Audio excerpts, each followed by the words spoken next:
Welcome to today's edition of Viewer Levels. Let's get right into it with the first submission in the queue. This is from Moyako, and it's an upload from April. It's called Hot Mario. And our instructions are to escape the Inferno with our mind and our reflexes. So let's take a look.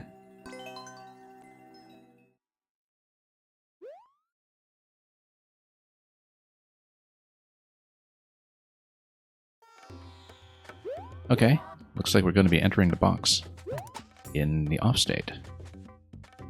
And 06i, welcome. We just got started, so the queue is wide open. And it looks like we'll have to get up there, almost certainly, so... But I see, there's a time limit because of the shell timer. So we just need to be quick about it. And then, after we hit this switch... What is going to... oh, I see. The POW is going to move back on the belt, and it's going to move back the other way, so we just need to be, once again, quick about this as well before the activation accordingly. Oh, nope, not here. Couldn't quite see that, just given that we couldn't see that it was a ceiling above the camera, but I guess the arrow did point to the top right instead, so every now and then we should follow instructions. This was your first Wii U level and your first vertical level. That's interesting. Wii U level as in a remake of Maker 1 level, or... I guess, though, since we're doing a vertical climb, and since we have on-off switches all over the place, I'm not sure where the Wii U is fitting in here. And 06i says that audio is off, that's fine. Somebody else will have to flag them down accordingly. Oh, I see. That's okay, so we just have a limited amount of time to get across before the next shell timer, that's fine. Oh, slipped right off, I didn't realize it was still in the corner. Okay, let's keep going.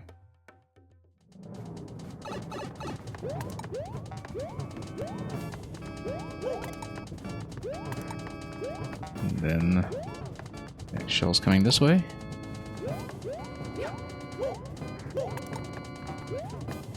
Let's slip on, and then we will tap on the way over.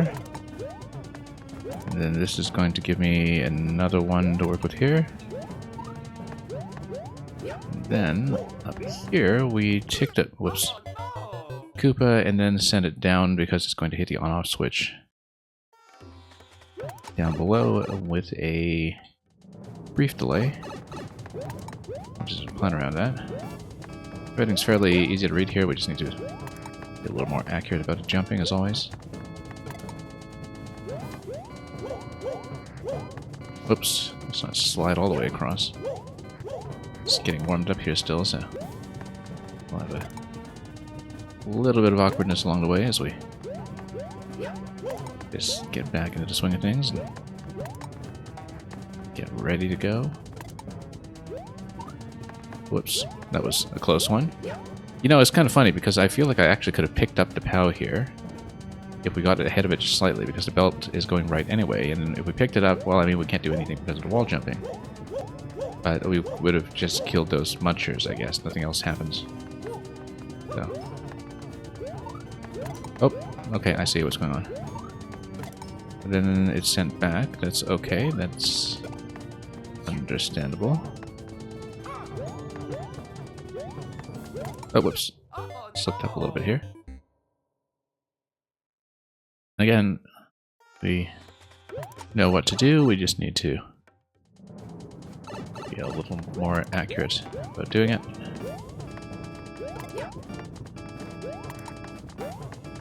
And that we shall.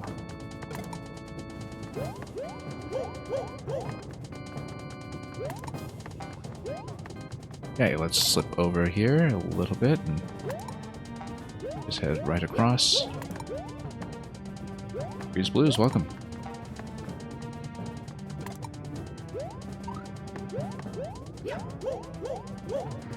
Alright, let's be a little more careful here. And make it across. Oh, we needed to catch this. And that's okay. Oh, no. Too much of a wall slide there. I did want to drop a little more smoothly. And greens, blues, thank you for entering the queue. We will hopefully get to you before too long.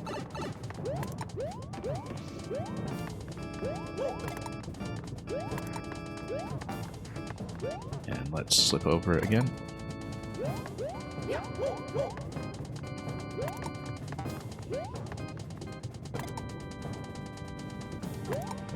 One bit at a time.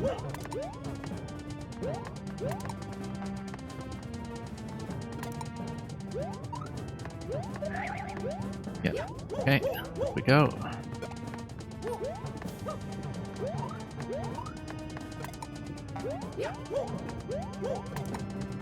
And yeah, we should just get across like this. And it'll go relatively smoothly as we exit this zone here and hit checkpoint 1 in the box.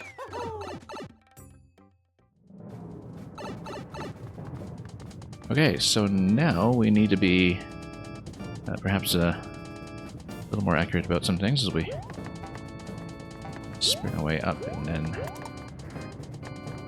get a little bit of back and forth. This is going to unstack, I guess. And if it doesn't stack, why don't we just go up this way? Oh, okay. No, we need to race it, I guess. Or do we? Wasn't quite sure. I guess that's going to deflect a shell.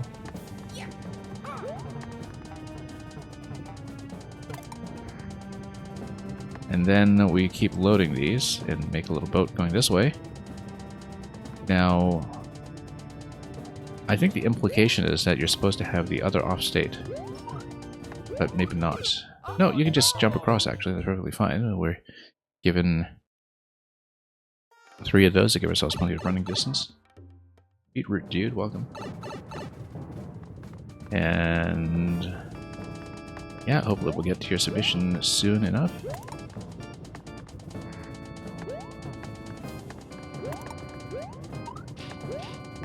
And we just need to load everything a little bit at a time. So it's fairly straightforward. So why wouldn't we just... No, we can totally do it. We jumped over previously. We just spilled into bottom left there. And that Beetroot Dude, the first level you've made that's specifically designed to hurt people. Okay. We'll make sure we have our emergency medical supplies.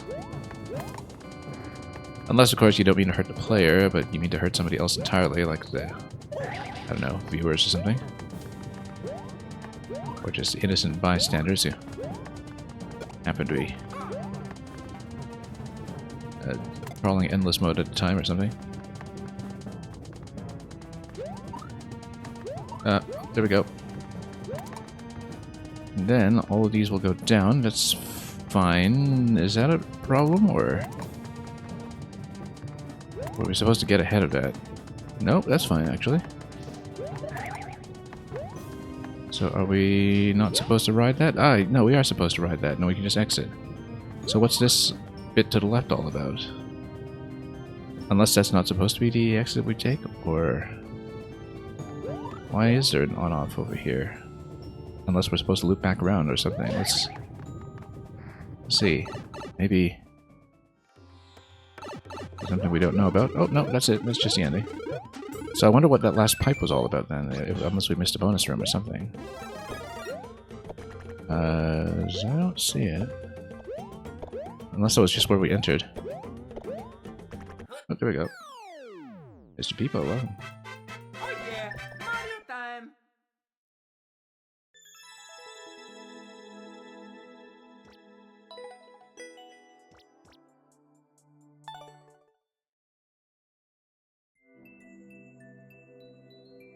And, yeah, Beetroot Dude, you're saying that your level is hurting the CIA. Well, I guess just by diverting attention from their budget or something? I don't know. And Bram Bolshevik, welcome as well to the stream. Moyago, have I played all your levels? Yes, I never beat Crash Mario challenges, but I remember what the problem I had with that was in terms of why I couldn't beat it. Same with flight challenges. But I've definitely attempted everything. I think I've cleared everything else, though, other than the ones that I got stuck on, so... Thank you for that. And let's get into the next submission. Did I mark that as a win? And 06i said GG and just told me the audio off, so that's okay. Let's just punch this in immediately. And Connor, welcome. Yeah, a lot of new people here today. Just so everybody knows, I just play straight down in order. And it's okay if you need to lurk or go AFK or dip to another stream or anything, as long as you are here when you are up. This is going to be a re-explored test. So yeah, I usually close the queue relatively early, but then I stay on for a couple hours after that to make sure I play through everybody who does get in. So if you're in now and you're able to stay, you will be played. Alright, let's see what this is.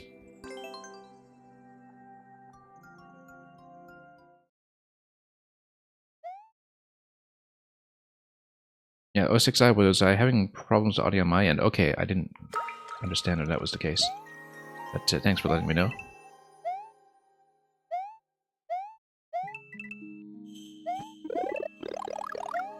Okay. I guess we'll head up to the box over here. We did want to spin around a little bit to the left to go for the bonus coin. Oops, if we don't bump our head on the ceiling too much along the way. And yeah, Connor, remind me of which level you want when I get to you. I'm not going to remember when I get to it, so... Something to do with spikes, I'll probably need a reminder, but yeah, feel free to send maker codes and just let me know what you want played when I do get to it. And a bit of state switching here, I don't know what for, but it could be decorative mostly by the looks of it. Whoops.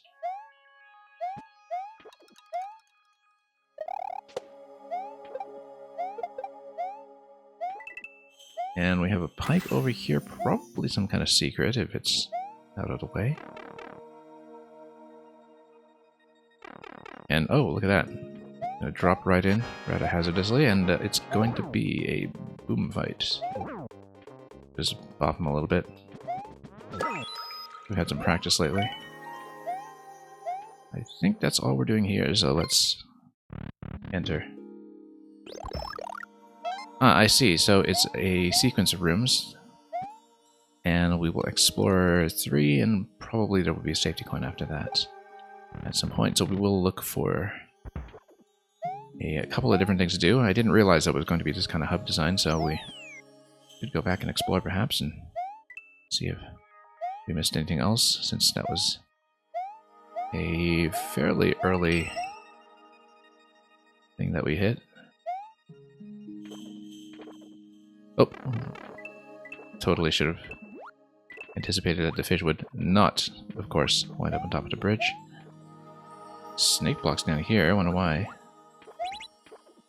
And we've got a state switch that happened. I feel like that we got ourselves into a bit of a bad position here. Oh, a really bad position. Okay, that's fine. Okay. That's alright, let's just go back and see if we missed anything else interesting. Oh, this is already the left side of the subworld, so... On-off trigger over here, I see.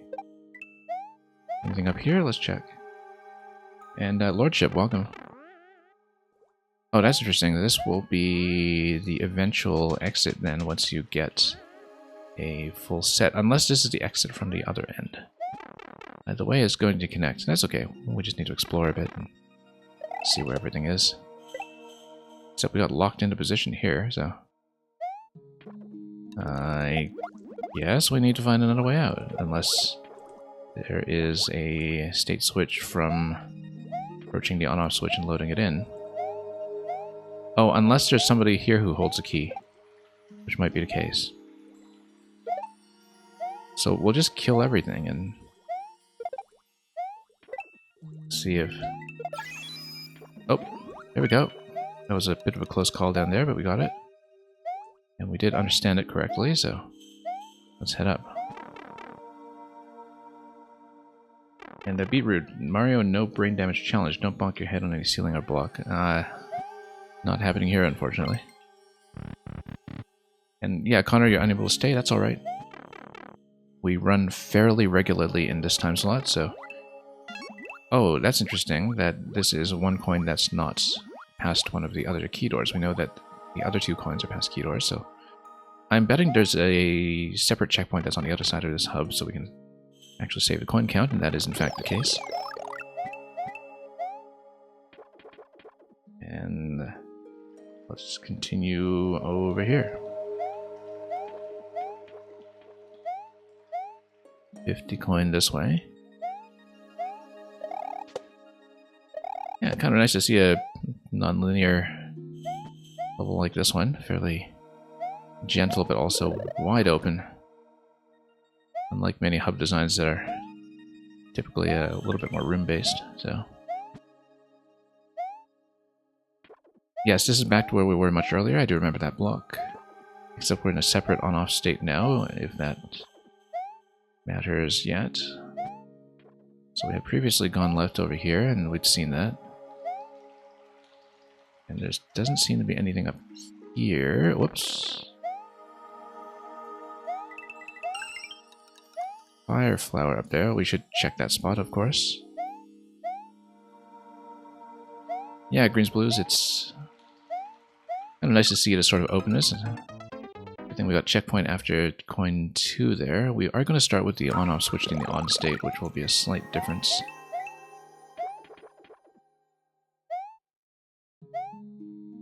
One thing we talked about quite a bit earlier this year when I was playing so much Maker 1 was that it seemed like a lot of this open design had largely fallen out of fashion in Maker 2. And look at the purely aesthetic track backgrounds here. That's kind of a nice touch. Yeah, this will be the key door that you eventually exit.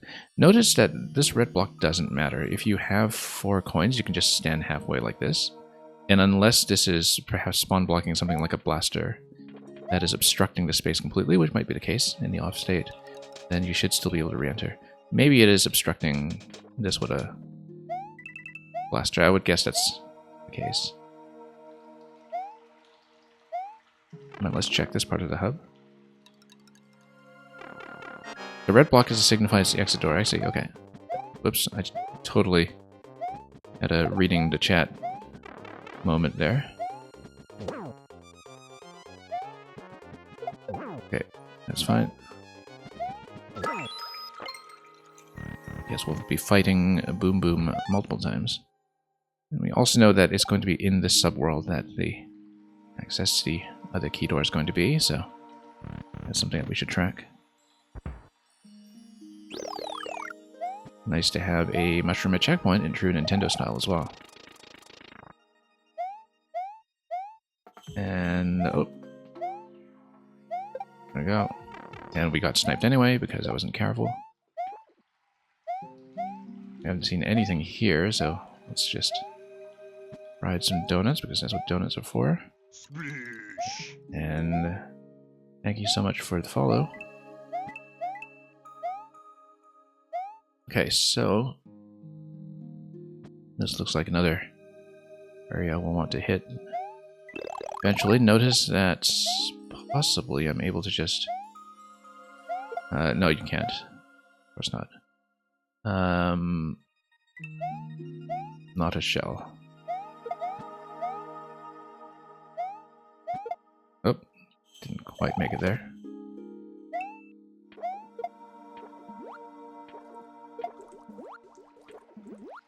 Okay, well that was relatively fancy, I guess. It's totally going to wake up before I'm ready for it, but that's okay. Red pipe. And a 10 coin. Let's see what this is. Nutcat, welcome. Oh, this is just transitional. And we have a Googling pipe.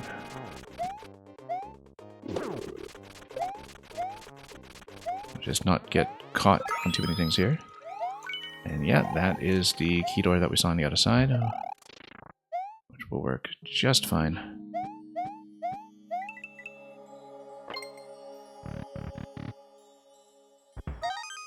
And then we need to go back to the exit that we saw earlier, which I've already forgotten. But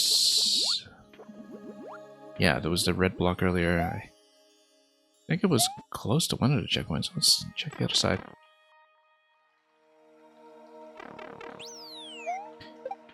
Key death, of course, is a bit of a risk here, so we needed to not die at this point. And that's the exit. So, very nice, very relaxed.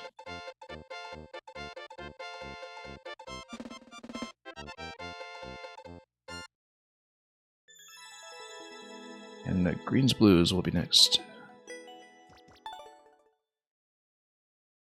Yeah, we got there eventually. That was a really smooth experience, actually. So hopefully, from a playtesting perspective, it worked well. Obviously, there's no safety coin on it, and you are potentially in store for a big reset if you do take a bit of a dive after the 4th coin. That's the only thing that really comes to mind. But it's a fairly gentle level, and it's not too difficult to recover that position. I quite like what you've done aesthetically with a lot of the trees, in fact, and dangling structures and everything. Quite a lot of care to that, as you can see from the overview and more info.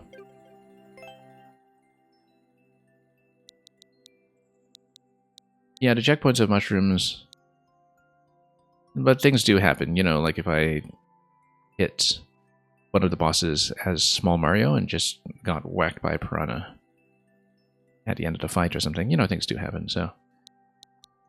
But I guess the level is gentle enough that there's a tolerable amount of risk.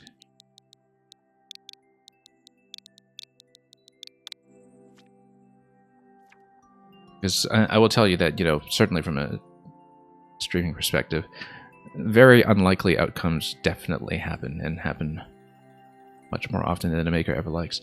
Anyway, Muncher's Stairs Labyrinth is swimming precision. Well, it's 2.52, so unless you've only sent it to precision experts so far, which might be the case, let's hope it's not like that Muncher's Stairs level that was one of the last 10 or 20 in Maker 1.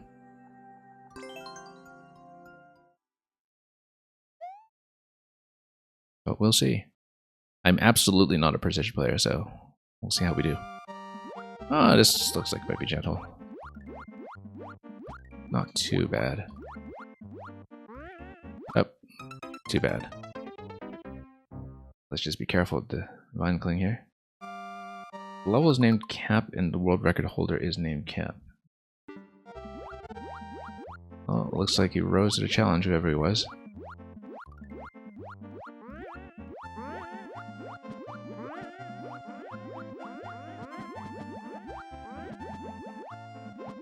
Yeah, because I remember the Spanish swimming Muncher's Stairs level being the one that people were really worried about going into the final stretch of Team 0% and Maker 1, and this is much, much more relaxed, of course, than anything like that.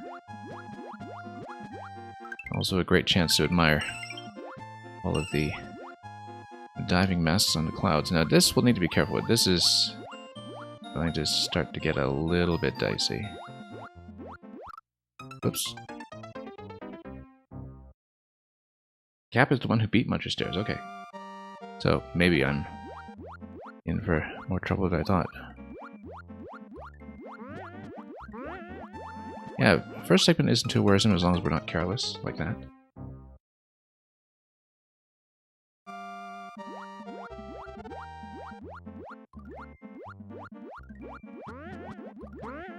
And yeah, 06i, hopefully the bot feeds me that code accurately later. I no longer have it verify codes because it was causing too many problems with newer uploads. But sometimes when it's not, in the regular format with the dashes, I do run into trouble with bringing it up in chat later, but that's okay. You know, you'll be able to tell me what it is at a time if I do lose track of that.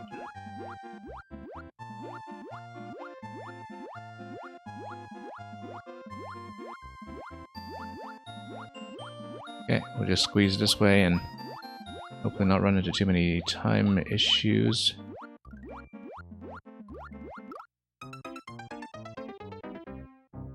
Maybe let's not get too impatient around that corner. I mean, we know there's a checkpoint past a pipe over here. At least one of them. So that pipe is about to go to the subworld. Possibly the other checkpoint is there, and we'll make it through somehow. Oh. Also, checkpoints tell me that time is not going to be too much of a problem. Because, of course, everything has to be clearable in one go. So we can take our time. It's not going to be too much pressure.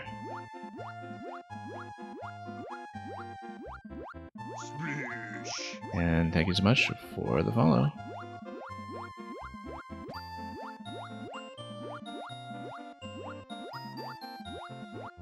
Okay, there we go, around the corner. And Shushiro, welcome. Okay, and now we have spikes.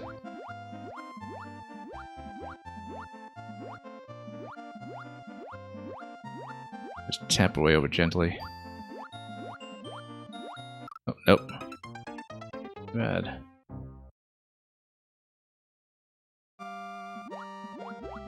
I was kind of worried about that because, of course, I don't have any kind of precision line up there, and so I do have to veer left along that diagonal as I was passing the final buncher. Let's not speed too quickly here.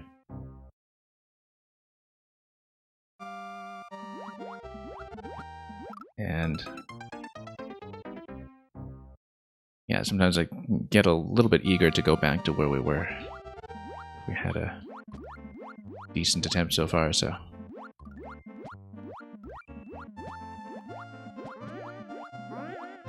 No sign of the subworld checkpoint from what we were seeing. Let's not count on that. As you can see, there's another pipe exit to the right over here, so there'll be a little bit back and forth between the two subworlds as we go. And we'll just nudge our way up. Down. Yeah, here you can basically hug the ceiling in this part. It's not too concerning, but it's a really next segment that starts to have a bit of an issue. I'm gonna tap too hard here. Nope. And Vincent 2009 Maximilian, welcome.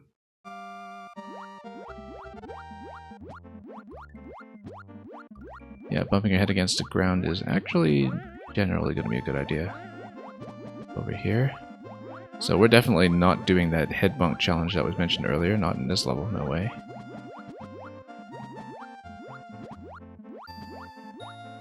And let's go this way. Oops. And down.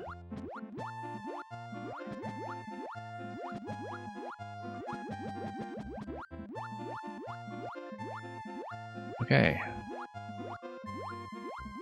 Let's not get too distracted by all the one-ups we didn't pick up. Oh, we got distracted.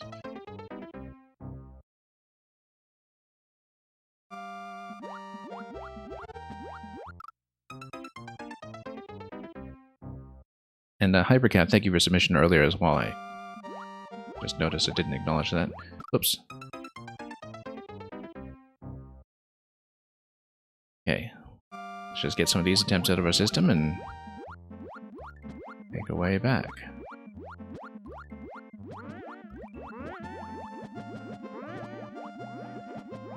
Later on we'll have to deal with all those jumping piranhas. That's okay, we'll worry about it when we get there.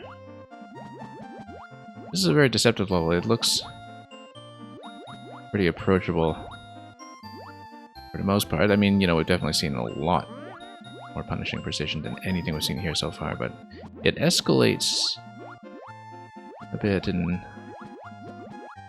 ways that make me think it's giving me a false sense of comfort early on. And we, of course, have to be pretty accurate once we come here. We did make it past all that previously, we just totally blew it afterwards. Alright. Nice thing about water levels though, as long as you don't have to hold any objects, at least you just need to work with one button. As long as you don't need to use the fire flower either, I guess.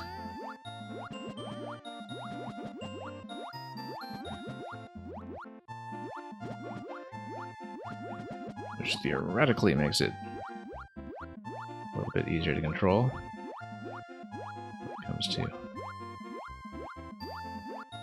the actual inputs, but the reality, of course, is that it can still be as punishing as the Maker would like.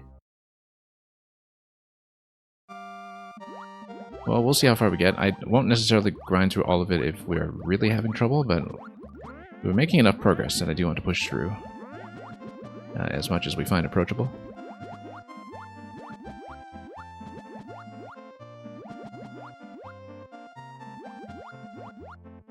Maybe it's just a water theme talking, but decoratively speaking, it's definitely a much more appealing level than most precision creations I've seen. And you actually get some things to look at, rather than just counting pixels the whole way through. Oops. Yeah, no, don't worry about submitting a more gentle well. We'll try to push through it. I mean, as you can see, I made it decently far at first, and I do think that it's within my means to do at least what we've seen so far.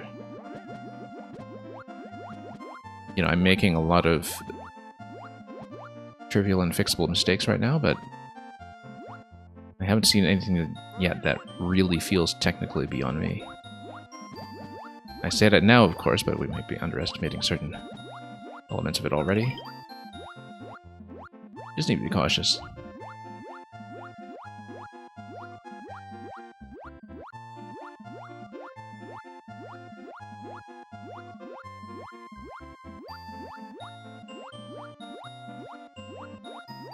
Okay, now, same idea here, but in reverse.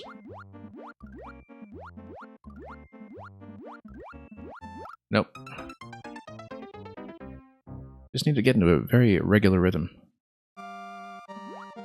Yeah, that's the thing, I don't mind water levels, and it's very true, I think, that maybe one of the issues that people have with water levels is that if they are the kind of player who primarily cares about speed when it comes to Mario, I know that it doesn't quite allow for the same expression of skill in that, you know, you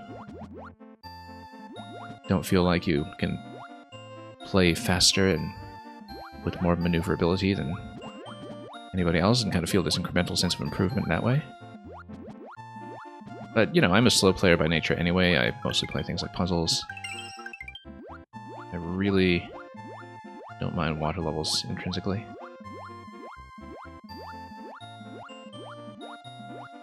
I feel like they're definitely underused in a way, given how much open space they provide.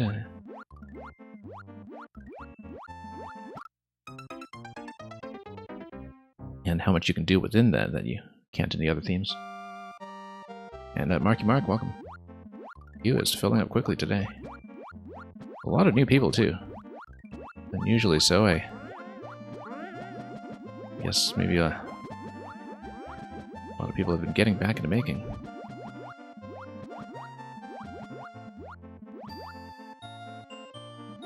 Anyway, let's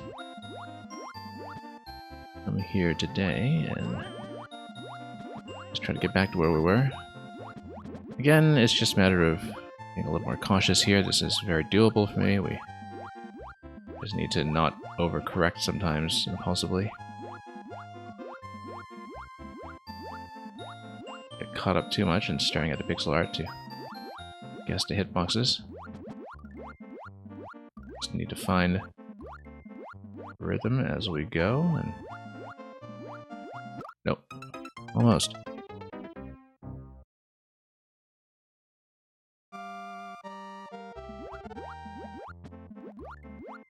Yeah, I feel like it's doable for me.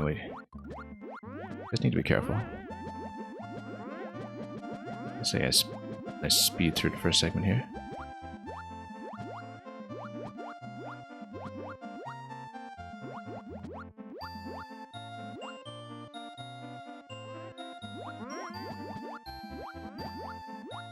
And thanks so much for the follow. Okay, let's go over here. Whoops. Yeah, like I said, this is a fairly regular time slot for me week to week when it comes to viewer levels. Most of the time we're also playing some other things like Super Worlds, puzzles, occasionally some other games. Next week I may or may not be playing this depending on what our plans are for the Thousand Year Door remake. Because that might take over for a little bit, but we'll see. I haven't quite scheduled that yet, so... And it's still nice to just, you know, have a regular Mario Maker slot week to week to see what's new and catch up with whatever's been coming down the pipe, so... See what we can do.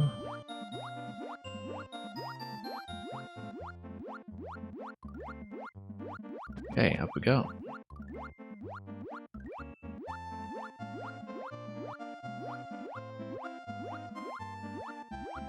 There we go.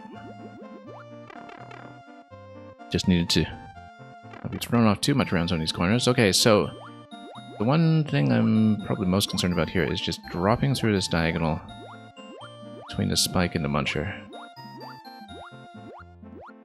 Because you just need to sort of hang left on the way down. Seems to be the way to do it. And see, we're not quite there yet. And Gratafi, welcome. Yeah, Gratafi, I mean, probably too late to create anything brand new for the contest at this point, because people are sort of in the late stages of bug fixing and the like. But we are one of the streamers judging a package of puzzle contest levels later this week.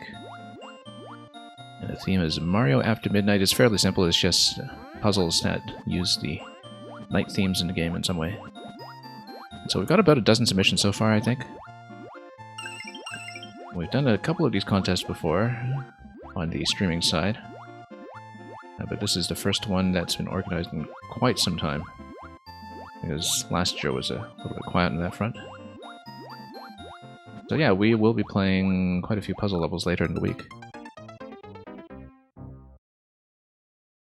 And Gratafi, hope you've been doing well. Incidentally, I did see that you've been playing quite a bit of Super Mario Advance 4, which we did on the stream just a little bit before Mario Wonder. I finally caught up on all the e-reader levels for the first time, and just got 100% in those, and so hopefully that was a pleasant experience on your end as well. Let's duck down here again. Yeah, this whole first segment isn't too concerning.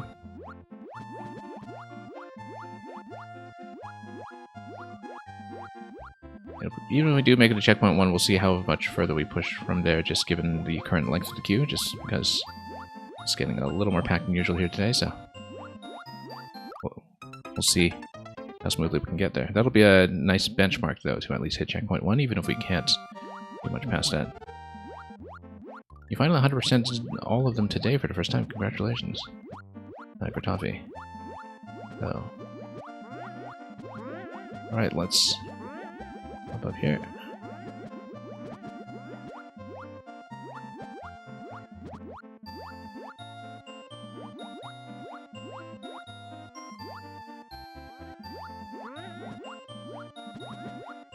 And down we go.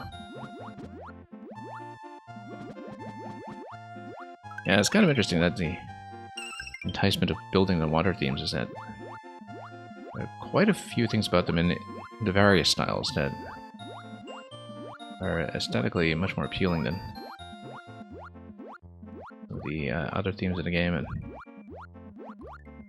and yet we don't see people building water as much as could, really. Probably a lot of underexplored ideas and mechanics in here still. Okay, back here. Let's once again be a little bit cautious about the descent. Watch your toes a little bit.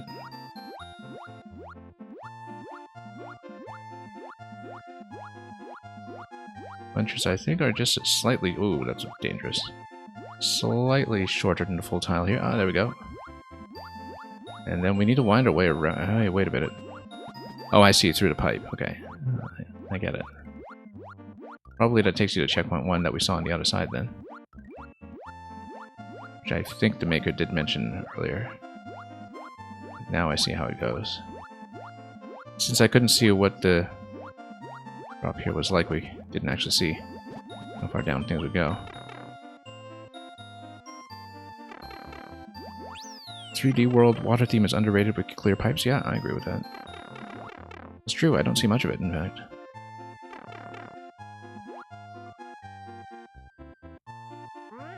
Apart from some recent levels with some interesting dash panel tech that we saw recently. I guess, yeah, we'll just push them and bust through this. The mushroom, of course, only helps to the extent that we don't get crushed, particularly because we're much taller now and have to deal with that. I don't know if we're supposed to continue pushing that at the next arrow. I feel like we might have been required to. Let's see. No, I guess not. Nothing else to break here. I guess we just need to go. Maybe the mushroom doesn't help us too much here because, yeah, it's the crush death, not the damage that we're mainly worried about. Up to a point anyway, and then here there's a little staggering of how things were loaded in. Let's... I feel like we should go under, actually. And not hit the bumper.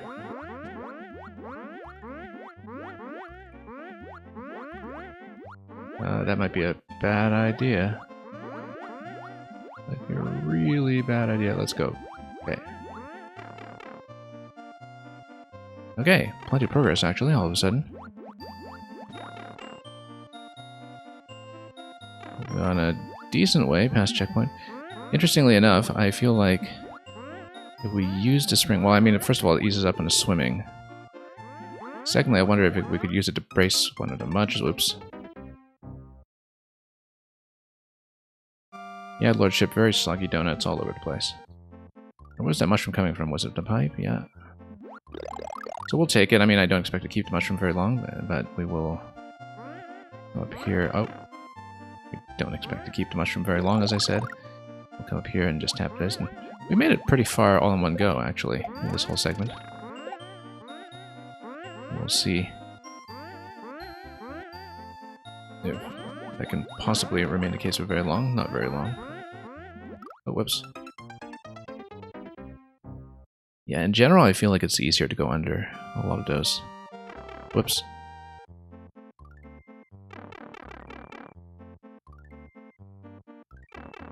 And something, you're telling me something about a winged muncher and a pout. Yeah, we'll see how obvious that is when we get there.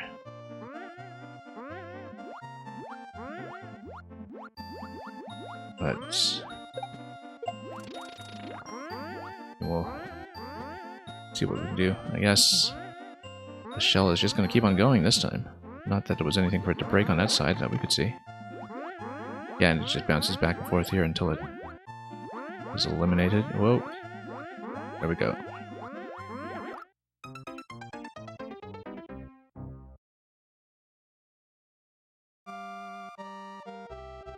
Yeah, this is actually pretty approachable for me. We just might have to take a bit of time with it. Oh, let's get the mushroom just in case. Again, not that we ever managed to keep it.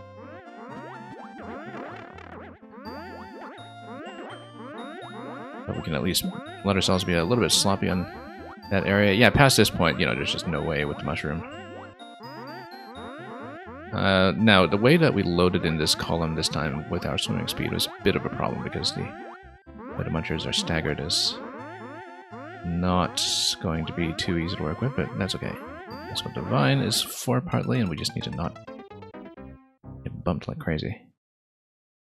And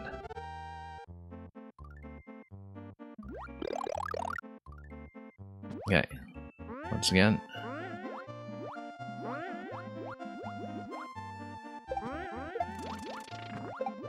Oh, whoops. Okay. Well, I guess we'll just need to be cautious about it. So far the first attempt at this segment was by far our best. We'll try to recreate that somehow.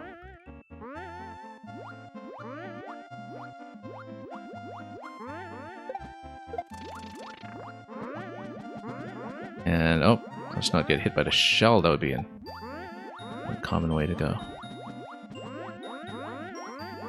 Oh, there we go again. That's okay. Maybe this time... Well, that's okay. It just gives us the flexibility to just swim up here immediately. Oddly, very cleanly. Considering that we were a bit dependent on that damage boost. Yeah, we'll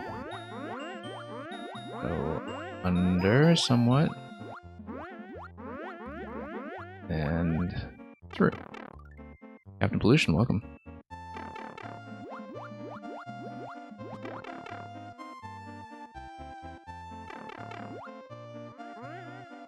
Yeah, bit of a busy stream today, but we will try to get through everybody. Like I said, sometimes when we have a big queue, we'll close submissions fairly early just to make sure we can play everything. And, okay, let's not get bounced around too much here. Like we did earlier, we're not really in too much of a projectile danger zone with Ludwig on this side at least. Ah, here it is with the puncher and pow, okay. Oh, I was trying to smack him with a spring there. Not so much. We don't want to get locked on top of this, obviously. I'm trying to not get locked. Oh, no, I got locked. Okay. That's too... Oh, no. I was trying to pick it up without bobbing up here, but then now I got soft locked. Okay, this is totally on me. But we are going to exit it. This is completely on me, unfortunately. And if we were so close to clear, I don't know if we were close to clear, but... at least we would have seen everything up to this point. Because I saw it and I was thinking, oh, you know what? I can totally go for it just to see if we can sort of dip up to it, grab it, and exit with the spring to see if we can do anything. And that's just a playtester mentality, right?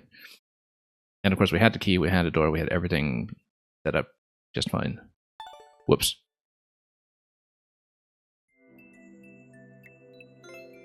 And yeah. And... well, we got a decent ways through. I don't know how far we were from the actual ending. But I'm pretty happy with what we saw. So, thank you for that. I mean, you know, if you ever have a version with the soft lock removed, we had enough practice in this that I absolutely don't mind clearing it again at some point. And of course, you know, even with this version, it is clearable for me. At least up to that point with the key door, so... thank you for that. That's what playtesting is here to reveal, especially with my style, where I just poke around and try things.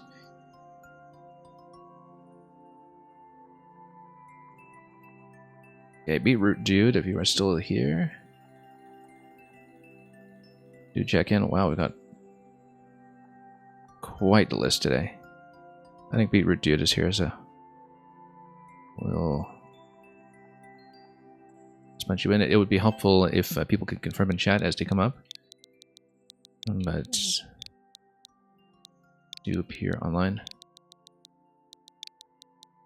Because sometimes if people just go AFK for a bit and they miss the call, what I do is we typically just rotate you back one spot. Supergram Pacer Test. You complete a lap once you hear the sound. Click on your mark, go. So yeah, I didn't actually see Beetroot Dude check in, but we can start that and we'll just, you know, scale our expectations for how far we get accordingly. Very few plays on this because it's a very fresh upload, so let's try it.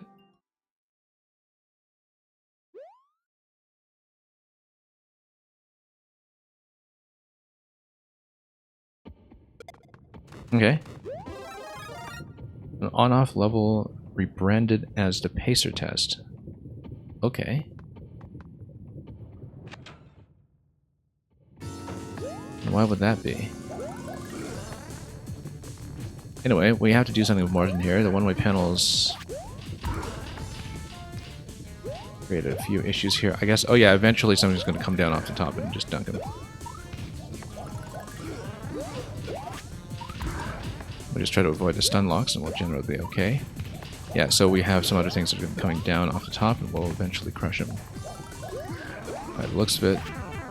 Oh, whoops. A little bit sloppy here. We got some booze to deal with. Yeah, and the cannon down below we weren't really watching.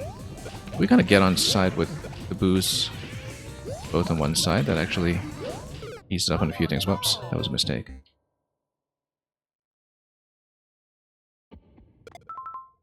The Koopagram Pacer test. I see, okay. So you've seen a previous version called the Koopagram, is what you're telling me, Lordship. Do I recommend that you re-upload and fix the soft log? Yeah, I mean, you don't have very many plays so far. It really wouldn't hurt if you don't mind doing the clear check. Because, you know, in my position, even as somebody who can do the level and was enjoying it, definitely a soft lock in that position. Wow, nearly got crushed here. Oh no! Creates a really massive reset. And considering that the area before checkpoint 1 is kind of the harder part of the level, that is definitely a bit of an obstruction, so I think it's worth fixing. It's one of those things that's just better in the long run, you know? Unless you had comment art on it that you really wanted to keep or something.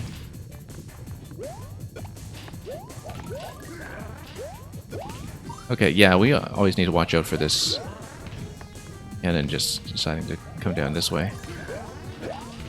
I like how the difficulty escalates. It's pretty well put together. So the idea with booze is that we'll drag them over to one side if we can, and that way we just don't need to deal with them because we can just face into them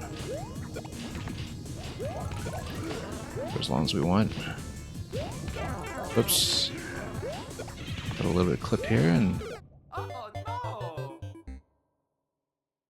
yeah, we don't know how many more on-off stomps that's going to require, but let's keep going.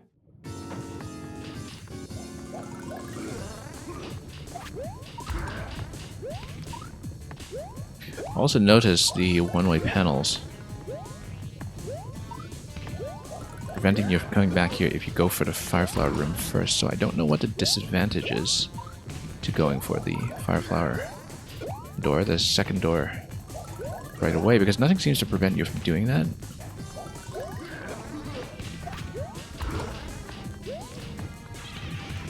So I don't know if it's that you just choose your fight or something, or if you were strictly required to do this.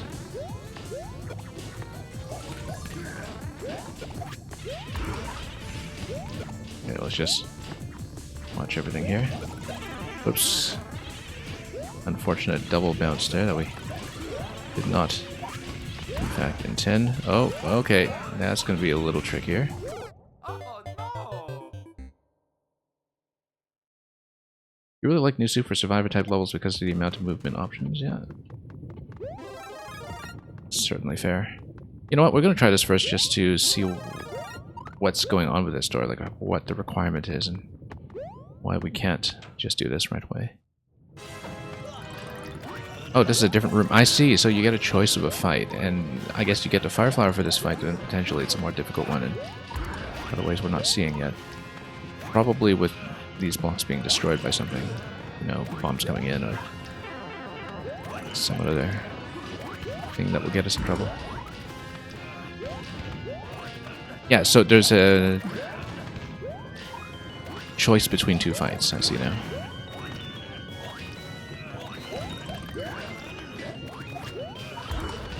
And perhaps it gives you the Fireflower because this is more complicated for some reason that we haven't seen yet.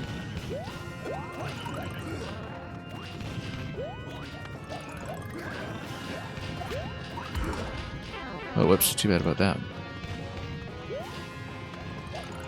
Well, I don't actually know which fight we prefer so far. The first one does get a bit busy with the Boos as well as the fellow Koopaling coming in not long after.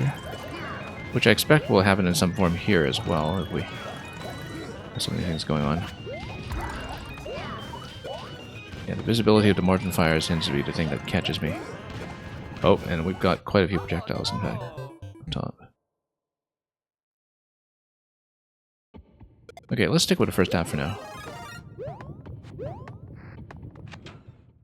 It is visibly gentler, it just is a different set of obstacles to deal with. Yeah, I feel like the hard blocks there were definitely implying some kind of block destruction in the long run. And again, we have to watch out for the crush from the cannon coming down, which is a little unfortunate, but it's just how it's set up. Yeah, that just fine. We'll just stay away from it for the most part, I guess. Try not to get too many accidental bounces going here. Yeah, we want to leave plenty of room. We don't want the Boos to come too far down, in fact. Now that I know that we have to fight the other Koopaling, I was expecting that it would be some kind of crush death in Morton initially, but it looks like we'll actually just have to fight Larry over here instead. Whoops. Document, welcome. It's going alright. Hope everything has been well on your end. Likewise.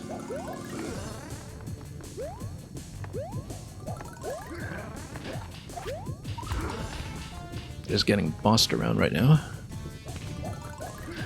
Again, let's hang right a little bit so we don't get caught by the falling cannon. That's just something that you have to expect and know about in further attempts, otherwise it does catch you off guard completely. Yeah, the blasters there give you the Boos.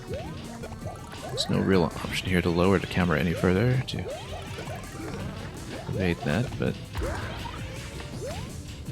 we'll just try to keep the Boos elevated for the most part so we have a bit more headroom to work with, if we can.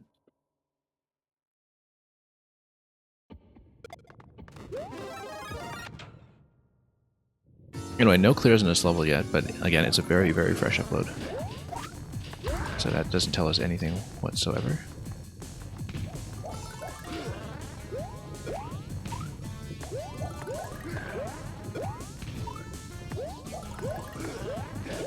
Now the question is, which route was the one that was used for the clear check? We don't know.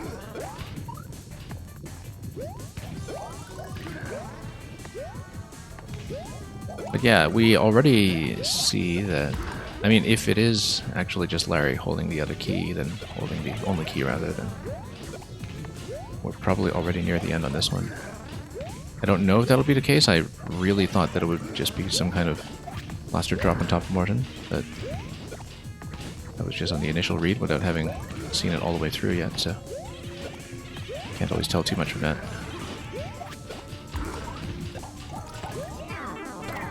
Whoops. Oh no! And yeah, the fact that he eliminated that bullet for me was actually a little unfortunate in cutting off my first expectations.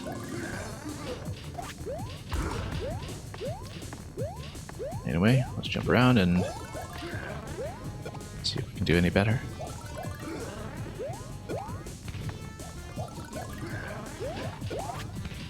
Oh, I'm caught by the stun lock for once, but that's okay. We're pretty far away from any projectiles that would compromise us in that position.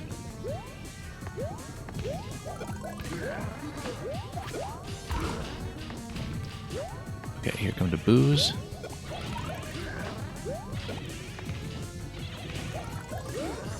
Oh, missing a few things. Again, we want as much headroom as possible when Larry comes down. He's going to come down around this column, so Oh, that's a mistake. Oh. We should use the walls much more than I have been doing, actually. Intentionally, for once. I also watched a timer. We're going in 497, because that way we can kind of expect when certain complications are going to appear and anticipate it just based on the clock time. If we have a moment to actually stare at the clock, of course. Because then we know how to prepare for certain arrivals. There's going to be a certain degree of Morton RNG tonight, though, I guess, but it might not be the most accurate way to think about it.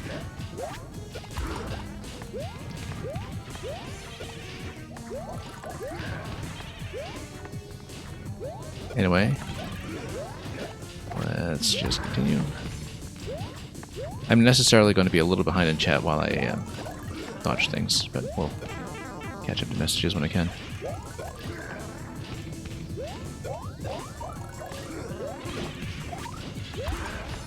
Okay, Larry down at about 45 seconds past start. Yeah, I also end up launching myself into things with wall jumps, so.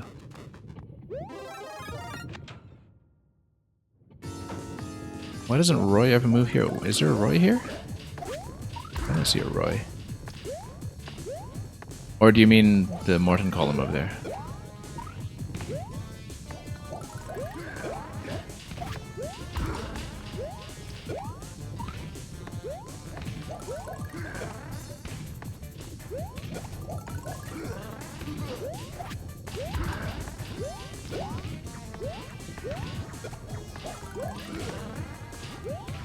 I mean, is it just a range on... You know, basically he's locked to the left by the one-way panel. Is he too far away from this platform to get a jump on us, or... It's not the way it would usually be. 7 necessarily, I guess. Okay, yeah, so about 50 seconds, 45 seconds from start, that's when Larry comes in, and then... Oh no! We do need to just get out of his way for much longer. Yeah, Duncan, you wouldn't believe how much just switching back to Mario Maker 1 for much of this year just completely scrambled my game knowledge as well. Where not only do I not have a good memory of how things work, but I'm liable to not remember whether they are differences between games or just lapses in knowledge from a little bit of time away.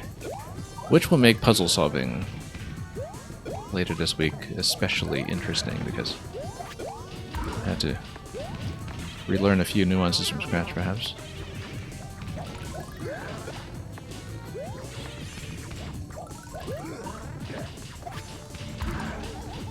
Okay, that's fine. Bottom rung stun lock becomes a problem once bullets come in, but actually not too much of a problem to stay low apart from the stun lock. Up to a point, and that point being we start needing to dodge some things up here. Whoops. Oh no! It's quite a lot to work with. Damn Green, welcome.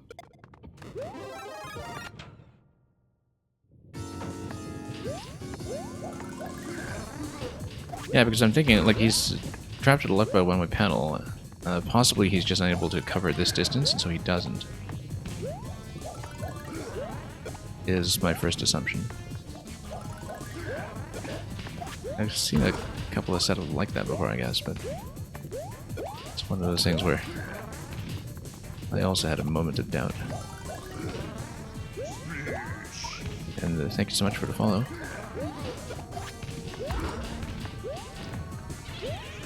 And yeah, like I said, for people further back, as long as you're here when you're called, I really don't mind if you need to dip out for a bit, change streams, go AFK, etc. Because I understand that we can take a while sometimes. Like I said, the usual policy here is to close the queue relatively early and just stay for a couple hours after that and just keep playing. Larry is the only Koopaling that drops on me. Well, I haven't seen anything past Larry at this point. I haven't made it past Larry in terms of any complications that happen. And now that I look at it, yeah, there's nothing above Morton that could have dropped on him to begin with, so it looks like Larry must be the thing that holds the key. It's not going to be Morton. Because I see now, when I jump up here, that I see the ceiling above him, and that anything dropping through the on-off switches is going to be to his left and to his right. Now, that does imply that something is going to drop to the column the right side of Morton. Oh yeah, that's what fires the bullets later at ground level. So we've seen that happen. So I think just beating Larry is as far as it gets. So we just need to be careful and make it that far and get our 3 hits in, and we're 1 hit on the way there, and yeah, it's kind of in the 440s on the clock that we're going to see Larry come down. Document, you've got a sub. I could totally just bring you in next anyway, just as a privilege, but we'll probably be doing some more Maker-specific catch-up streams at some point as well. We've been doing Super Worlds lately. And of course we'll be busy with the puzzle contest next, but I've been meaning to do a more selective backlog stream at some point anyway, so... I actually haven't played a lot of your earliest ones in Maker 2, I think.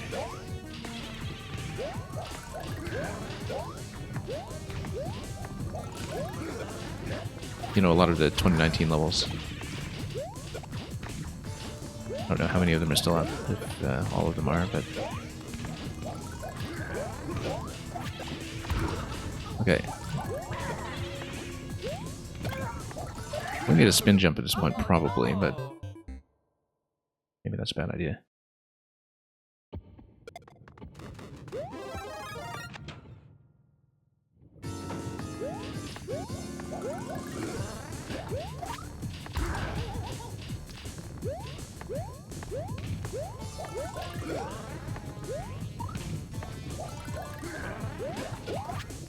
Yeah, we'll put a reasonable effort into this. I feel like, you know, we're actually fairly close to getting through Larry, and he is in fact who is holding the key, then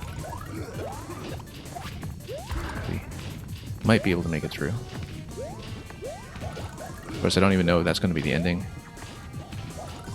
but it looks like it's a choice between bosses 1 and 2. And I don't know if there's anything past that. It will be a major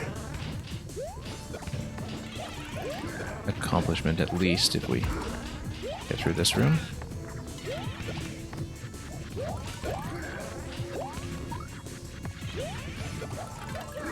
Okay, Boozer's trying to crowd me a bit here. But now that I'm on this side... Whoop.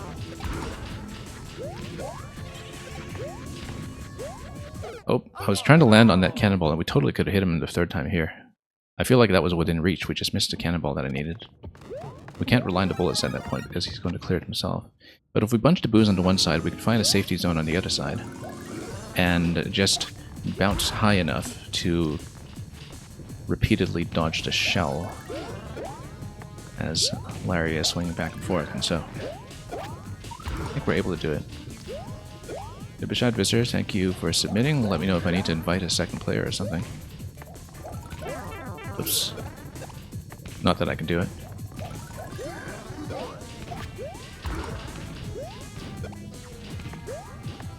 Yeah, it's been nice to see so much activity in the queue today. Actually, it's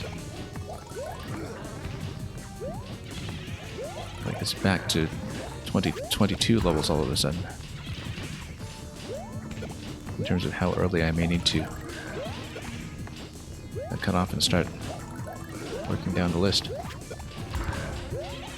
Okay, losing the mushroom at this point was a problem. Getting the projectile in the face was also a problem. And the Bashad Visitor, you said it's just a placeholder? Yeah, that's fine. It'll hold the place for a while, I'm sure.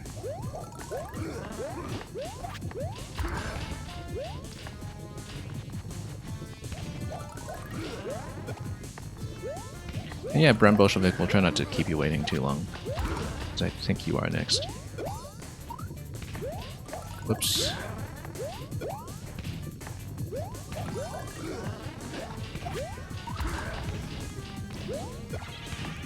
Yeah, in the early parts it actually kind of seemed like the other room was gentler, but then it does get quite a bit spammier once you get further along.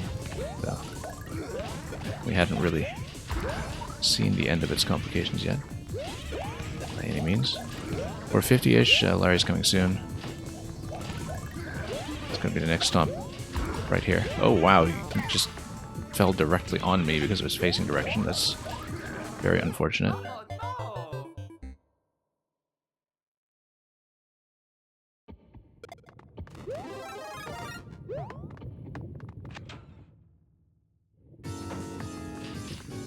Yeah, just so people we don't always stick around all the way to the clear per level. That's not always practical. But I do take my time to try to get as far as we can as long as we're still feeling a sense of progress, which we are. So we don't run a formal time limit or anything, but I do try to make sure every level gets a fairly comprehensive look.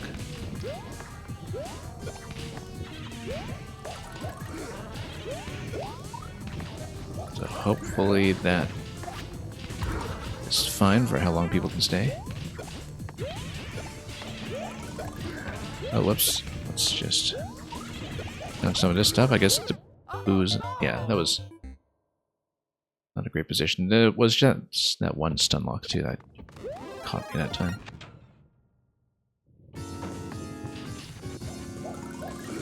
I mean, it's a good fight, which is why we're sticking with it.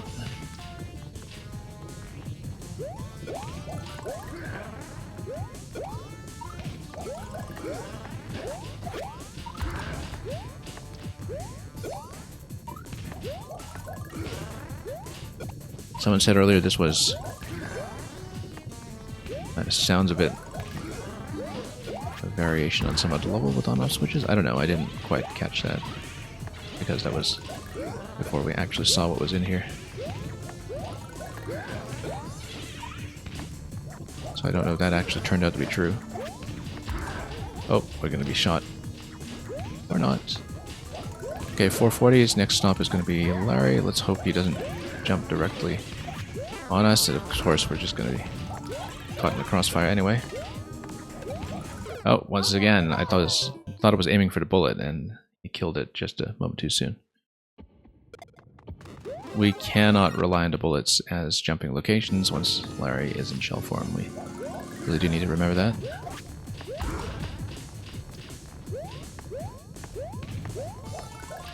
Yeah, given Morton Fire, of course, left is actually a little bit safer than right, but Larry's drop position is here, you see, and so he's got a bit of a conal range in terms of which way he's facing, in terms of how he's going to drop. So at the drop points, you know, it's easier to dodge him if you stand on the right, but then it's also easier to be caught by Morton's fire. So it's a bit of a trade-off in terms of where we want to stand when Larry comes down at about the 440 to 450 zone.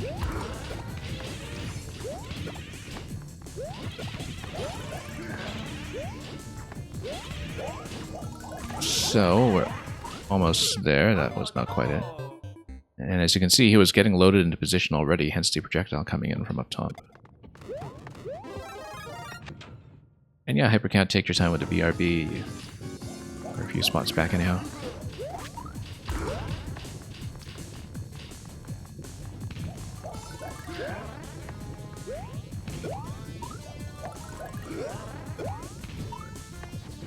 Anyway.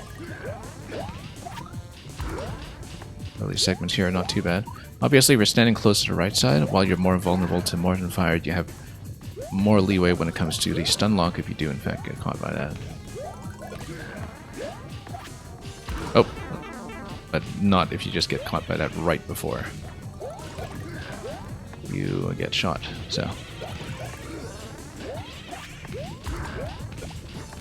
Yeah, just a bit of a short hop. That point is good. Okay, next stop is going to be Larry. Let's just clear some space before that.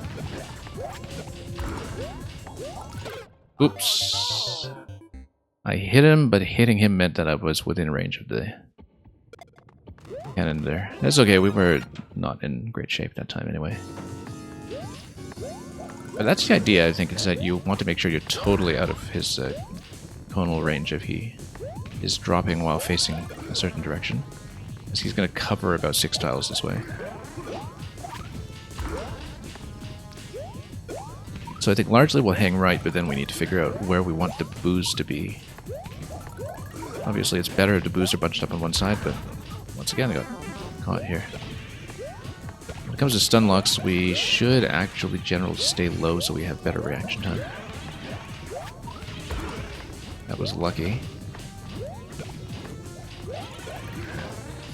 Yeah, best we've done so far is 2 hits on Larry, and we were very close to getting the 3rd one, I think, so...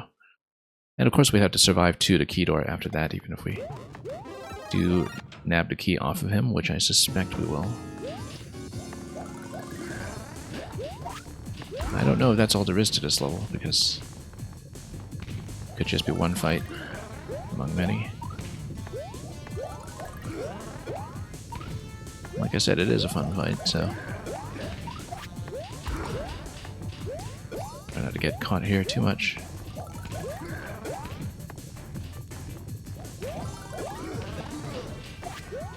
Oh, yeah, I jumped a little too early there, but luckily we recovered just in time. Next stomp will be his brother-in-arms. Whoop. Getting a little caught up in this location. Okay, he's gonna come down. Oh, same mistake as before. We got him, but we're shot right on top of him. Yeah, best you got is 1 hit on Larry. Yeah, we've gotten 2, like I said, and we seemed like we were very, very close to getting the 3rd one, but it was not totally clear on when that was going to happen, so...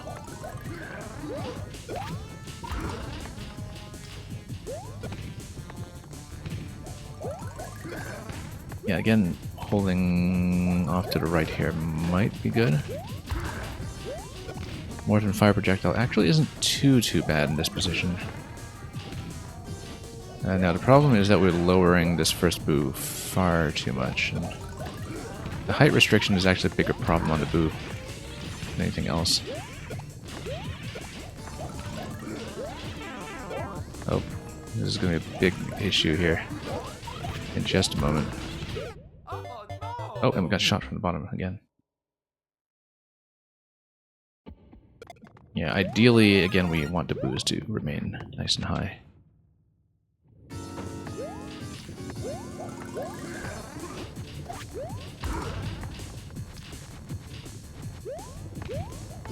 Now let's wait.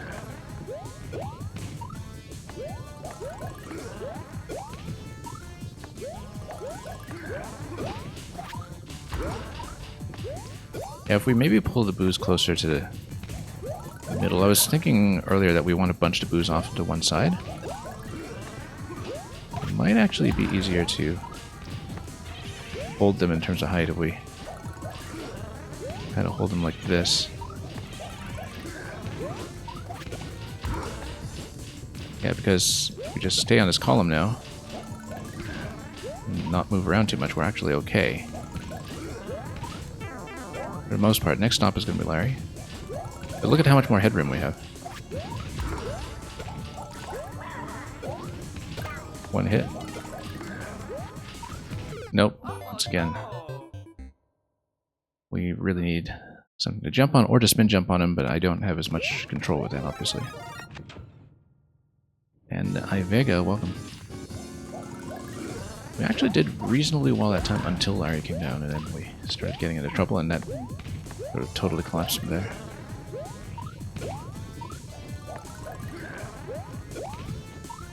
Oh, whoops. That was almost a mistake. Maybe wall jumping back and forth here might even work. Not that we're going to be accurate enough to hit this one tile. Flip on the platform here. Okay, now we just hold position here. Hold on this column, and again, the proximity to Morton's own projectile is probably the main thing I'm worried about in this location. But... whoops. enough height.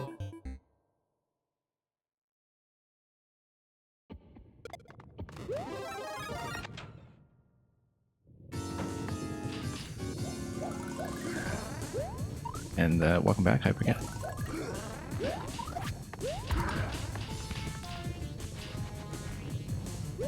Oh, whoops. Wow, what a terrible start. Absolutely dreadful. Well, I guess we're a smaller target now, if that counts for anything.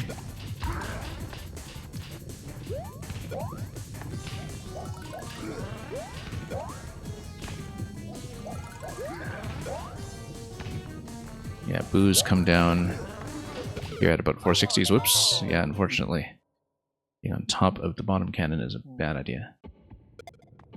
Am I okay with a mashing level? I mean, I can try it for a bit. I don't know how long we would last with it at Kerberos. I don't mind trying anything.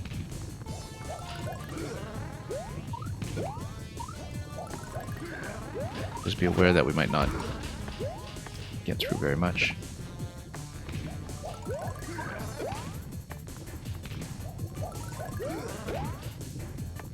Okay. Oops. Oh, yeah, the little bounce off the bottom cannon there really caught me that time. Killed the jump that I was sort of counting on to dodge the sunlock. We really shouldn't get caught by that if we avoid it. Okay, pretty close to Larry coming down at this point. Again, the boos are a little lower than I hoped for.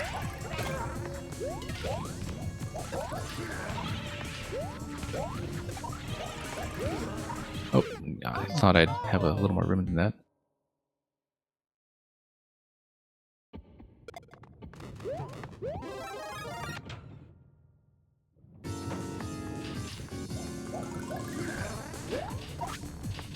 Oops.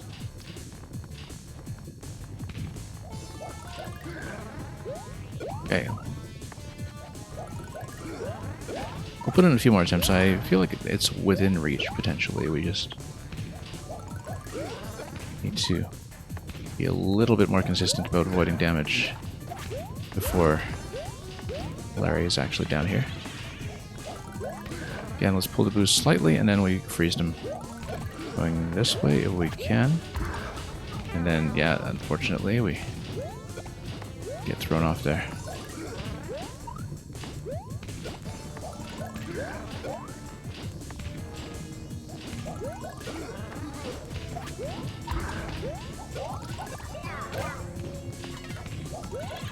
Now we go left. Oh, whoops. Oh no! Missed my target.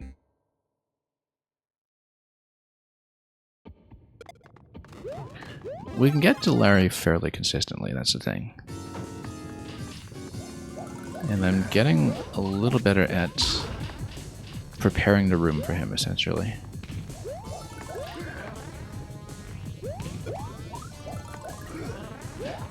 But then things get a little bit wild because he takes so long to get out of shell form. And in that time, you know, we basically have an additional hazard to dodge that locks me out of staying on the ground. Yeah, we took too long with the boost this time. We let this one go too far down. So unfortunately we have a boo right in the middle of where we want to jump around now, and that's going to be a big problem. I don't want to be here if Larry's coming down right on top of me, but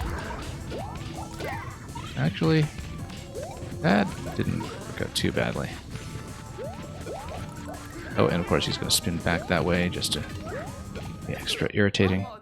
And of course we're going to get the cannonball coming from the bottom just to be doubly irritating. So again, that fell apart quickly. That felt like it was under control.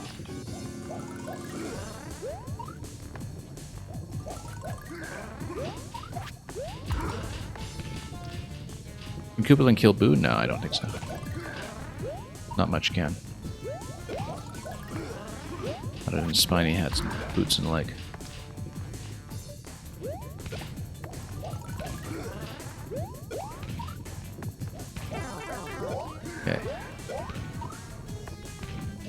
Yeah, the Boo was in a bad position that time. We didn't prepare it as well as we usually do. So we try to pull like this.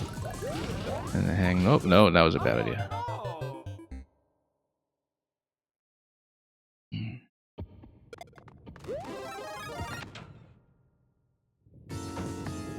Okay.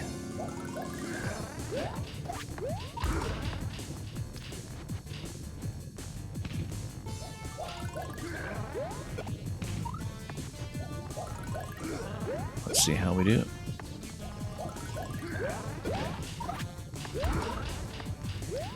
Yeah, we'll be closing queue earlier than usual today, I think, just to make sure we get through the queue, but we'll try to give it every level ample time to the extent that we can. Yeah, kind of right on the edge here. Look how well we're freezing the boost this time. That is working a whole lot better. Okay, one more stomp will do it in terms of getting Larry down here. Look how much headroom we have. Feeling very comfortable this time. Again, dodging Larry's shell is concern number one at this point.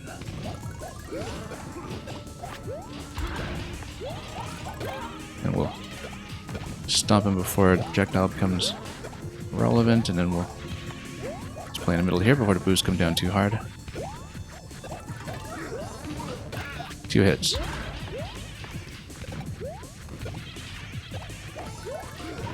Oh, okay, we're in trouble.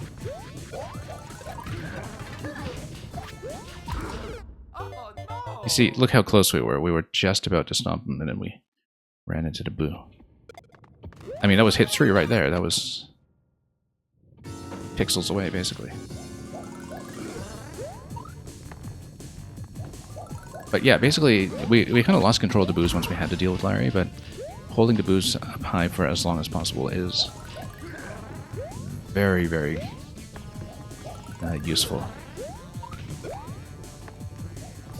In terms of just giving myself enough headroom to jump around with. So we'll try to repeat that. Because right off the edge here is good. And even here, you know, the cannon going back and forth also becomes less of a problem to some extent. So we're freezing the Boos already in this column.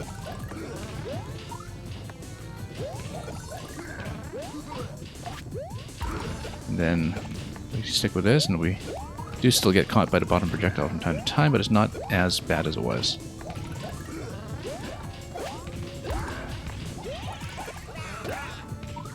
Okay. I'm beginning to learn that with Larry, there's no avoiding going back and forth. We do need a certain amount of back and forth to deal with him.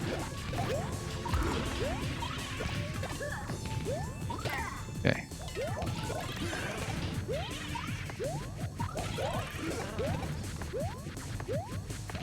Nope, once again, I shouldn't have gone for the bullet. He takes forever to get under that, and just... Maybe I just notice it more because there's so much else going on, and our sense of time is a bit different, but...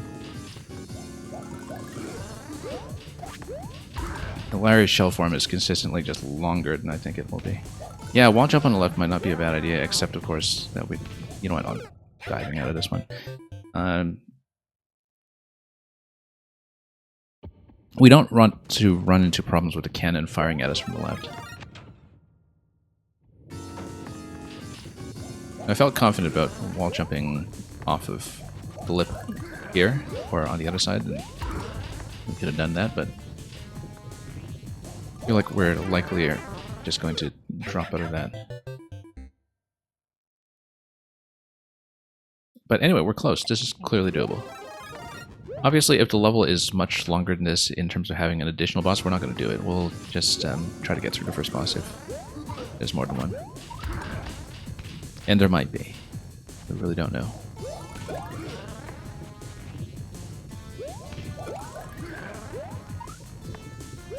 But yeah, standing here is great in terms of Boo positioning. Oh! Didn't realize it popped me out of the crouch with the stun lock, actually. I guess that was obvious. Now, not being able to take an additional hit when Larry comes down is a big problem. Because we really kind of do need that buffer of one hit, I think, to feel safe, because it's just utter chaos once it gets rolling. But if we really swing hard from side to side, yeah, on either edge of the platform while we're dodging him, then the boos still remain fairly high. And we absolutely need the headroom. And should not deal with the boos too much. Close call there.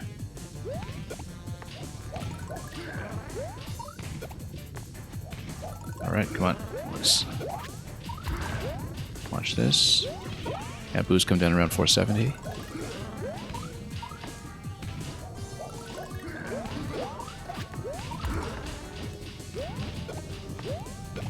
And again, we should just never aim for the bullets as a safety jump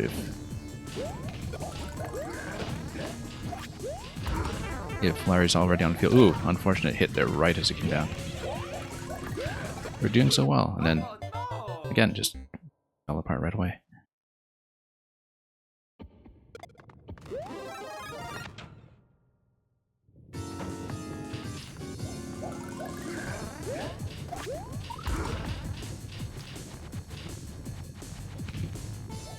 Anyway. Oh, nope. Let's not bother. Yeah, definitely we want to keep the mushroom at least into the first hit. Because the Larry shell timing is itself the biggest problem right now. Because, you know, occasionally he'll just do this back and forth over one tile rather than going across the whole platform. And that tends to catch me off guard quite often.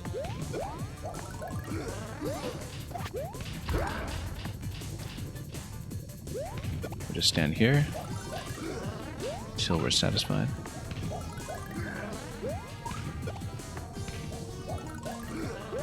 This is 460s, but Boo hadn't come down yet. It's down now. There's going to be a little bit of random variance to this pattern, obviously. But it does even out after a sufficient number of on-off activations. So here... next one should be Larry. Oh, yeah, that's unfortunate. Stop him right away.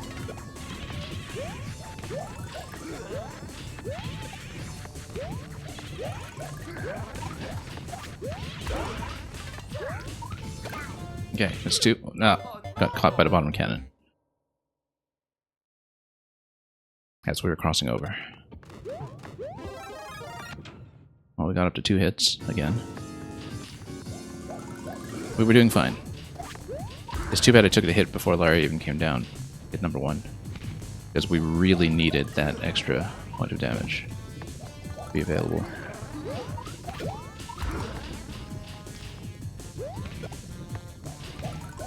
But yeah, our best attempt so far was one where I kind of messed up on the Boo positioning anyway, and so, you know, there's clear room for improvement that we can do.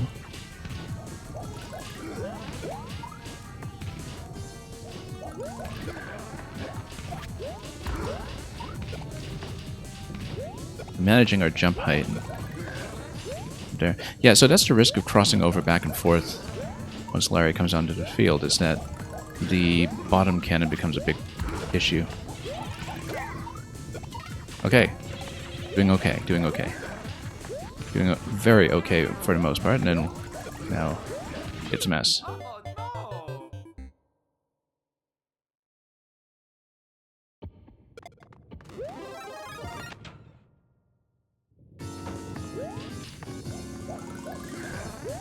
Yeah, I need a much better sense of when he's going to come out of that shell, because I'm moving about chaotically right now, and I need to treat that much more systematically and predict his emergence timing with far greater accuracy.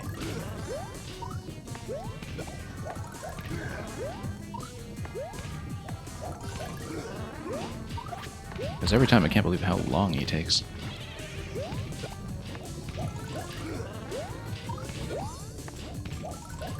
Okay, we're kind of in the 450s now.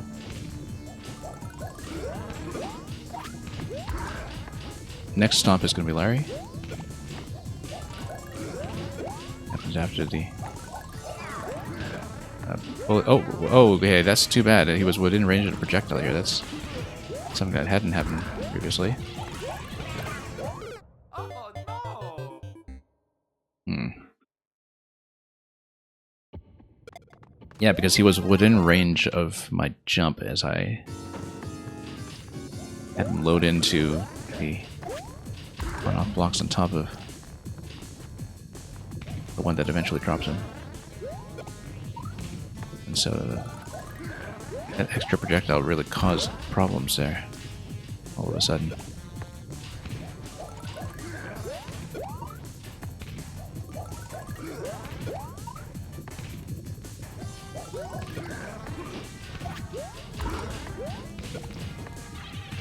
We should be using things like the ground pound more often than I do, but of course the stun on a movement at the end of it that is going to cause more problems. Yeah, once again, the Larry projectile just really unfortunate.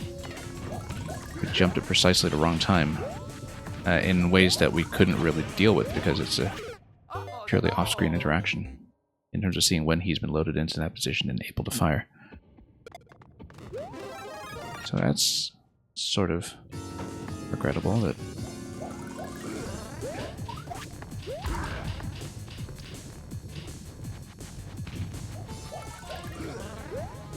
nope. There we go. And wow. No, too early a hit. Not doing it. Well, we've been making everybody wait for long enough. We'll see if we can get one more attempt on him that, or at least get us to hit number 2, but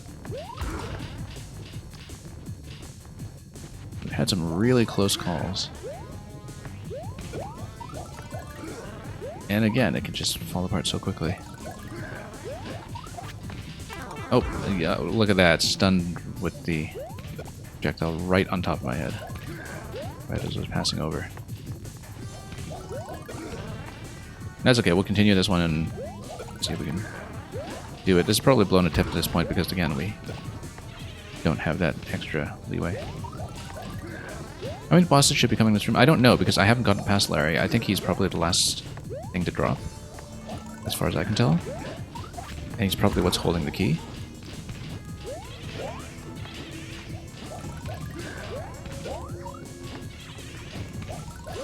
But I don't know precisely because we just haven't gotten past him yet.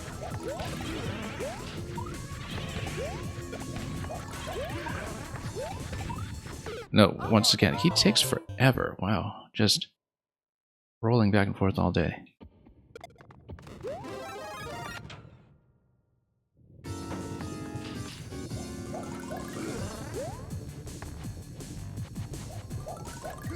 I mean, I guess that's why he was chosen for this job. And Triscade, welcome. Hope the music making has been going well lately, among other things.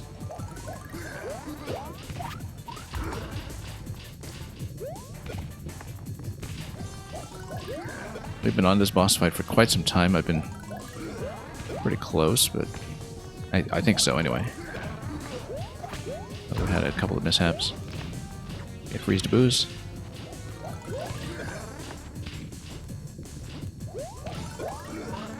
Now, occasionally if we can... Oh, once again, got stunned. I was hoping to just lead Morton's projectile a little higher, but it actually got me into trouble in terms of dodging the stun log, so... Thank you for the submission. I know you're a little ways back, so hopefully we'll get to you. I may actually close queue right after this level, in fact, just so we can have a reasonable amount of time for everybody else. And we finish earlier than expected, I'll just reopen. But it may be prudent to close after I beat this one if I can in fact do it. See, that's the problem with playing a level where, you know, you feel like you're so close to doing it, is that you just motivated to keep at it. And I do feel close. Oh, that was an accident, but it was a happy accident.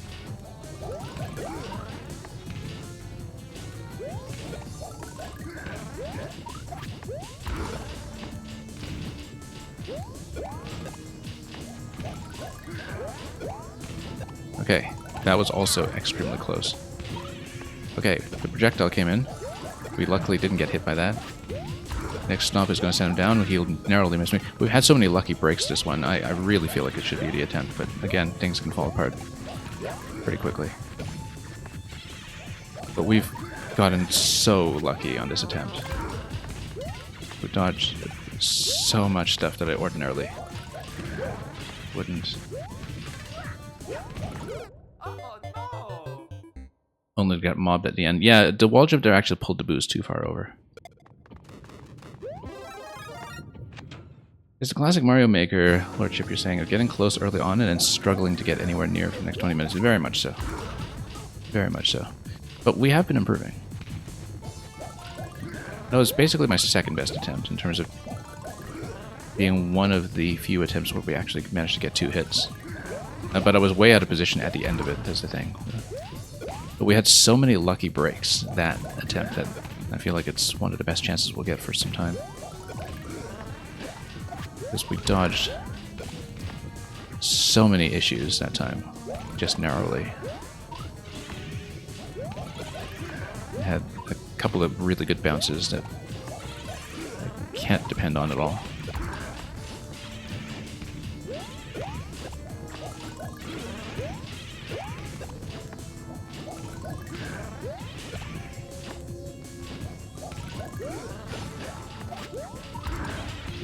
Okay, he didn't fire at me from up top this time. That's plus. Whoops. Yeah, that bottom projectile I just can't deal with. Not very well, anyway. Oh no! Yeah, and once the boos come down into the center, that's a huge problem.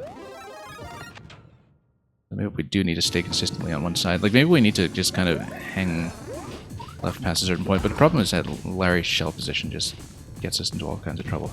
We should maybe be spin jumping on top of him at that point. But again, the sort of relative lack of control on the spin jump does concern me a bit. Maybe that's safer, just to sort of stay on top of the shell and spin into it often enough that you don't mind too much if it's right under your feet. But it's going to take a bit of a mental adjustment to do accurately.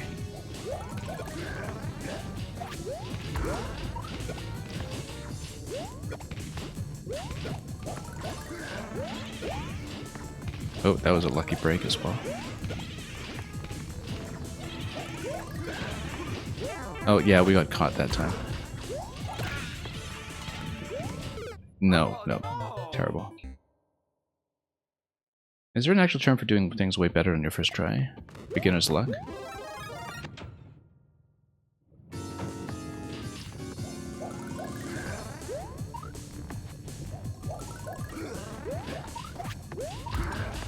Yeah, we've been tantalizingly close on a couple of attempts. It just takes a while to get back there too, which is why we've been on this for so long.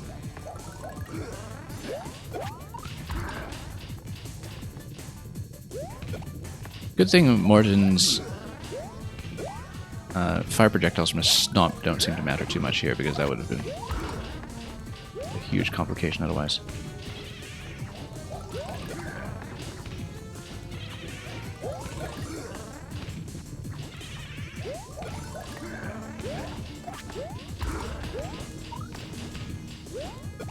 We didn't freeze the left boo as well as I could have.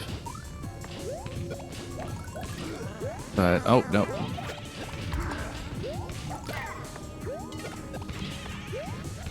Okay, let's hang the left. We're getting into huge trouble here, yeah. No! We really should have managed the facing direction to freeze the boo much better on the left side that time. We didn't quite do that.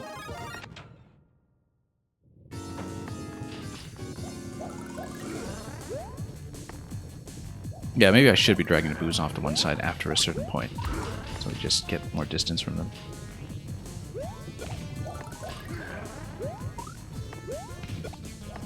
I like freezing them to maximize headroom off the start, but there is a point at which the boos should be dragged. Let's ditch this one.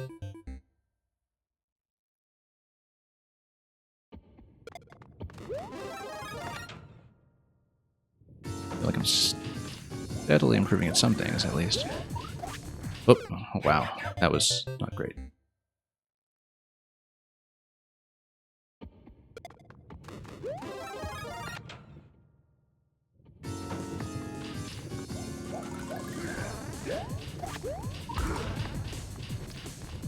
Okay.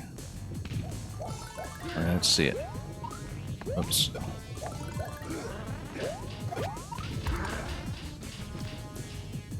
Well, we've been learning a few things about the fight along the way, at least.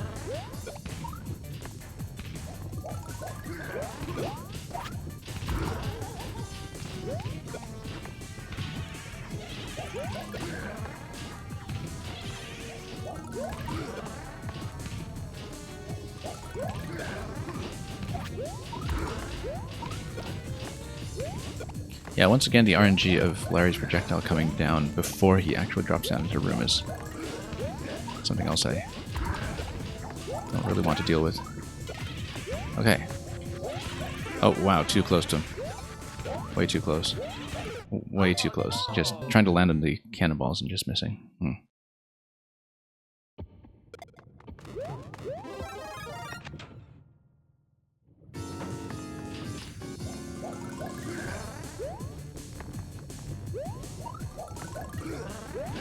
Yeah, sometimes you really just do need to clear head into things. That's one of the things I found is a challenge, especially when streaming anything involving puzzles, like both maker puzzles and puzzle games, is that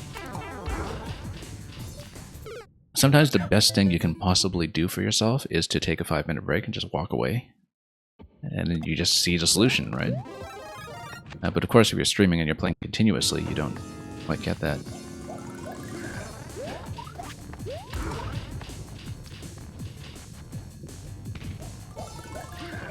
When it comes to more mechanical tasks, it's maybe less the case just because you are benefiting from getting warmed up and getting some timings down in muscle memory, and you know, sort of mentally adjusting to the speed of what you're reading on the screen.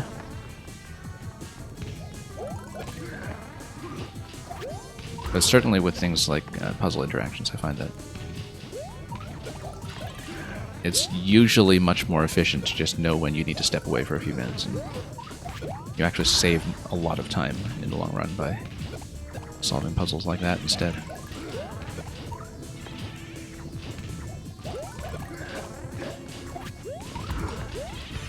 Oh, okay, took a hit just as he's coming down, that's bad.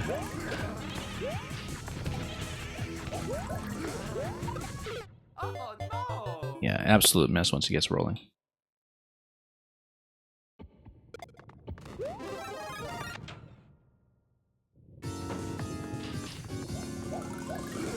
I might bail after the next time we could get 2 hits on him, but we'll see. I haven't had a clean attempt on him for a while, and that I'd already been knocked down to Small Mario the first, well, rather the last few times that we've had Larry drop. So it's already a massive liability.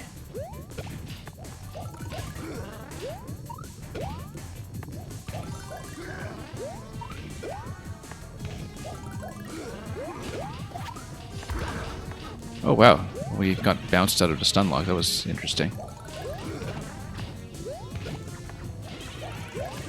Hadn't really seen that before. Now the stun lock got cancelled by the interaction with the cannon coming in from the bottom. Okay, the boo positioning was a mess this time. Absolute mess. But maybe we'll get them out of the way a little bit. Whoa, look at that. Just dropping on top of me on the left like that. That's why we generally try not to be on the left side when Larry comes down. Because he basically has this sort of 6-tile wide cone that he can drop to. With the height we're talking about here.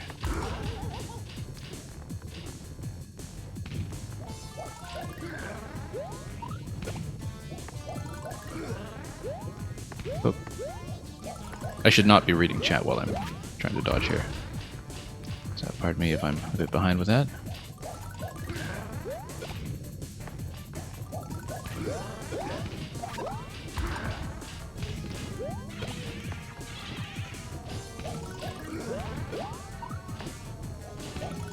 Anyway, freeze to Booze. As long as we can. Next stop should be Larry, I think. I've got decent height on the Booze this time.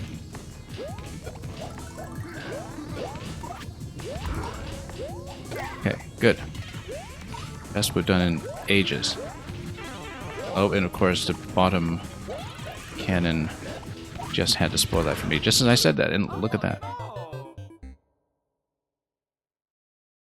Kevin the Light Blue Yoshi, welcome. You're quite far back, but hopefully we'll get to you in due course.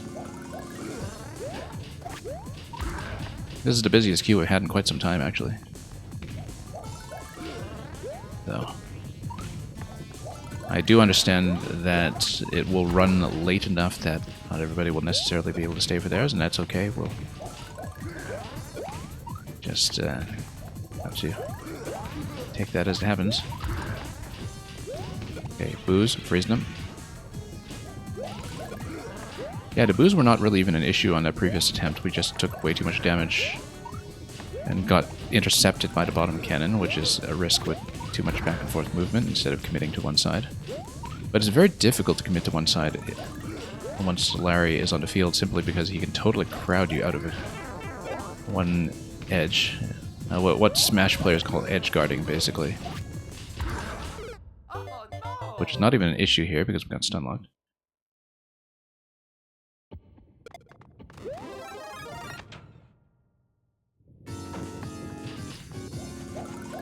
Yeah, like I said, we'll probably try to do one more attempt where we get the second hit on him, and we'll bail from there. If I can convince myself to do so. If we're tantalizingly close, then, well, who knows. But it's been a while since we've actually had a two-hit attempt on Larry. So it doesn't happen that often. As much as we're improving on other aspects of the fight.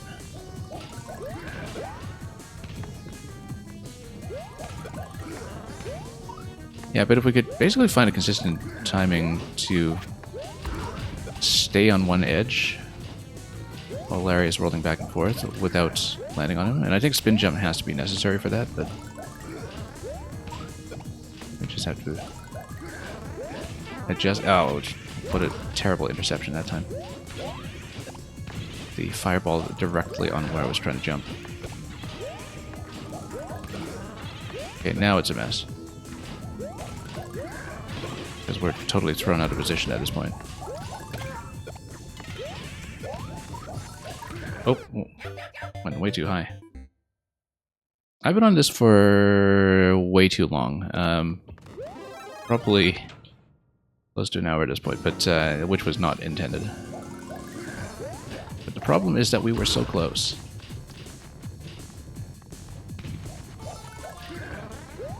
And that it is fun. Like, it is a level that has a lot of flexibility to it in terms of what I can do tactically. And, you know, we're not locked into a very strict pattern or anything like that.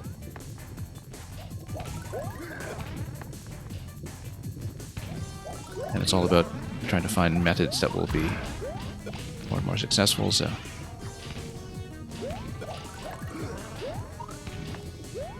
I don't even know if the maker for this one is still here, but that's okay. We'll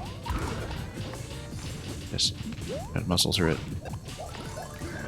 I mean, I wouldn't be playing it this long if I weren't in some way kind of enjoying the process of figuring it out.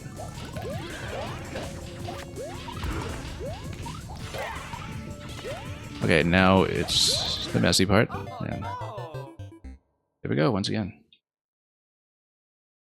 The same risk with attempting to land on bullets that we talked about quite a while ago.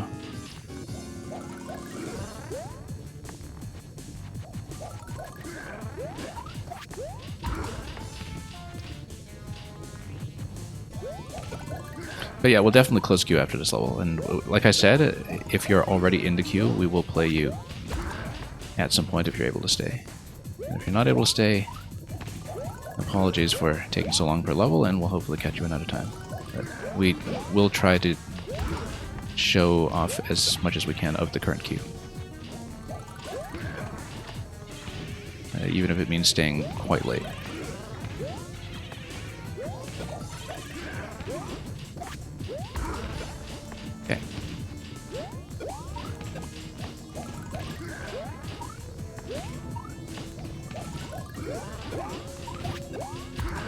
Okay.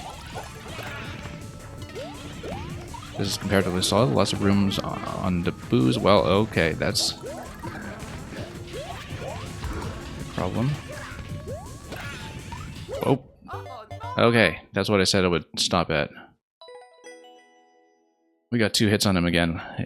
It might not have it again for some time. This is doable for me. This is absolutely doable. Just maybe not with a dozen levels in the queue. Applying a bit of additional time pressure.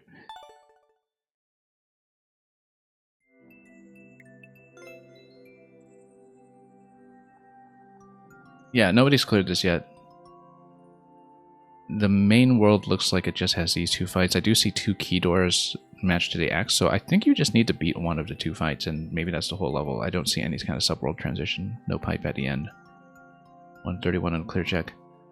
We completely could have done this, but we'll need to go back to it at a different point.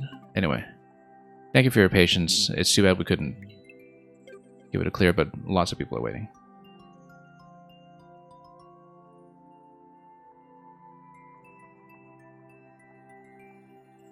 And yeah, Hypercat, hopefully we can get to you quickly, but we'll see how we do. Brown Bolshevik, if you're still waiting, I know you've been here a long, long time.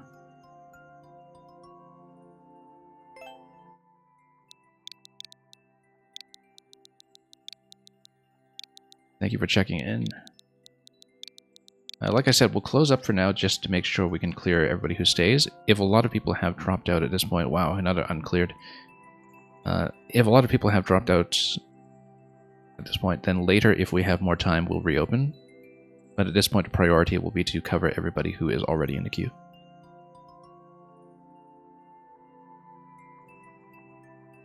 So bear with me one moment while we close up.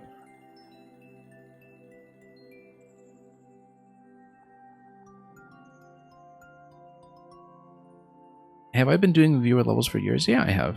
But I run at times that are inconvenient and difficult for people. This has been my regular slot for some time. Last year I was off for quite a few months because we focused entirely on Fire Emblem and Zelda. And this year I was off for a few months because we were focusing entirely on Maker 1. So possibly, maybe, you know, we weren't super regular about Maker 2 viewer levels since late 2022, but we're back, we're doing it. Anyway, Bowser has constructed one final castle to defeat Mario. Will you prevail? Let's see. Another one uncleared. This one has a clear condition on it. We'll see how we do.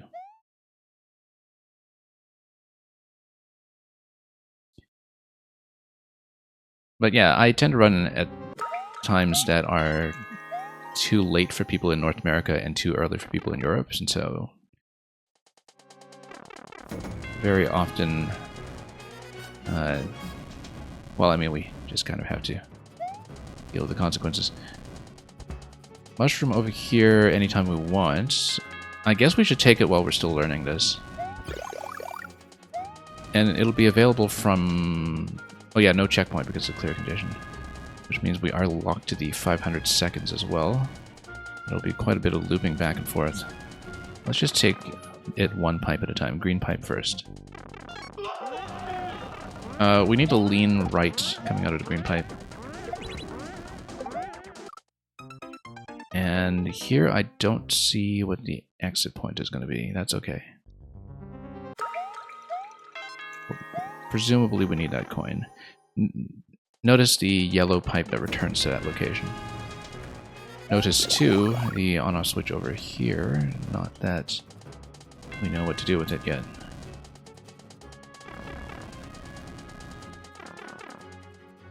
Okay, so what if we lean right coming down, like the arrow suggests? And yeah, the on-off switch initially actually won't matter too much. It does open up the pipe that is in the bottom middle, as you can see there. But if the munchers are in the way, then that's not going to help too much either.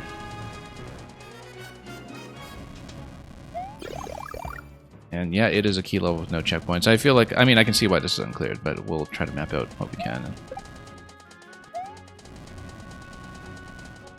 I don't necessarily expect I will clear it, but, you know, we will try to see what we can and understand it. I wonder if it's possible for me to sneak in down there. get out in the bottom middle pipe. I feel like it might be necessary that you eventually have to take out the munchers with 2 POW hits, or maybe just 1 POW hit if it's a thrown POW. I actually think that maybe we shouldn't attempt that room until... Okay, notice how if you come out the left side pipe, there's a POW there up here. If we wrap around over to the POW, then the POW allows me to get over to that room. Yeah, we can't do anything without a POW, basically, in the green pipe room. If we grab a POW in that side, we take it down to the green pipe room, we take out the munchers, the skewer takes out the hard blocks, and then from that point on, you're able to enter the pipe that is in that central location. So I think it's actually a requirement to go for the POW first.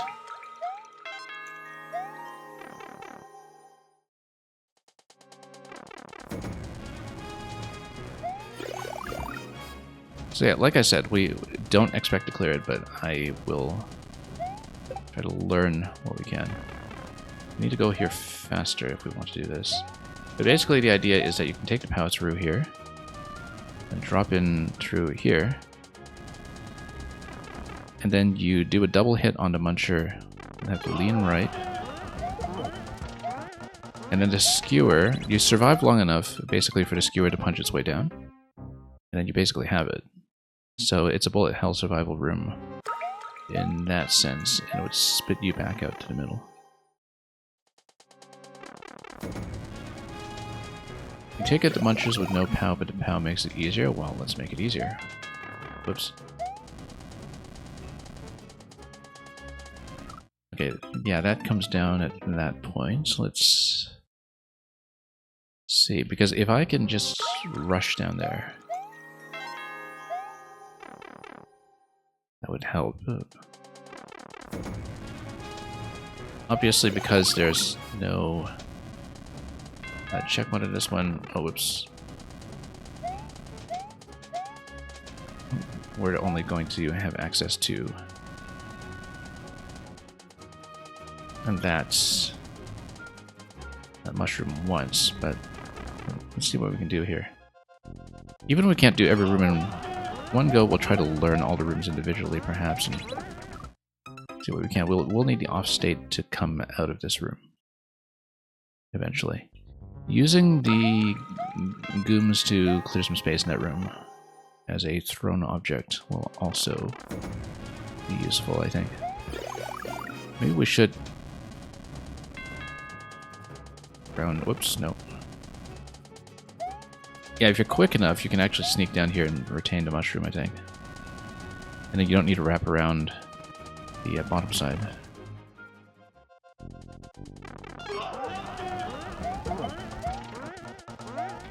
Okay, need to clear out the spiny here. Spinies on either side, it is symmetrical.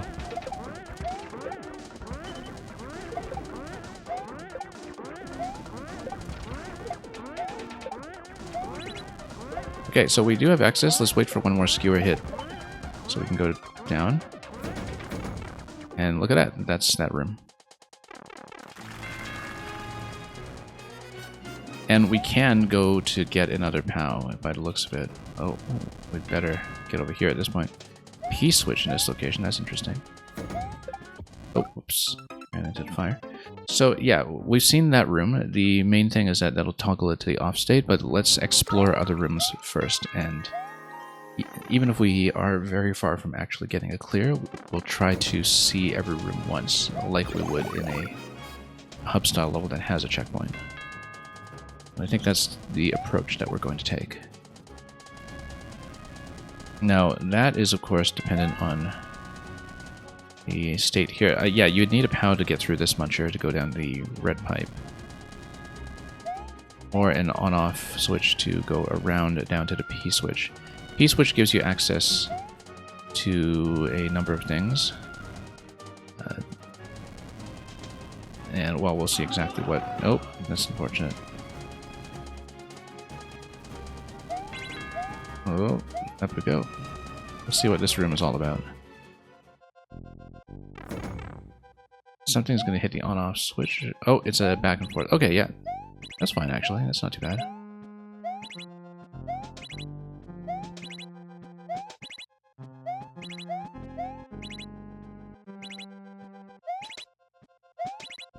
Notice that the P-switch does make that easier, theoretically. We're not going for that 10 coin on the left, no way.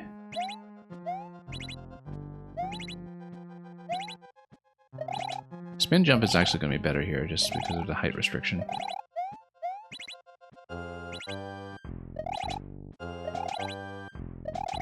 Nope. That's okay. Like, this is not a very lethal room, which means that... And because of a height restriction, it's actually easier as Small Mario. I feel like it would be difficult if you're tall.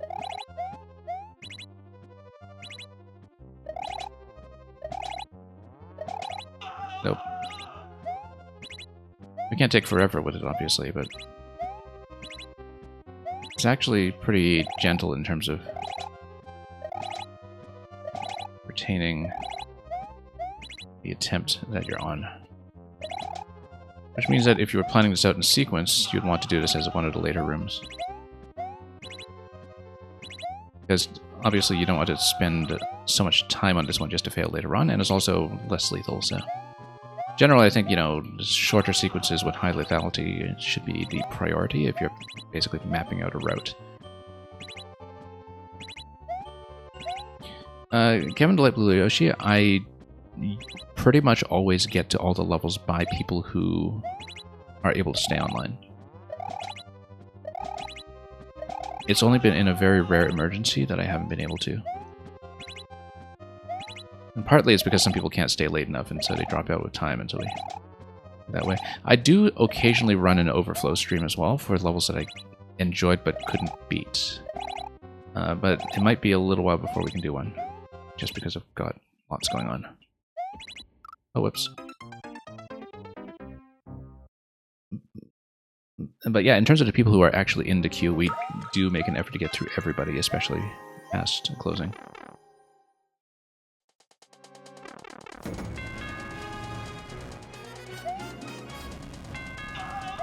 So yeah, actually, since you only need the on-off activation, we didn't want to miss the on-off switch there, obviously, but the blue room is nice and accessible early. We were quite close.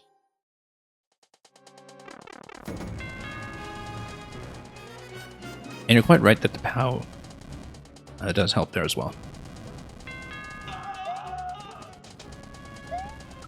In terms of removing the munchers from being a problem.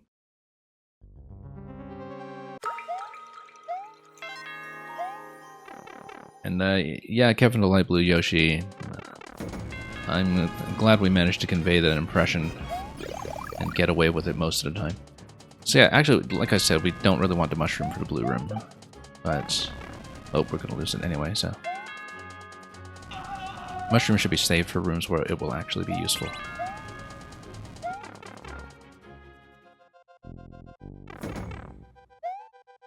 Oh, also, yeah, I guess the activation here hasn't actually started yet. We need to load the shell in.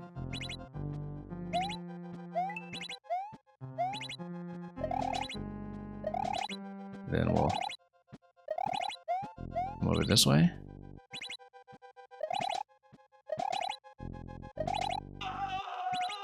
Obviously, if you do take a POW in here, you can't just spin jump everywhere, because this is Maker 2 and they don't let you do that anymore. But if you're within screen range of these munchers up here, yes, it does make it substantially easier.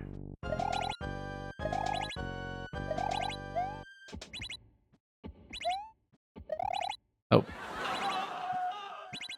That laughter was well deserved.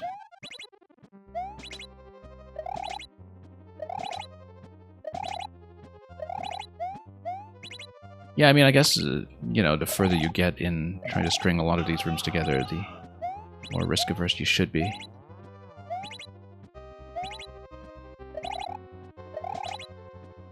Okay, let's try it this way. Sorry if I'm a little bit behind on some messages in chat. It's a bit busier here than it usually is, so...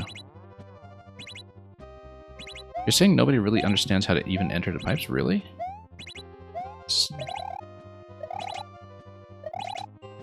As in enter the rooms themselves? That's pretty obvious, I would think.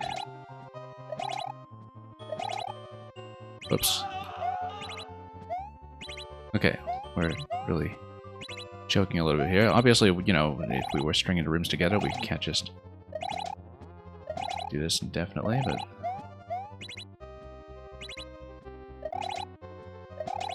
Yeah, if I wanted to put this together in a sequence, this would definitely be a later room, I think. Even though we'd feel the time pressure.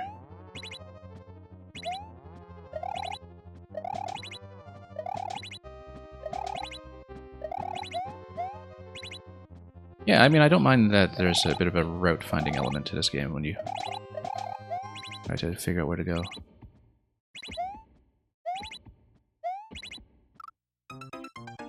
I was thinking, okay, maybe a normal jump is better there because you can sort of get up into the opening in the ceiling, but as the elevation goes up, that actually becomes a problem, so we shouldn't do that.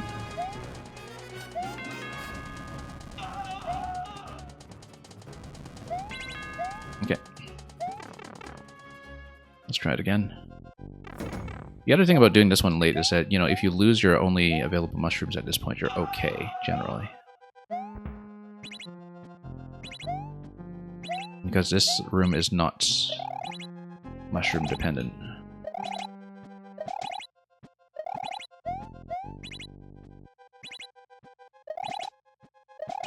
Nope.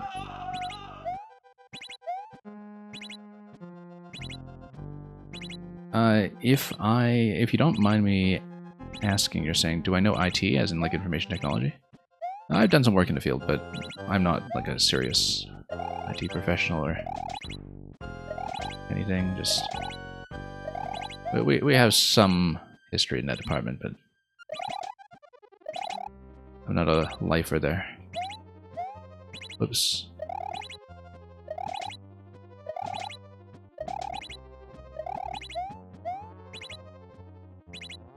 Okay.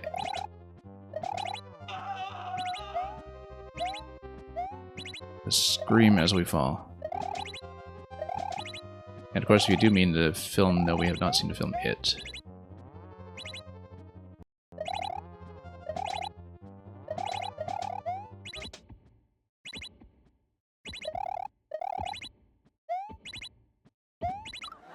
And, well, that's a whole lot of laughter right there.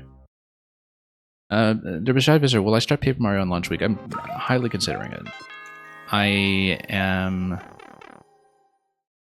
going to see how well we progress with the puzzle contest. But I was actually saying earlier on the stream that I don't even know if I'll necessarily run viewer levels next week, because we might just prioritize Paper Mario. I don't know, in one way, I mean, you know, I never put as much time as a player into things like remakes and remasters as I think I will. I always tend to backlog myself with favorite games that I don't actually wind up replaying, but I do love Thousand Year Door, that's the thing, and I do have a particular way I want to play it if we're doing it on stream. Oops. Yeah, in the last jump you're suggesting a full jump against the ceiling. I think I know what you're talking about because it makes a lot more sense, but we'll see if we can actually remember that when we get there. I'm absolutely not a precision player by any means, and so a lot of positional tech like that is not very fluent.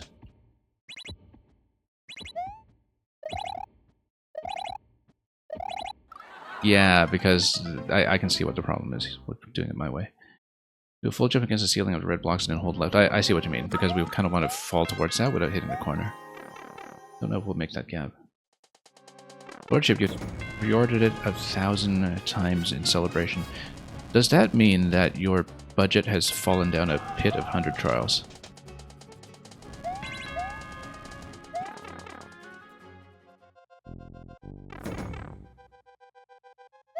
Oops.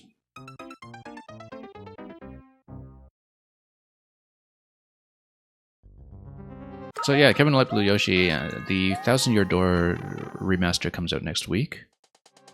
It's, as far as I can tell, pretty faithful to the original game with a few bells and whistles and a new English localization. which might be significant. But it is, as far as I can tell, pretty much the same game. I don't know that there have been any level design or gameplay changes. I think Nintendo knows better than to mess around with a lot of the most revered titles. I remember someone telling me that Metroid Prime Remastered, for instance, was actually quite strict about, you know, keeping all of the hitboxes and geometries under the hood, even as the artwork was redone. Yeah, I know there's at least the one quality of life change that might actually wind up being very, very significant in gameplay terms is that you can kind of hot swap the partners as you go. I did see that. I haven't really followed preview content or anything, but I did notice that. And that actually, I think, significantly eases up on certain things that I might want to try with the game. So, you're young and your first Paper Mario was Sticker Star? Yeah. It's, I mean, there are some pretty distinct eras of Paper Mario, basically.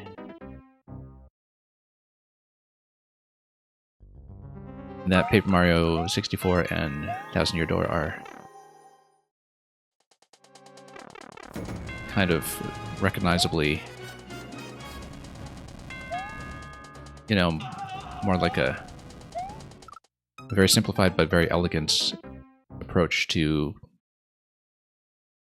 turn-based Japanese RPGs with parties and such, even though you do get just a single partner at a time.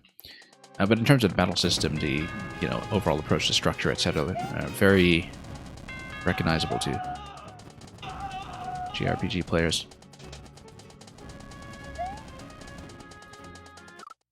Super Paper Mario is its own thing. It is very much its own thing in so many ways.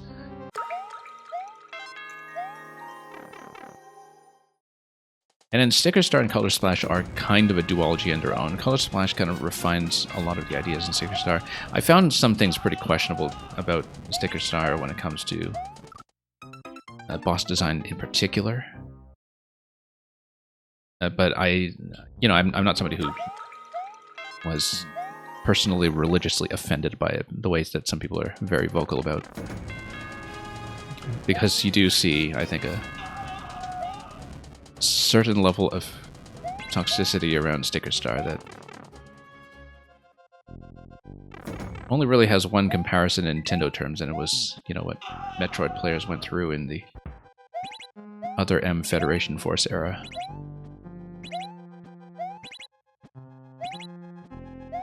Origami King I really liked. We streamed all of Origami King when it came out back on the stream. This was a fairly new stream at the time, I think.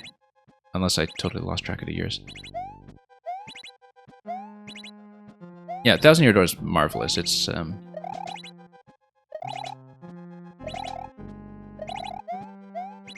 kind of personal favorite in many ways.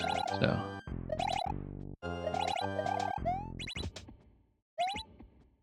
it's been a long time since I last revisited it on GameCube too, so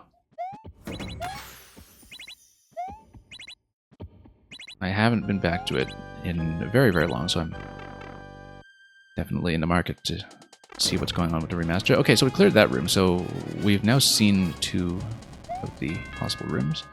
Let's wrap around to the P-switch.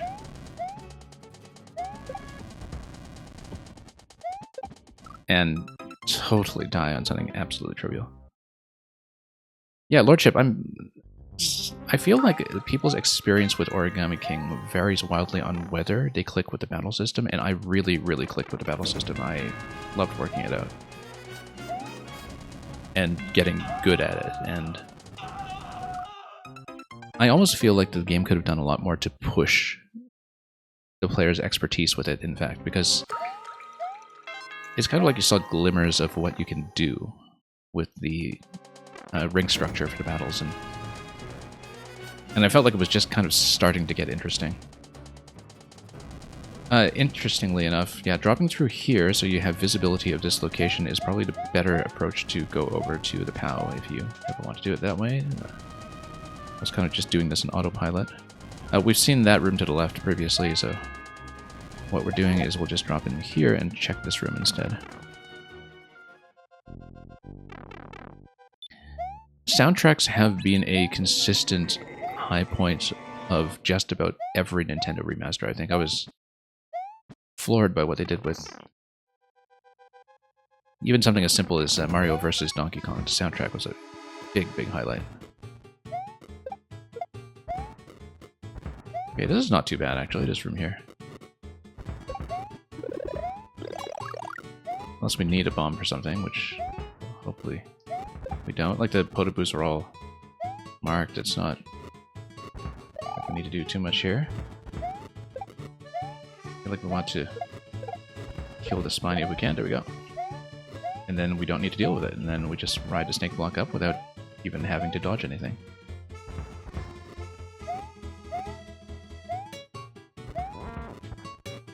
So we can be totally complacent about this area. We won't be able to kill the mecha, though. That's okay. Yeah, if there's no Spiny here, look how relaxed this is. There's just nothing going on with it.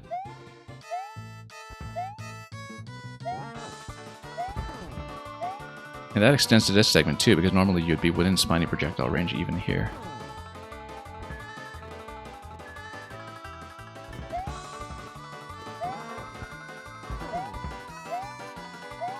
But yeah, you definitely hear some people gripe about how they thought the Origami King battle system was, you know, something really tedious and unrewarding or whatever. You know what? I just inherently liked it. It was completely unique and fun to master.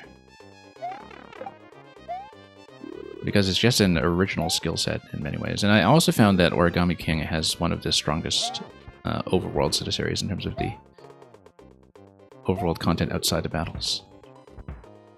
Actually, even Color Splash was not too bad on that count. Color Splash inherited a lot of mechanical problems that are structurally just inherent to Sticker Star. Because it was, you know, just directly borrowing from Sticker Star's ideas, but there were a lot of things it did right, and it does deserve some credit for that. Worth remembering the bomb room has a mushroom, yeah. Yeah, worth remembering that for sure. Okay, we're in the off state right now, so let's just go to the P-switch again, and we're seeing 2 coins at this point. Oh, P-switch gets me up back to the top. Now, why would we want that? I actually haven't seen where a lot of the coin placements are, so... Can we go down? No, we can't. And I didn't see what else the P-switch actually gets me, because, okay, we've seen and beaten blue pipe and green pipe and red pipe at this point. Oh, that was a bad idea. Oh, yellow pipe on the bottom left. I haven't seen that, so we'll go for that, and that's what requires the P-switch. Yeah, Origami King, I found Chapter 1 was definitely a bit of slog, but that's partly because the battle system hadn't taken off yet at that point. That, you know, at that point it's so early that you don't get a chance to see what the game is capable of, and so... And it is noticeably slow, but... Oops.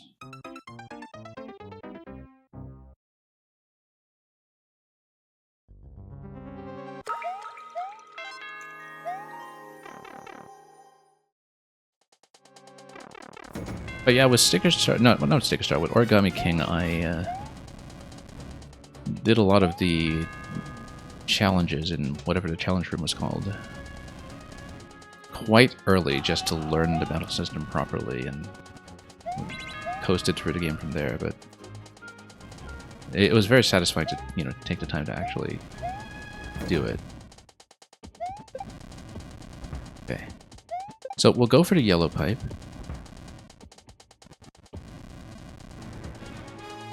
I don't know that we'll necessarily make a full attempt on the clear, but we will definitely beat every room that we can see. And I think that'll be the approach we take here. Now, if we hit the P-switch, well, we'd still only have 10 seconds to get across, so let's go this way. Oh no, we do want off. Yeah, I didn't want to hit that. I want the off state. It's our only real chance to get the off state here, and then we need a clear opportunity to jump over to the left with the P-switch activated. Other thing about the P-switch is because it is not P-blocks over the bottom left, but rather just the normal yellow turn blocks, that you actually only need to clear them once with the P-switch, and then once you've cleared them, you don't... Basically, you don't need a P-switch to be active at the time that you enter the door, because you just need to clear the coins. Entering the pipe, rather. Which means that it's possible to go there and then loop back around and bring a P-switch into that room if it turns out to be useful for some reason. Like into the yellow pipe room, whatever it turns out to be. Okay, so at this point, we're going to hit... oh, okay. Fire bar here caused problems. Oh, star, I forgot about that. That would significantly ease up on something, possibly killing Bowser.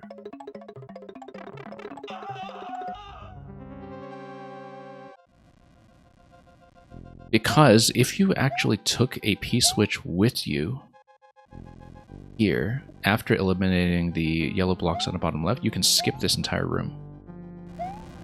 It just means you'd need to do the P-switch loop twice, perhaps. And, well, you need some kind of door entry to... No, because the P-switch spawns from a red pipe, so actually you can skip this entire room. You can absolutely do it, unless there is a problem with picking up the pink coin.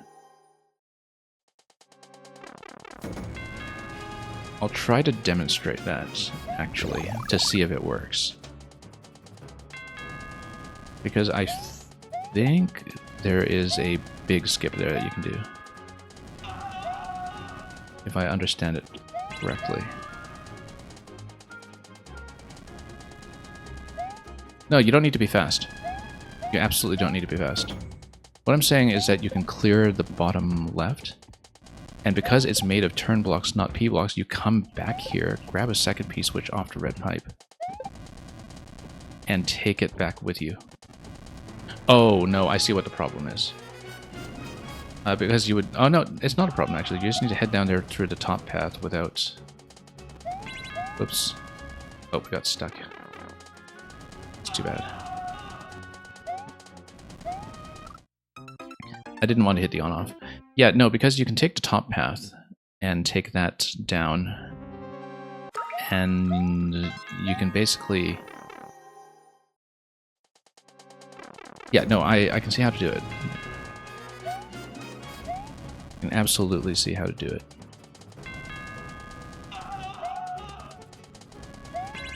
Also, we hadn't thought about how the star would be something useful, and that's something that we might want to think about if we load into the room eventually and start preparing for something like a Bowser fight.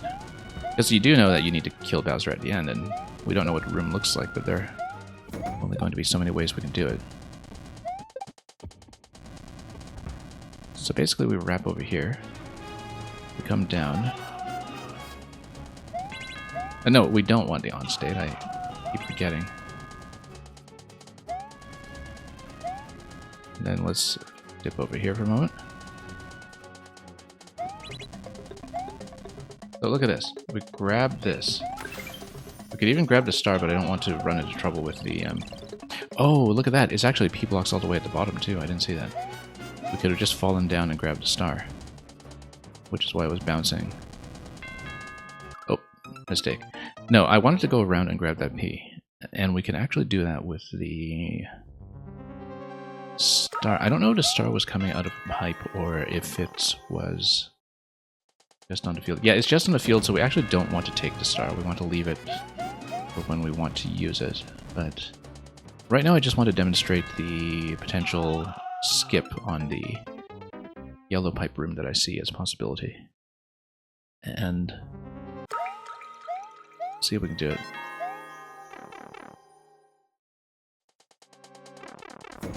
So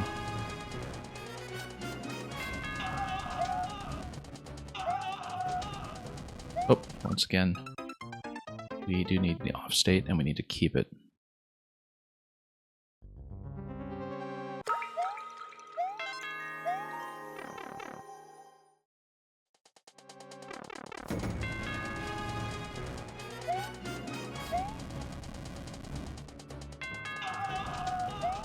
Oh, bad idea that time.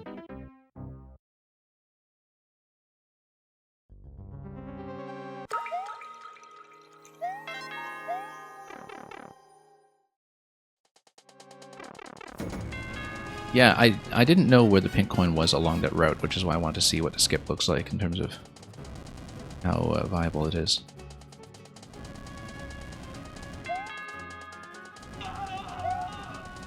Because I don't know what the pink coin placement even is right now, right? In terms of how much you need to wind around to get it.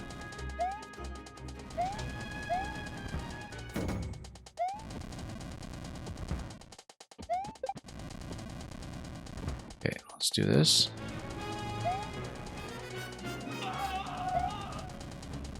Oh, there's gonna be a bit of an issue here. So we'll do this, grab that. And then we can actually just go across like this. We'll take the star for now, just to bust through here and not think about it too much. So the idea is that we will go through the top route like this. Then drop down like this. And if you go down here, I see that the coin is to the left. I see what the problem is. That you would exit through here. And if you exit through here, yeah, I guess you need to get the coin because this would spit you back into the main room. So maybe that's not useful. But if you hit a P-switch here, then you get all these platforms to work with, right? So why wouldn't I? When we can just skip over. Oh, because that doesn't take you to the coin. Okay, I see. Except, no, the bomb is going to... Yeah, hang on. We need this open. There we go. But then what's going to hit the bomb? Yeah, but basically we need to let the bomb blow up over there.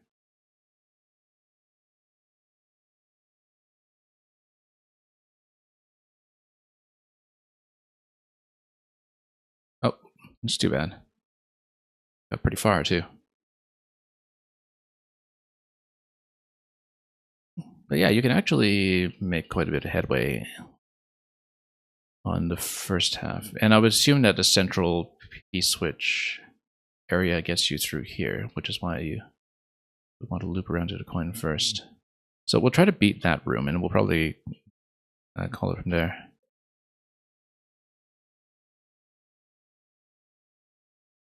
I feel like we can get the clear on this at some point, but we'd need to be pretty consistent about doing all the rooms. Can't actually remember if we have seen all of them at this point. Because it's, yeah, one starting coin, and then we have the 4 different pipe challenges that we've seen so far. Then where's the last coin coming from? We didn't see.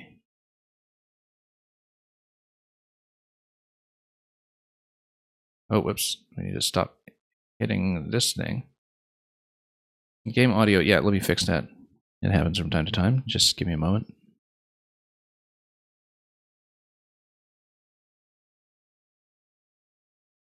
Our stream has very buggy audio sometimes for reasons that can only really be resolved with new hardware, so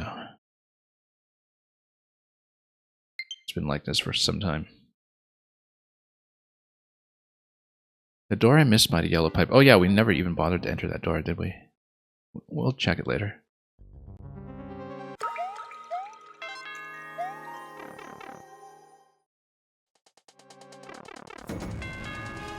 So yeah, this looks pretty doable to me. It's just that you need to be consistent over a fairly lengthy period of time.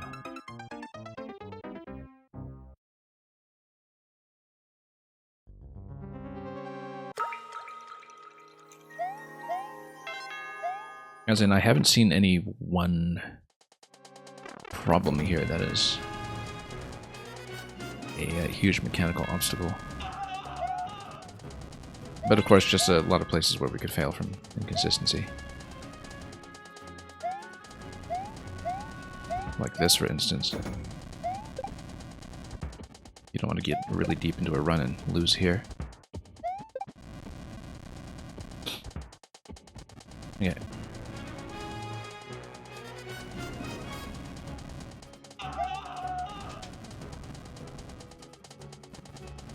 We should take the top path both times, actually.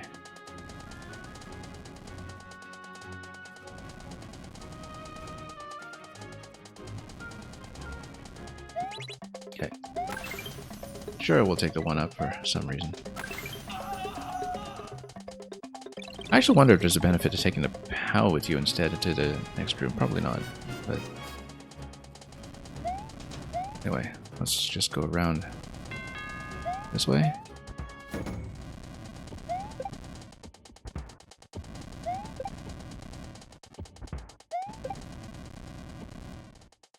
Back down. And yeah, we actually didn't want to take this route, but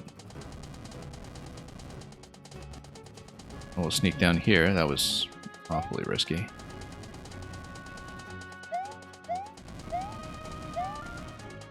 Can't believe we survived that, actually, but the fact that we now know that we can survive that is useful information. Let's wait till the next blade comes up just to get it out of the way. Whoops, there we go.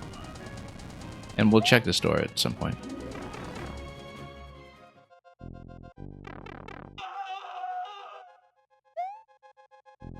Okay, so here, we don't really need a safety net of the P-switch, but it does help.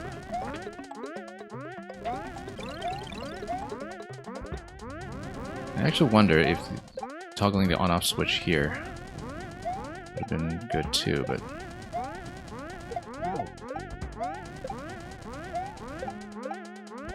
And then we'll just stand here for however long. And isn't this already going to be the coin? There we go. And then we'd need to wrap around to get a P-switch up here. So you'd still need to platform around a little bit.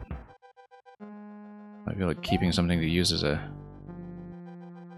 way to disable the spiny would have helped here. Yeah, and Dan Greensword, you can't stay. I know I've been running super long today, so whoops. So maybe it's better to use the P-switch to skip the second half than looking at it.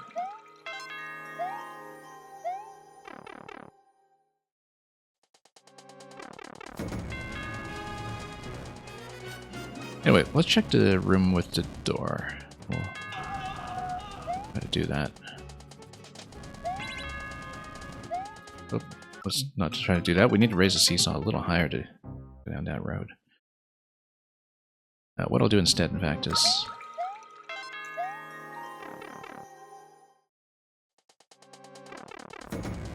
the shroom first.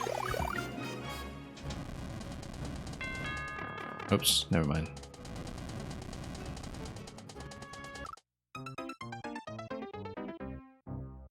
Yeah, we'll try the door, and then we'll see what that room is like.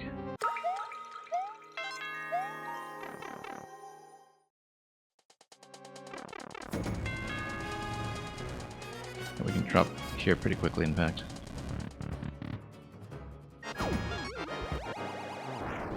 Notice that if, for example, you took a POW in here, you could actually just chuck it directly at Junior. I bet you can do it, in fact. As it stands, we have a narrow window of opportunity to smack him. That is based on this, but you can totally just POW him, I think. And we'll try it that way, because it's just a loop over the top left anyhow. We'll just map out what you can do with it.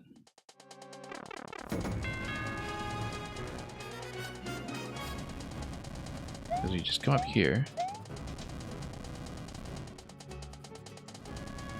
and then sweep around this way. You drop into the clown car immediately, and you kill him. There you go. Okay, so the only room we haven't done properly then is the P-switch room.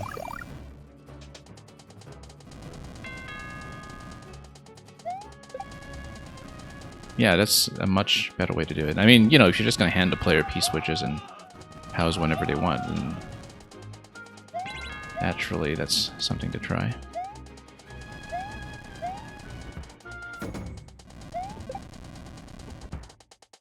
You have to be fairly accurate, of course, with a throw, but it was very fortunate we managed to get that at all.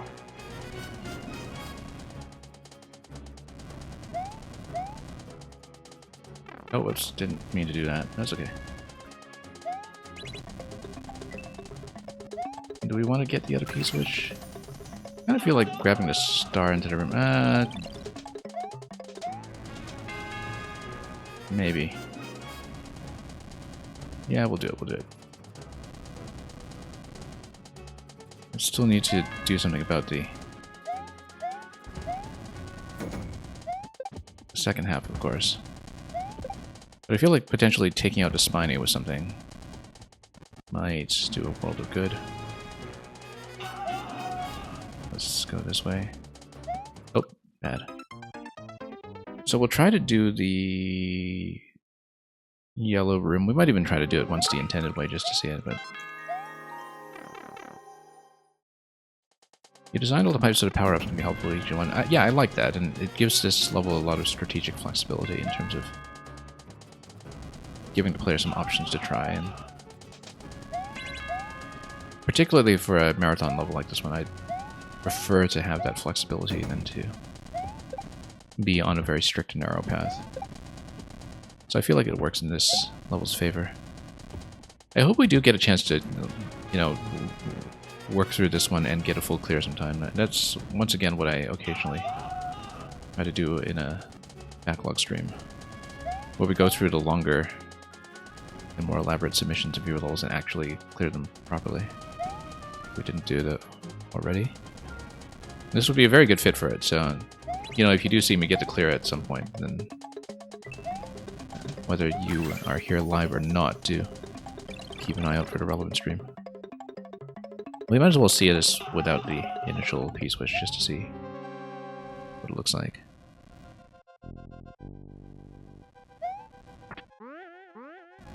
We're at a bit of a disadvantage though, in that we still need to do the second half fully now. But yeah, this is something to do with the P-switch down here. We just send it through, very simple. Whoops, except we need to not get the blade in the face on the way back.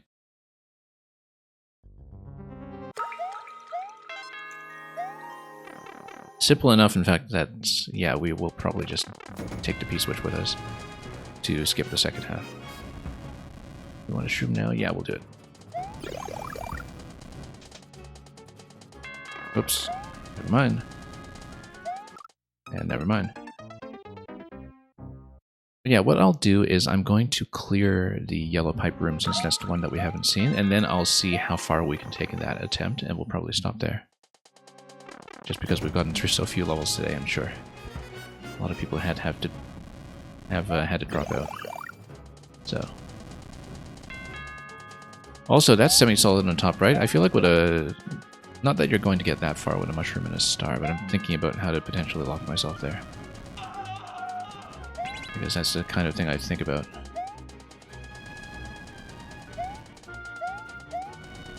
I wonder if I can get on top of that semi-solid. Oh, whoops, too bad.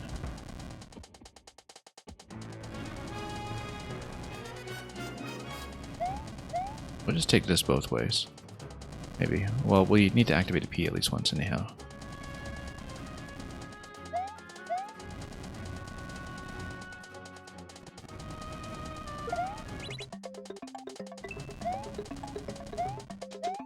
I know we can take the star, but maybe it'll be useful later. And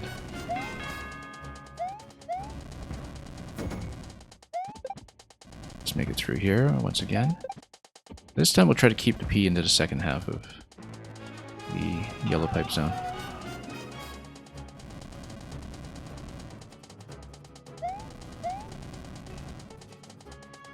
Yeah, difficulty-wise it's really not that bad, at least segment by segment. Obviously stitching the whole thing together is a different story.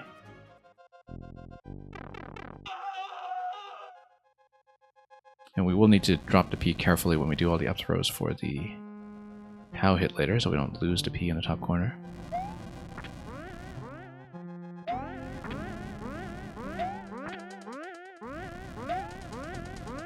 Okay. Once again.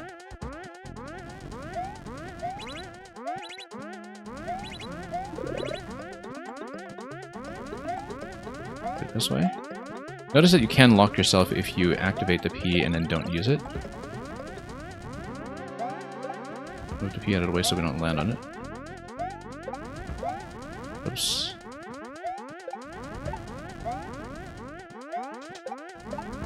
Okay. Nope. Come on.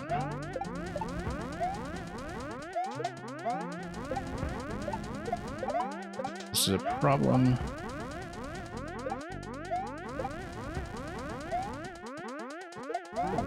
Okay. That was rather more dangerous than it should have been. Nope. I knew that was a problem as soon as I went for it. So. I jumped and then I thought about the burner timing as I jumped.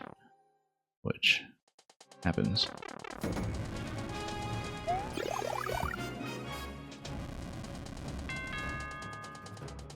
Nope, that bad position in general. That was kind of awful, actually.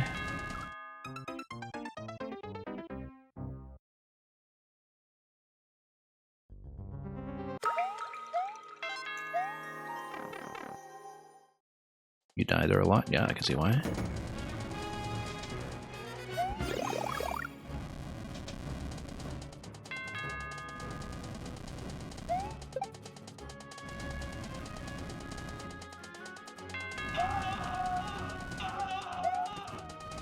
I'm just thinking about room order at the same time too, just in case it becomes relevant. Oop.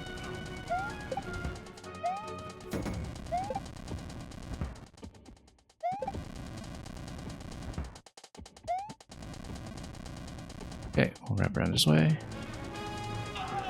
Again, I wonder why I keep taking this bottom path. It's not actually a good idea.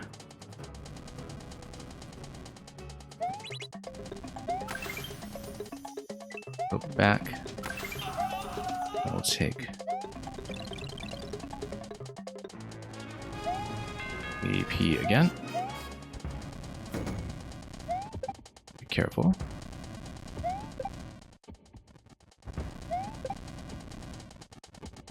And we'll take the top path.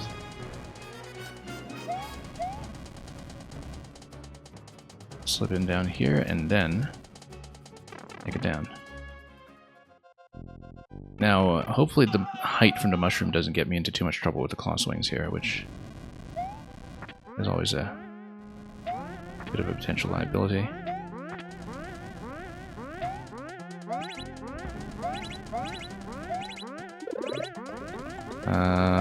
Yeah, that was a problem.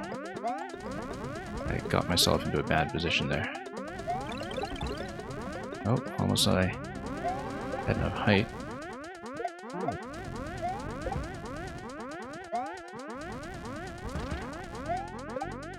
Okay, wait for the burner. And go.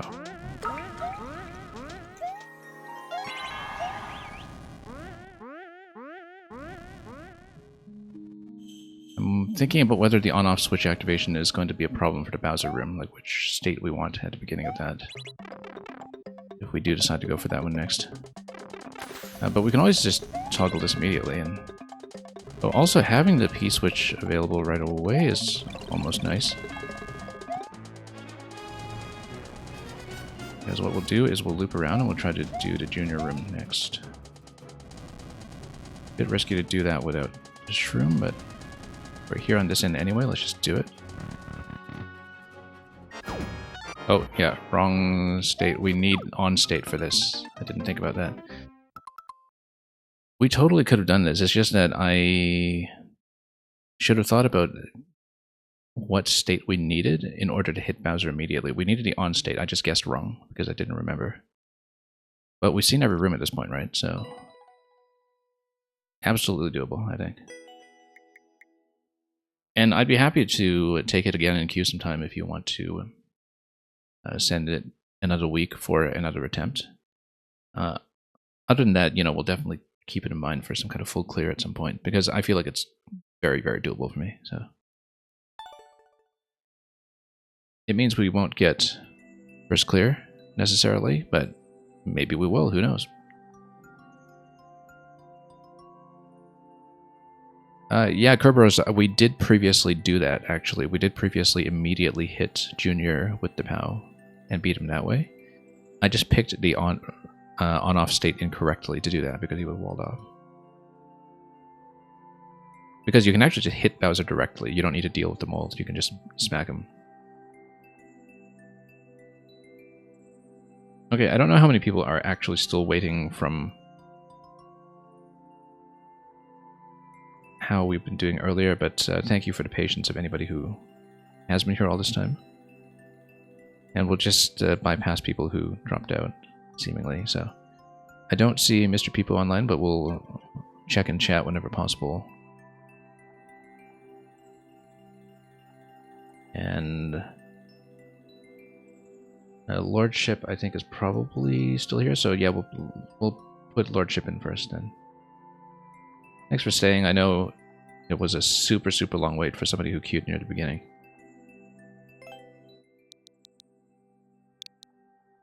I think that's an S. Never tell the S's from the 5s. We've cleared very little today, actually. People have been sending me large and hard stuff. Yeah, I suppose, I mean, I know Aura runs viewer levels at the same time that I do. I hope that was a good experience to watch him blow through this one. But here's a hot day in the kingdom means Pokies and Thwomps are out and about. Very new upload from just before I got on, really.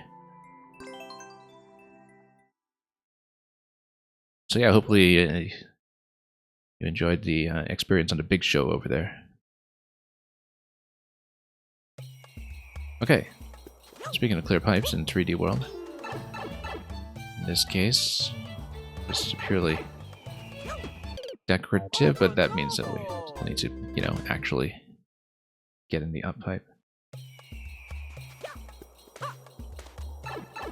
Yeah, the Bescheid Wizard, no worries. If I still see you in the queue, and we'll definitely bring you in. We'll see how late we run today. Enjoy the Pokemon raids. Pokemon Go raids, does that mean you're out in person for that? I suppose it might. Okay. Oh. Going back and forth that way is probably fine, because if you ride the icicle on the right side, it's easier to get in that way instead of trying to wall jump in. Awkward first jump, yeah, I know. Whoops. Very awkward first jump. But we'll do it.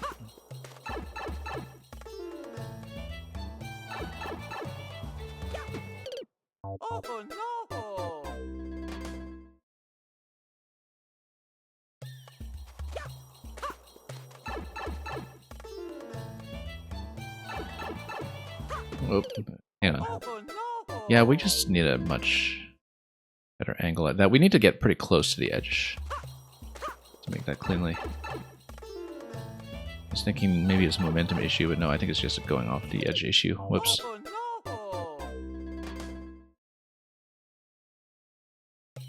Also, I need to check one thing here.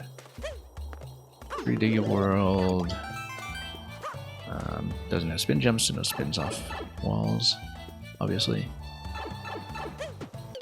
Oh no!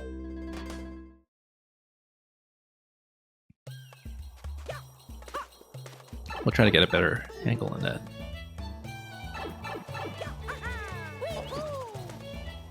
Okay, maybe like a crouch jump to get over, except we need to hold up to get into the pipe entry.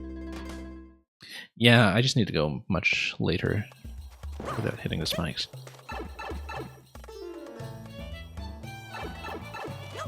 Okay, there we go. And that's too high. Previously did it just fine.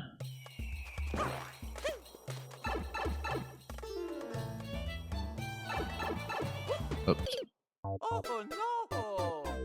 That's okay, at least this is checking us at the very beginning instead of at the very end or something, but... And, oh, just a little bit more height there would have been nice. Now we just do the icicle drops after that. Like I said, I don't think it's advisable to try to jump into that one tile slot. I think it is going to be trying to, you know, wall jump and slide and go back and forth, but we'll see what we can do. Just need to learn the pattern.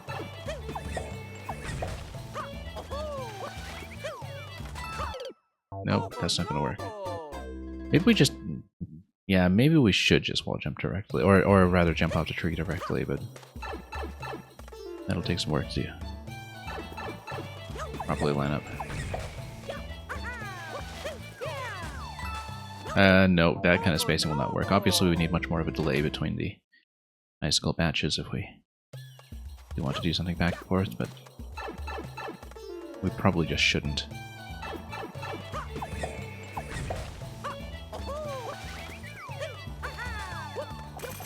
Oh. Nope. But if you do manage to stagger the icicles apart, you basically can just try that bit again and again, and as long as you have a good method to recover from a big miss. And past that, you just need to avoid the squish on the thwomps after you come through the lower of the two clear pipes that will be there. I feel like getting on top of the icicle is the best way to do this, because we can just do a jump even if we missed a slot, but... Oops. But anything will do. How did I just notice that the conch doors in the background in the desert stage actually are totally in motion? That's one of these things that you just never pay attention to, and of course we're playing thousands of hours of Mario Maker until this hits you all of a sudden. Anyway. Just stuck out at me all of a sudden just because of the spacing and position of the background in this level.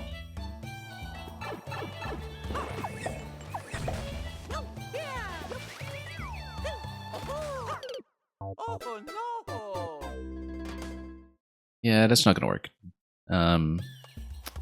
We should just go directly for it. You maxed out the hours played in Maker 2. Does it just go up to $99.99? I discovered, by the way, that... You know how the icons on your Switch can be, sorted by total playtime top to bottom, right? Which is how I like to do things. The playtime count that is used to sort the icons resets after a certain amount of time, like a certain number of years. It's about 6 years or so. So for example, you know, let's say I played 300 hours of Breath of the Wild back in 2017, and then I put in another, say, 100 hours a couple years later. It's no longer ranked as 400 hours. It would now be ranked as 100 hours, for instance. Because it takes about 6 years, I think, but the timings on the Switch icons do actually drop out after a certain point. Oh no! I don't know what the exact threshold is, but it's the kind of thing that, you know, you only notice if you use the system this intensely and this long. It doesn't mean that my icon rankings on my Switch home screen are no longer accurate. Because anything I played in, say, 2017 or 18 has started to drop off. And I haven't found anybody else document this either. I haven't seen anybody talk about this online. So hopefully it's not just my device, but, you know. Often you would just let your Switch open and do other stuff, I see. Yeah, I'm still on my day one Switch. It's been... I mean, at this point it's my most used system of all time, but... by quite a margin. Okay, I do need to slip off or down a little bit here, or perhaps twirl to reposition that wall jump, because I do come in a bit high. Probably I just need to slip down to the edge. Hey, best attempt yet though, new record. Oh, whoops. And yeah, just slipping into that slot is the best way. I'm pretty sure there's a limit to the amount of games as well. I didn't know that, but of course there would be a limit. It's just, you know, whether it's something you would realistically hit. And I have far too many games on the Switch. Like I said, it is, I think, probably in contention for my most used piece of electronic hardware of all time. I think it might be, because I've had it longer than I've had my current computer, for instance.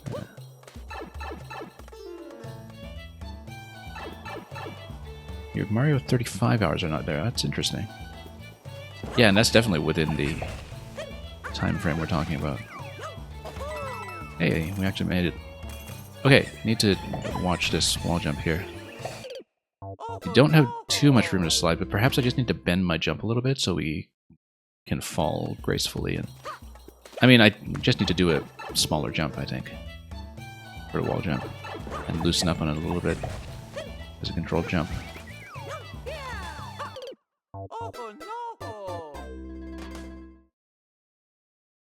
You had a PS3 that was in pieces on your desk, and you had made some calibration on the power supply so it didn't turn off by itself. Interesting. Oops. And there's some screw you can turn to give more power or less. That's the PS3, I guess.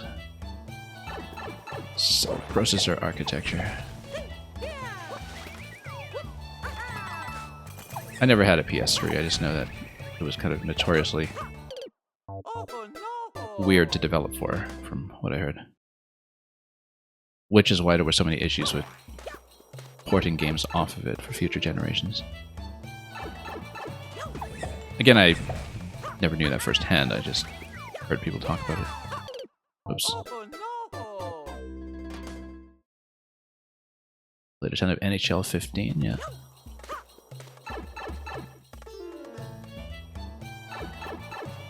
Who was on the cover of NHL 15? I've been out of touch with hockey for some time now. I used to actually follow a lot of like hockey data analytics blogs and such back when they were a new thing.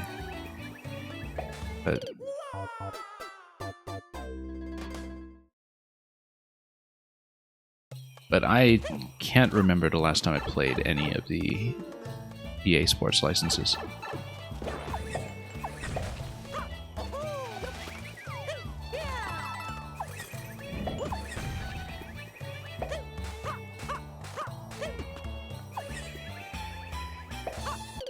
Oops. Oh, you bought the game online, I see, okay.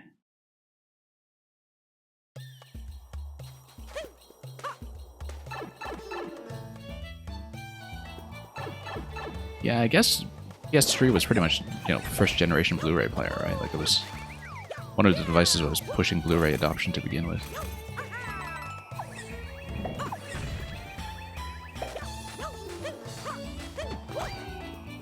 Okay, and again here.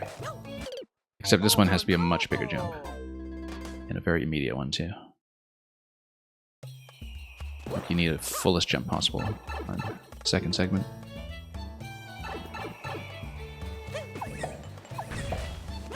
I mean, I thought PS2 was mainly, you know, a lot of people's first DVD player, actually, circa 2000.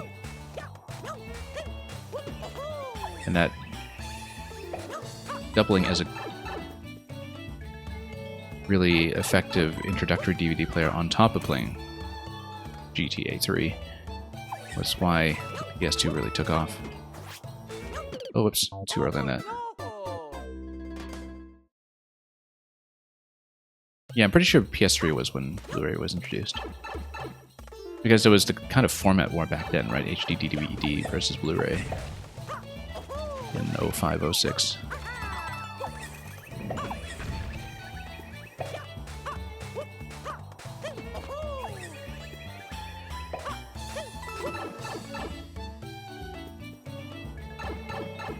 Okay.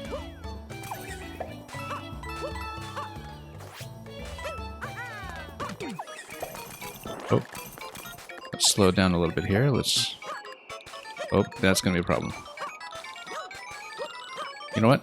Jump on top. And let's see what we can do here. No. That doesn't work. But, yeah, basically you can't miss that slot if you're at the P-switch segment.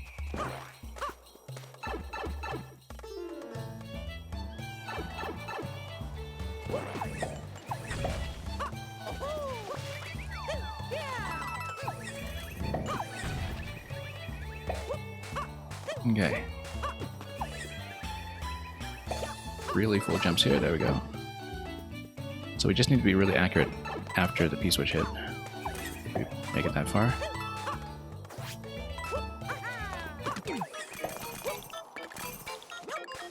Yeah, wasting too much time on these. Nope. Not even close. If we get to the arrow, we're probably fine. We have to deal with the pokey, but... Yeah, we're having too many issues with the P-switch area.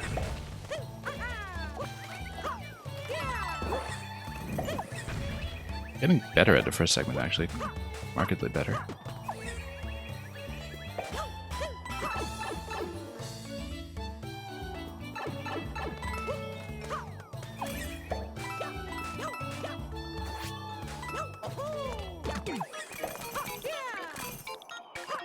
Yeah, just drop it immediately.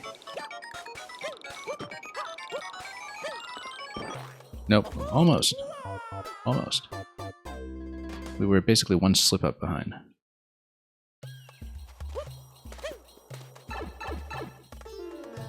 Let's do a checkpoint, yeah. But yeah, we were basically sort of one big mistake off getting through the area there. Yeah, Kevin Light Blue Yoshi, I know you seem like a pretty far back, but I'm pretty sure a number of people ahead of you have dropped out at this point, so hopefully it won't take too long. Like I said, I will stay as long as I can to play everybody in queue who is still around. This is our usual policy.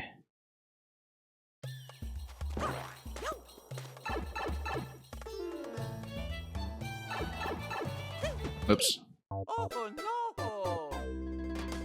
So I may be around for quite a few hours yet. Past this point.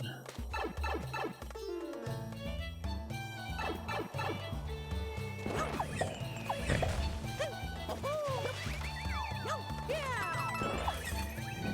Ooh, swirl there actually. Whoops, whoops, quite a bit. Whoops. I don't know why the wall jump just failed there.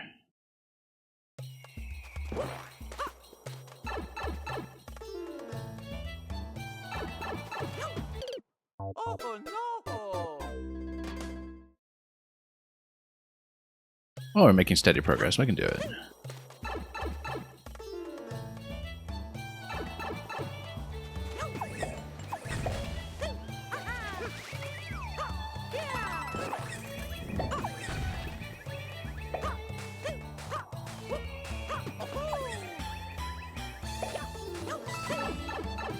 Anyway. There we go.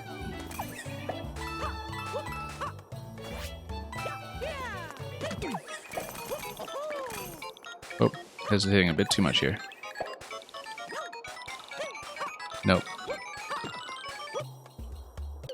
Yeah, that one tile slot.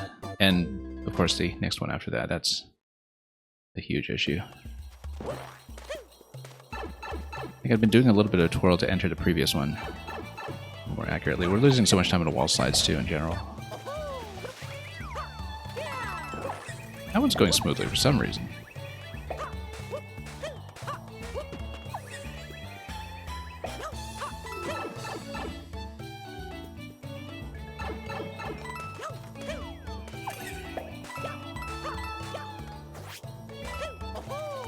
Yeah, just not really too comfortable. Oops, no.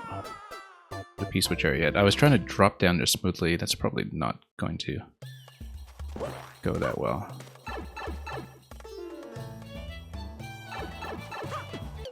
Oh no!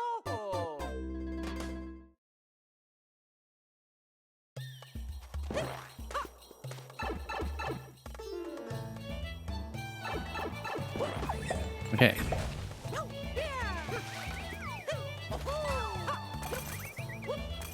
Luckily, this one we can try again from time to time. Not going to have that flexibility with the P-switch segment later.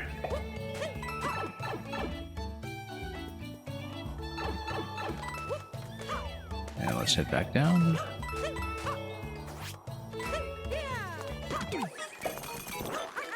Oh wow, that was a disaster. Got slowed down a little bit too much by the ice that time. That was unfortunate. I just didn't account for the drag when we came out of the pipe. Whoops.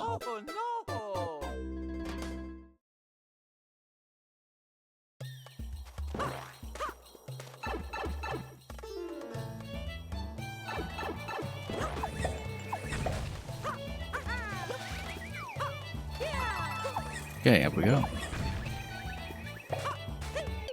Oh no!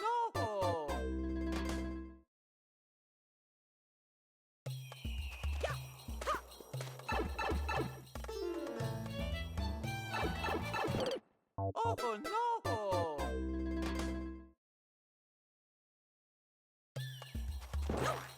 So yeah, P-switch area is definitely the biggest threat at this point.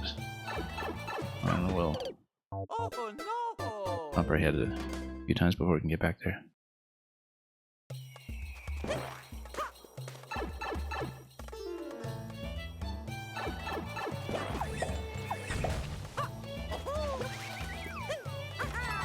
Okay, that was surprisingly smooth.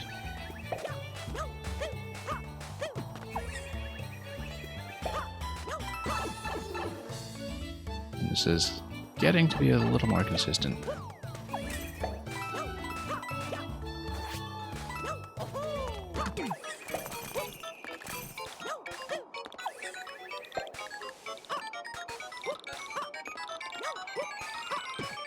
No.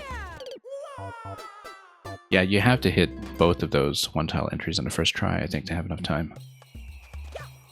And to feel comfortable about making it over next area with a pokey. Oh no! I do find these one-tile entries quite difficult to execute. Just in terms of perceiving where your entry point is supposed to be.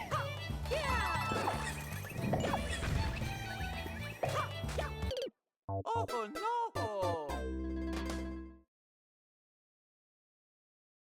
And of course, we're losing quite a bit of time just sliding in a position to get ready for those.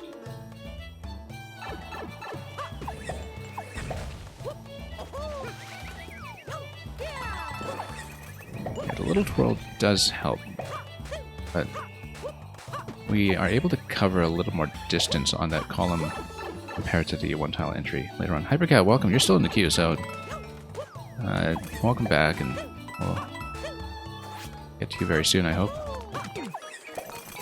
We're a little further along, despite our worst efforts. Yeah, the entry is just disastrous right now.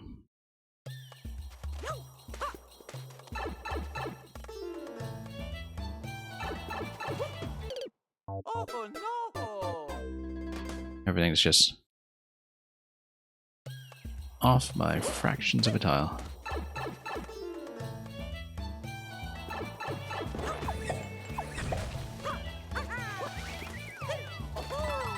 Anyway, that one's going well because we have a good curve down towards it. Glad you think I'm doing great, Lordship. We're working on it. Steadily. Oh. Oh, nope. Backing out of this too much.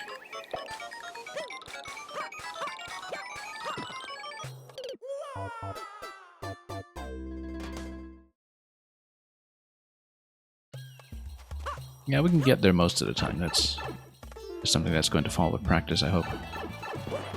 The way that the early entry here is actually getting much, much better. I don't even know why.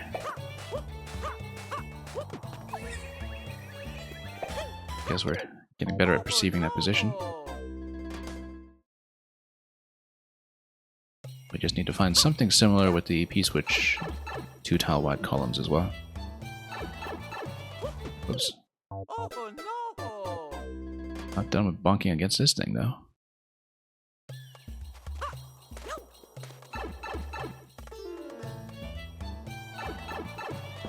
Oh no!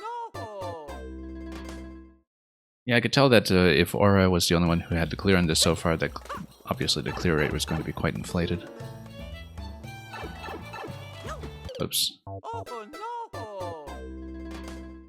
But I'm sure it will settle in eventually, once I've had a chance to knock it down.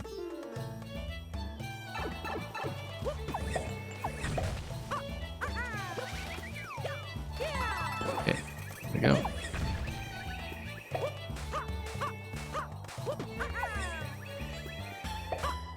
Oh, whoops, slipped up a little bit there with the jump.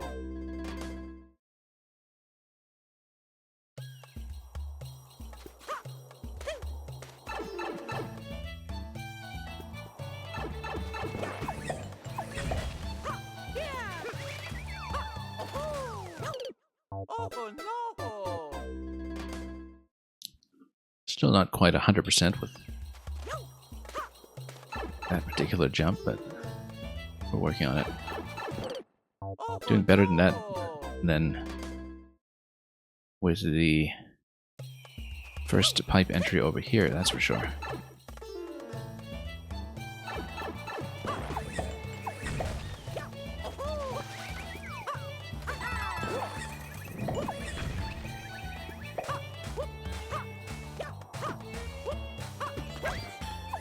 Yeah, I can't do that much back and forth later on, but we'll take the flexibility where we can find it.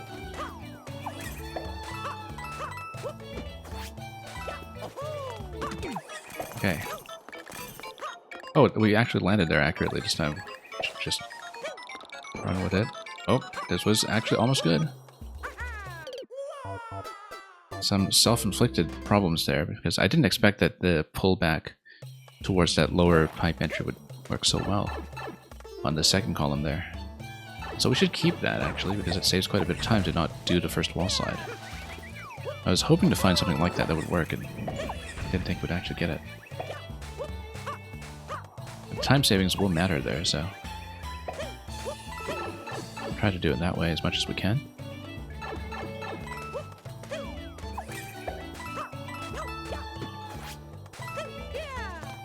Like right here, what you do is pull back a little bit.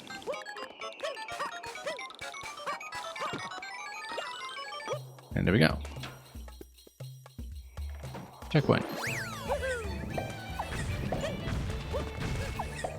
Oh, wall jump over here. I just read that too slowly.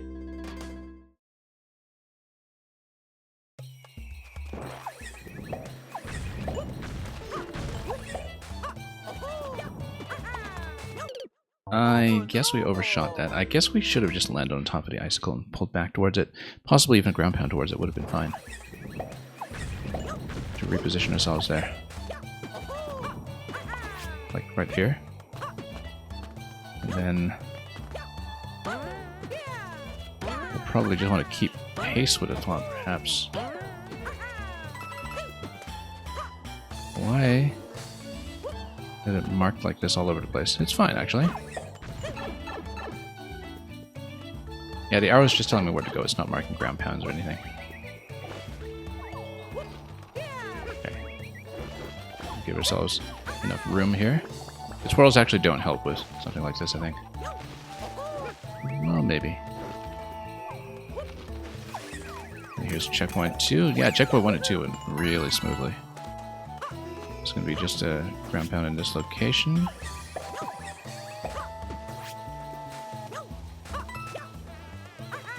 Okay. There we go, that's not too bad. Nearly got whacked there with the displacement. That's supposed to be a ground pound to freeze in place. We just missed that.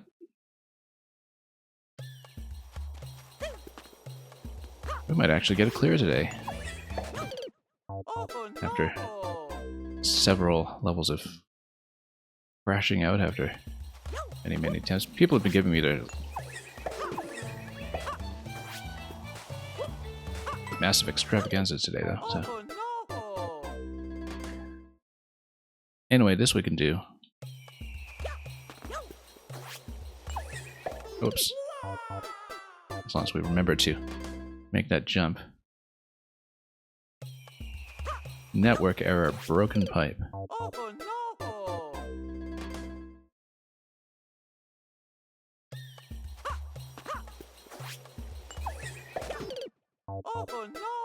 Anyway, we'll just try to do that a little more cleanly. Get back to where we were. We were pretty far along in this segment, I would say, from what I could tell.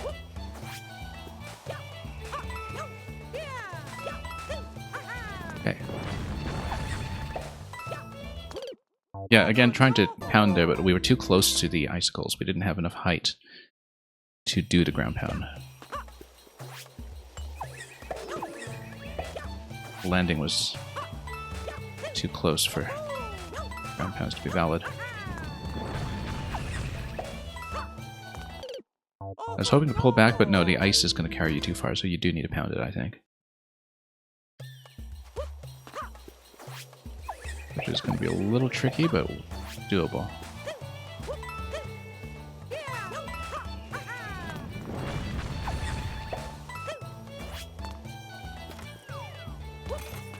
Raising just one of them, or rather lowering just one of them, was maybe a bit of a problem, but that was actually salvageable. We just didn't do it very well.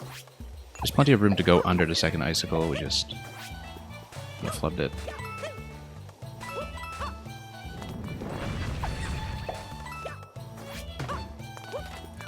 Oh. Okay.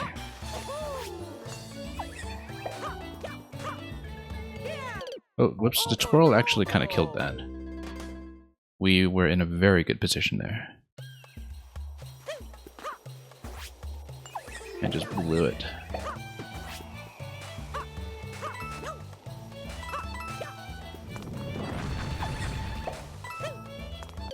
Yeah, once again, we do need to pound this. And possibly just get out of that onto the second icicle so we have a nice clean drop.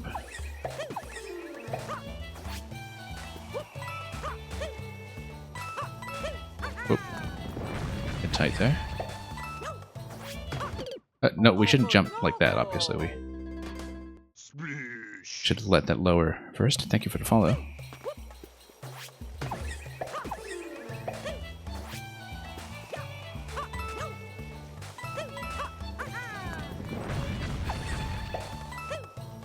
No, I was trying to ground pound it once again, and once again we were too close vertically to execute that properly.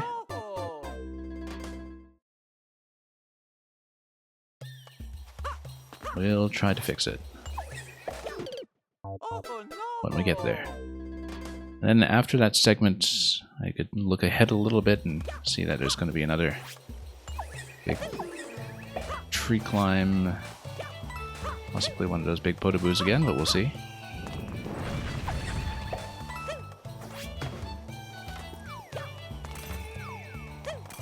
Okay, good. Let's just raise it. Oh. Didn't have that problem earlier. Let's land a little better this time. Oh no!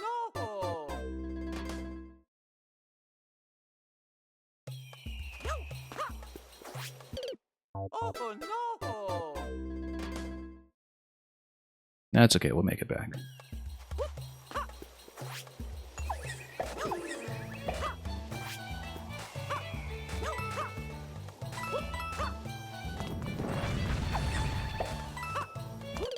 Once again, yeah. Not quite managing that. We are hitting down at that point, it's just that sometimes we're a bit late.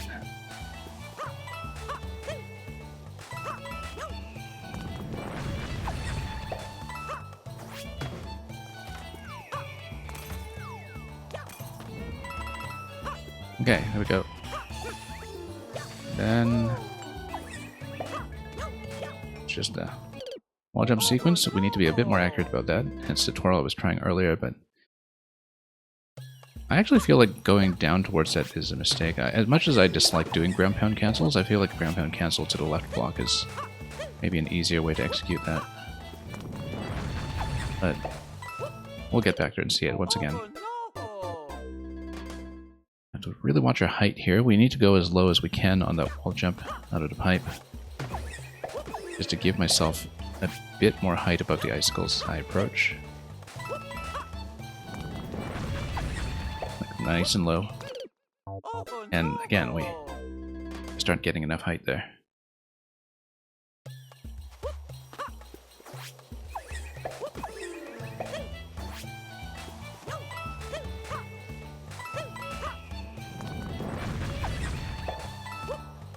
No. Yeah. Just not getting it.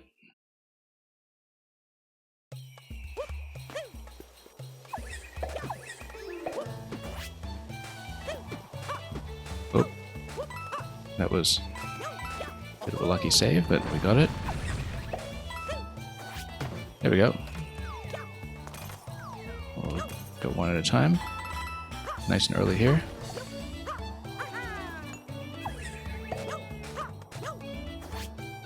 Oh, yeah, we failed to cancel. Never mind. Yeah, Mimi, we have been closed for some time because we've got a big queue today, and if it turns out a lot of people have dropped out, then we might reopen later, but it's not likely at this stage because I'm already going to be running well over my usual intended time.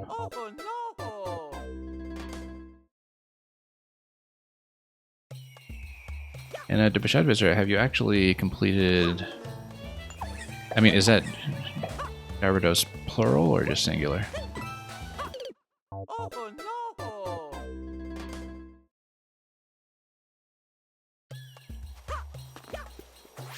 Out of the 2 raids that you said you had going. See, I have to this day not touched Pokemon Go at any point. I understand it was something controversial about how they changed player avatars or something, but...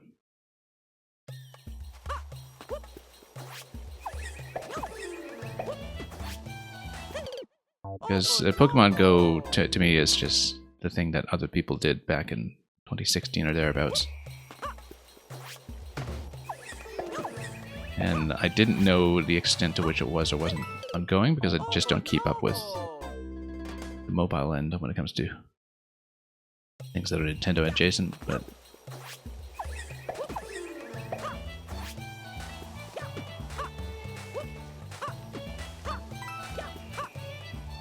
Okay, there we go.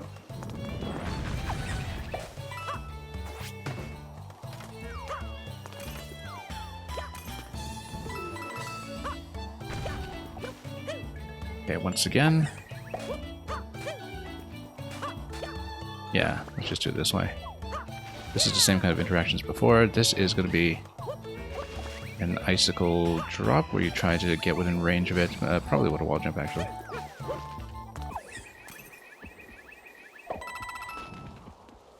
Let's watch the timing here. There we go. That the exit should be. And there you go. 1, 50 coin. 2, and 3, just for style. And we cleared something, which has not been the norm today. We usually do a bit better about getting clears on the viewer level stream, but today it has not been forthcoming. But we got it. Dry, clear pipes. Very nice, incidentally. Just a kind of tuning that I find manageable. Look at how far down we knocked the clear rate from what Aura no doubt did quite cleanly earlier. But we got it. Long last. 06i back in the queue. Yeah, let's bring you in. Thank you once again for that one. Lordship.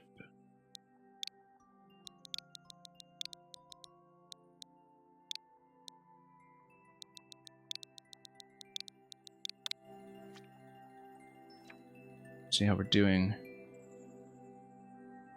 Okay. Yoshi's Sands of Sora. Oh yes, we actually did this one at the end of the stream last week. 06i. I saw you still on the list because maybe you just logged off right before that or something, but yeah, I still have the VOD for this. We played it at the end of the stream that I did last time. So the VOD is still available. I mean, you're in the queue and you've been waiting all this time. If you want to substitute that with something else, it's perfectly fine. Frozen cookies we've done. Pretty sure you were here for that. I thought. We'll probably do something on the easier end just because of the length of the queue. So maybe we'll do like Ivy's Journey or something. Yeah, if I'm given a chance to pick, we will tend shorter just because of the number of people we want to get through, but yeah, the thumbnails in general are quite neat. Yeah, this one got a bit of that three-dimensionality to it. But yeah, I leave my VODs up long term, so you know, if you want to see the playthrough of Sands of Sorrow, do look at that. It was our finisher on a previous session, because I wasn't sure if you were actually still lurking when we had it come up. After being hunted by her village, she fends for herself, picking up trash.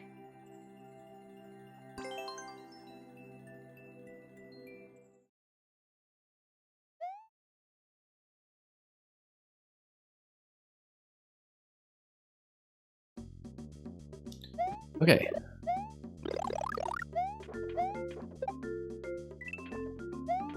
Very similar kind of tree design as the level we saw much earlier. And again, this is going to be a 5-coin hunt this time. Maybe very similar in structure to the one that we did earlier too, but the donuts we can jump on to head upstairs. Pretty sure, but we'll see what we can do if we have another drop from those swamps. Oh, okay. You can actually hit that. Trying to get this sheep to cooperate what is here. Oh, okay, never mind. I thought that would be something. We can totally still make it there, right? From up top. Especially now that we have this. Ah, I see. Okay, yeah, because this is the whole donut and icicle raindrop setup. I guess we're not supposed to make it up here. But we saw it, so. Oh, you did see me play on stream, you just got confused. I see, okay. That's fine. I mean, I guess that's why, at a certain point, people just send maker codes if they don't keep track.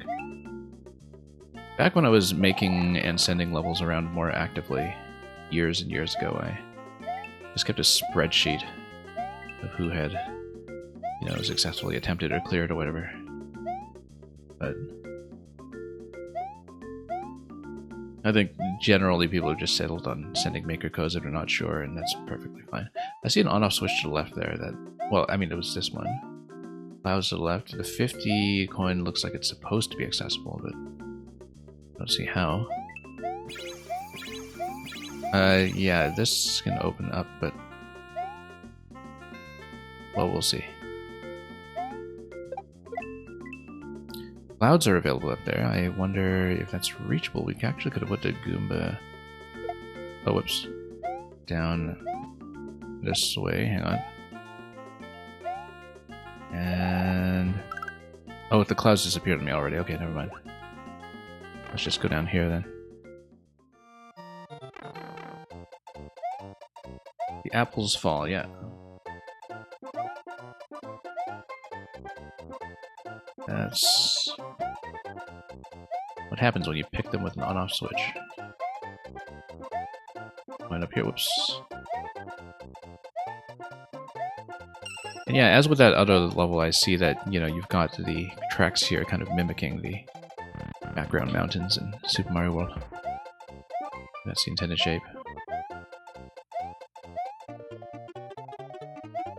Oh, that's one angry-looking Wiggler snack.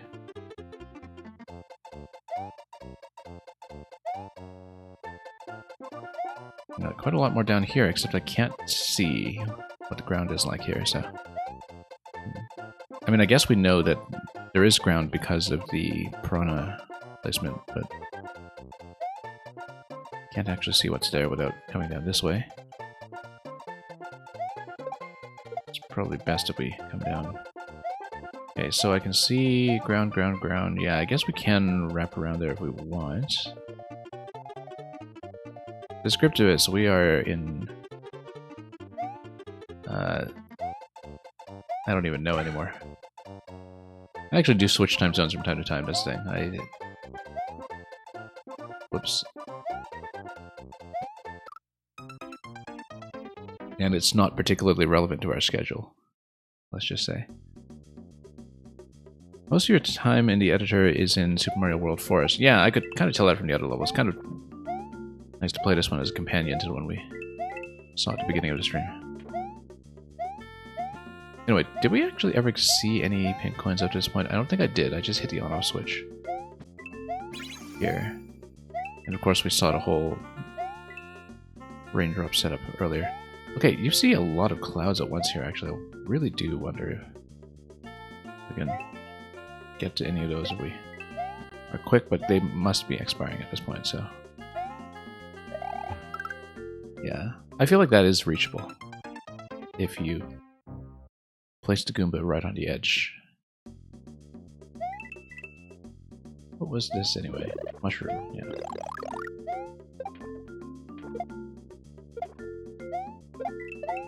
Okay. Let's make it back over there. Okay. Okay, there we go. And we can't do anything with it whatsoever. That's okay. It's the principle of the thing. We explored it. Oh, and you're supposed to have the other on-off state to go through there. I see. I didn't even realize that. So I guess the on-off is a requirement.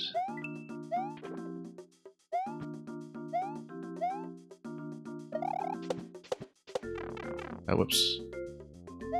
Where do we even find it? It must have been here, right? Yeah. That's okay. Let's just continue.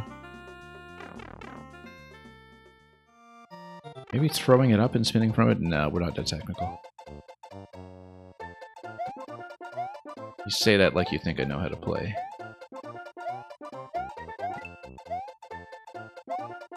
Anyway, the door here was what led to the whole Wiggler zone, right? Let's explore this space a little bit more first and get some protection.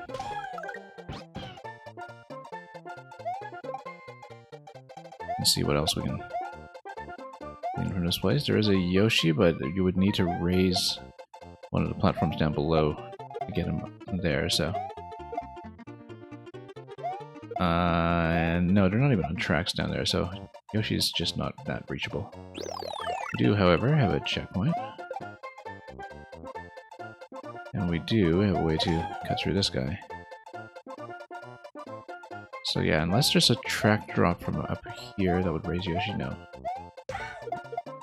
Maybe there's something blocked with the on-off switch that might be useful here, but maybe that's just something aesthetic and Yoshi is not actually going to be interesting today.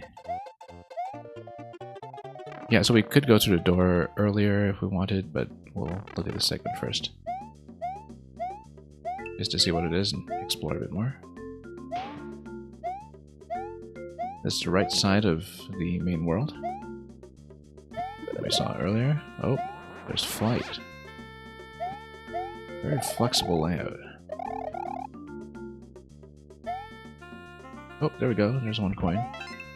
At long last. And there's a second one. Maybe everything is in this segment.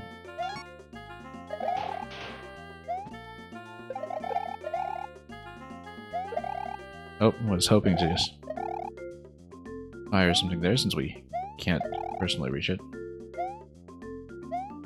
There we go. Tucked it in that way. Sneaky piranha trying to hide that from me. Well, 4 out of 5 in this segment, I would assume that maybe we should look for the 5th one somewhere here as well, and indeed that's the case.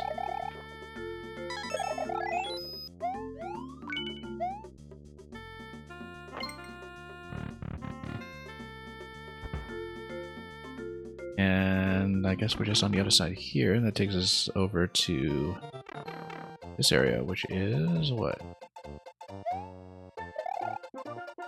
See this little arrow buried there that looks awfully suspicious. Maybe that's just telling me that I should fly. We will fly.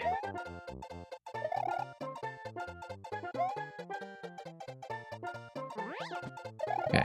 Oh, and it takes you to the other side of where we were for the Wiggler segment earlier. Yeah, this is the area that I was reluctant to drop into earlier, and I don't know how relevant it will be to anything, but now we've basically matched the 2 segments with each other. And I guess I should have checked that door out front as well. But maybe there were just 2 alternative paths here. We will check that side. At least see what's through the door.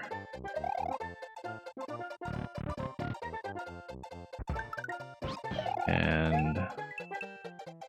okay. I guess this is Yoshi's bedroom or something. His teepee.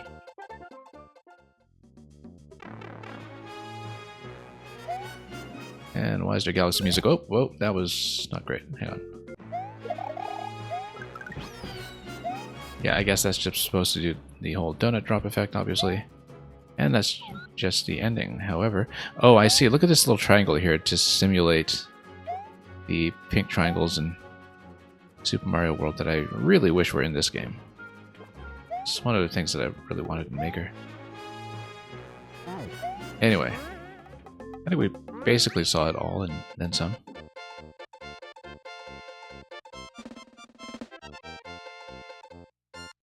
Thank you for that, 06i. Don't know if we missed anything too significant. Ash Ketchum, welcome.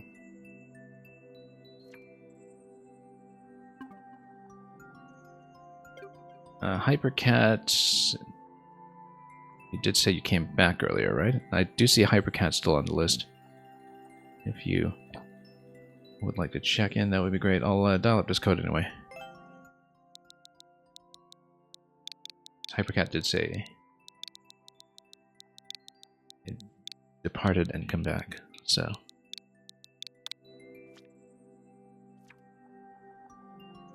Back rooms, you will probably go nuts and give up.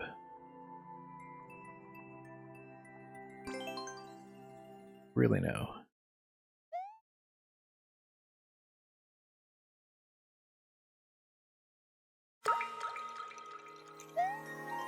Okay, what do we have? VE. Victory over Europe. What's on this side?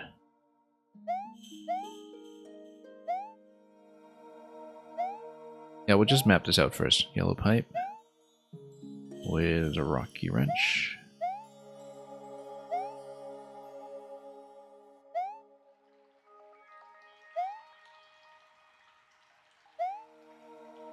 We should probably count segments at some point, but rocky wrench over here as well. We'll just keep going. Okay, so it looks like this is our destination, PE. And so we need to take an object and drop it here for the door entry. Okay, no problem. EI. Oh, I see. It's some kind of ordering puzzle, perhaps. Let's see what's inside the pipe.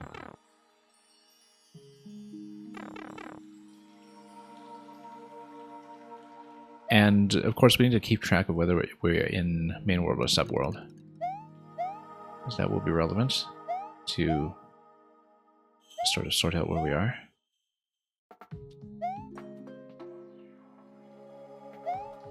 It looks like it is a maze. We'll just try to sort that out. On-off switches down there. That's important. Probably. Whoops.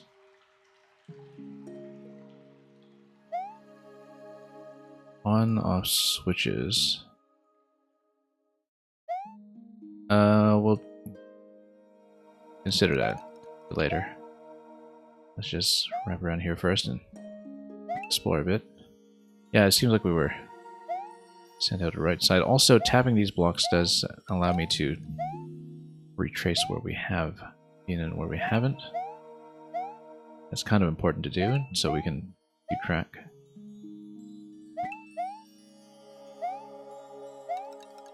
And so there's an exit pipe over here. Exit pipe over here. Let's see where this is matched. So it does match the PE pipe. Okay. Okay. So bottom left was matching bottom left. Top left here is matching top right. We didn't see much more of this room earlier. Let's just make sure we've mapped it all out and seen top and bottom, so we know what's around. Oh, here's the cover art. Why so serious?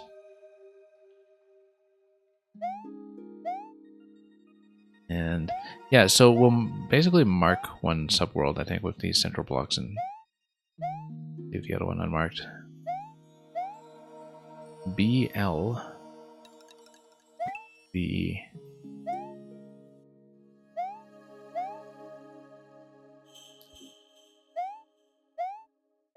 BL. Interesting. Okay, so this is matched to the top left. I don't know what the... We should see if any of the wrench pipes can be entered. That's kind of important to know. Can. Sort of mapped top to bottom. I mean, I don't see why you can't just brute force it, to be honest. Just try a recombination. But you need a key, and you need something to place under the door, so we will need to find some kind of object eventually. There might be some kind of spawn blocking that comes from the pipes, as well as something to reveal in a block. It's entirely possible.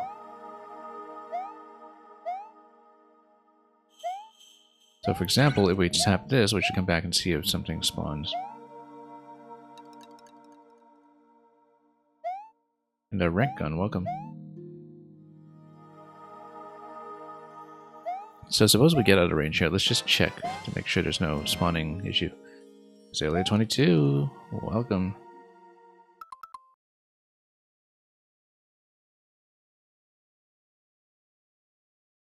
Sploosh. And I hope everybody's been enjoying Minecraft over on Azalea's end. Okay, nothing here, but we should check the face in the top level to see if anything is revealed by the on-off switch, which means we need to switch to the other side. I remember the object here is to find one key and one thing to stand on. Yeah, welcome Ancient of Ones, Mary 3454. Anyway, victory over Europe here is going to give us... Is it going to give us anything to hit under the pipe? That's something that's worth checking. Probably not, but that's the kind of thing we should test. Yeah, thank you so much for all the new follows.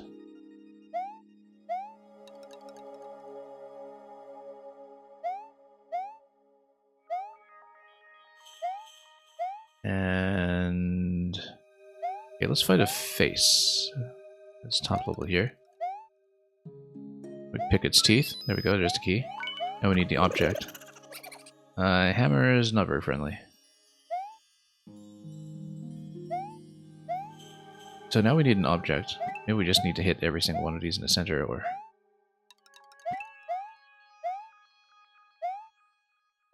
I don't know what the letters are telling me. Because we've seen VE in the corner. EI. PE.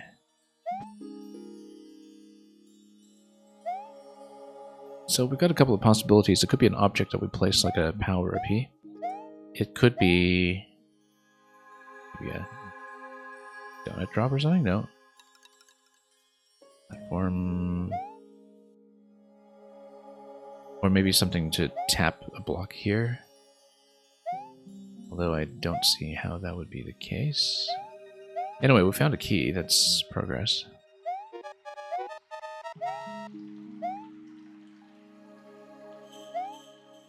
So there's probably something to decrypt with that.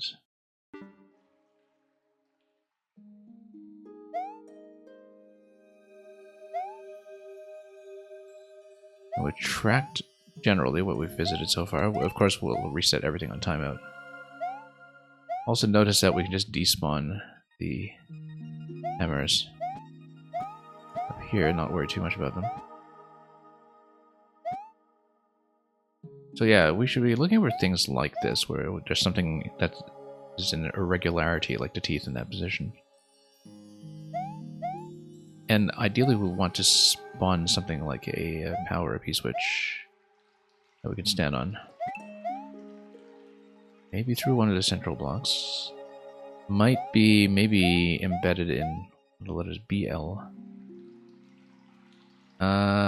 VE. Wait, hang on. Let me write this down. In case it's some kind of anagram or arrangement problem.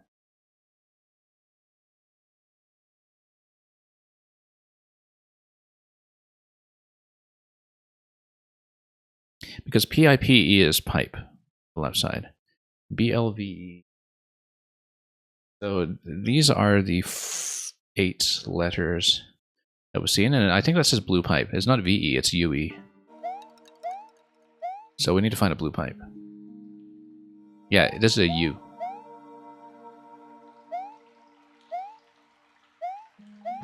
So let's look for a blue pipe. Did we see one? Whoops. Let's look around.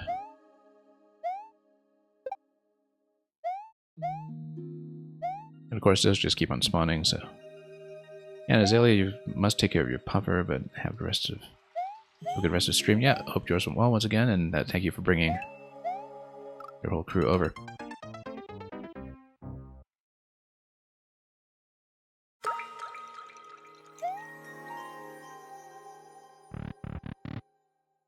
And yeah, Rencon, we'll figure it out.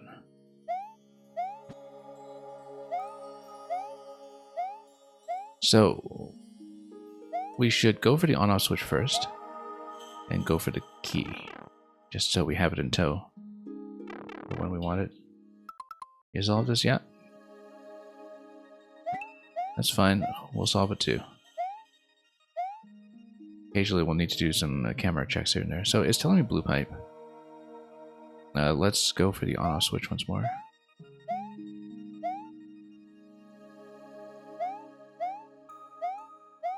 I don't remember if I'd seen a blue pipe. That's the only thing. Whoops.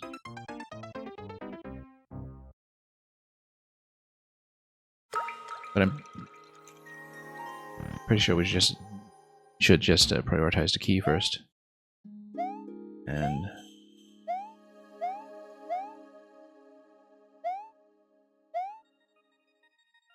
we'll go for it from there.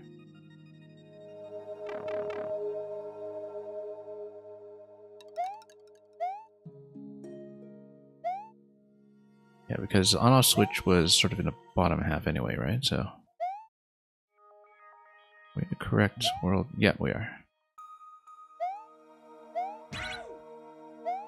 Punch that.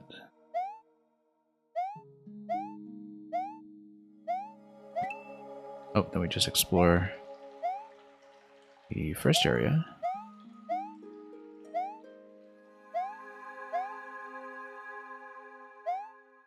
Really nice overlaps in a lot of these semi-solids, incidentally. But notice that sometimes you need to stand on the top corner in order to get the camera to scroll up enough to see something like a pipe in case it spawns an object.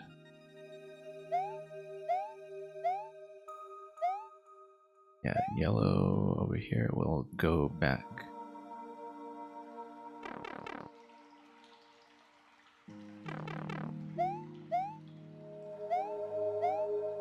Yeah, this being Super Mario World, I'm absolutely sure I need to wall jump, of course.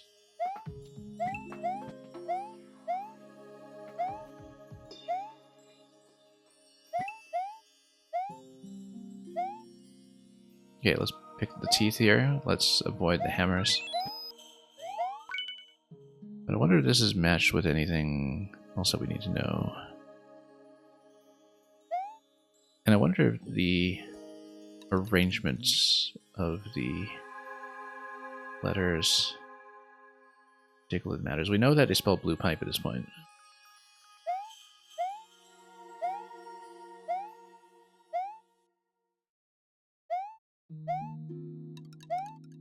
But there's going to be a little bit of back and forth to find that. And of course, the implication is that there's going to be an object that we can grab out of that.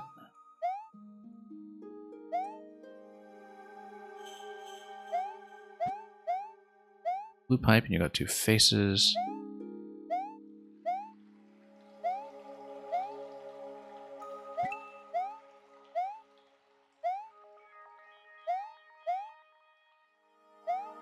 We can also do a bit of a.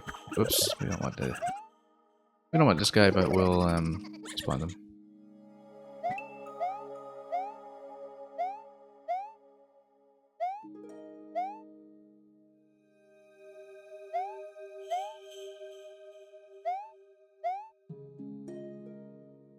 Yeah, the thing is, the door is not accessible yet until we have something to stand on. Which is why I think the implication is that there is a blue pipe somewhere that we have to get an object from it. Because currently we don't have anything. I mean, I guess we could check every middle spot here in case there's something that spawns, but I doubt that's the idea.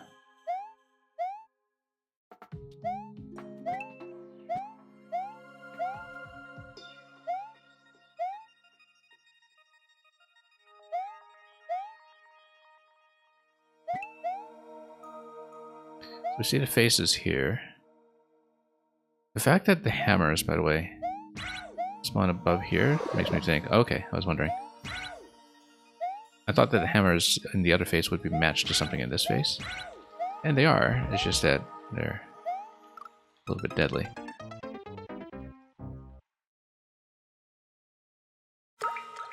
Yeah, that's fine. No, the door, the key door is not accessible right now. It's very clearly not accessible because it's elevated by one tile. We need something to stand on to enter it. So Rincon, that's definitely not the next step because we have nothing to stand on there.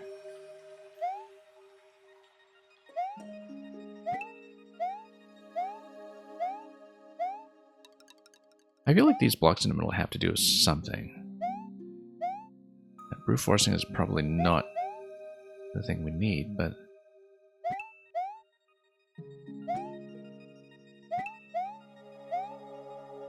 we'll see what it is. It's probably something matched between the two.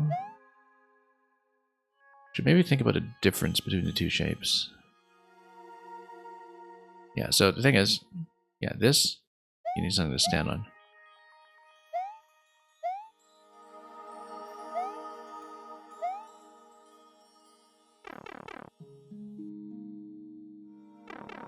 Anyway, let's drop back.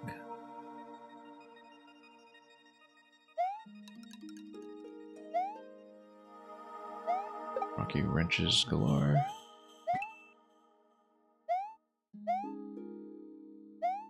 We'll just do the key route again in case we see anything new on the way.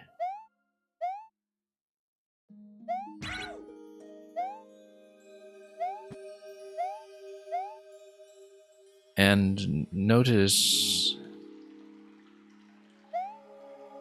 we might have to do some kind of cross comparison between this and the other one, because we know that the heads match basically that way.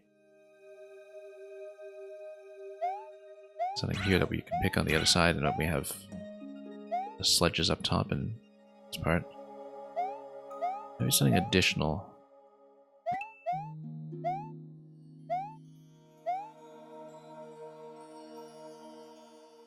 Yeah, don't spoil the level, obviously.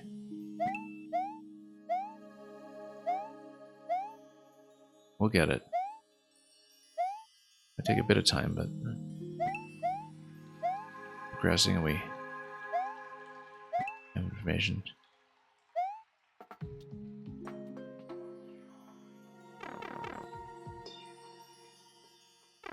Okay, let's go up top here.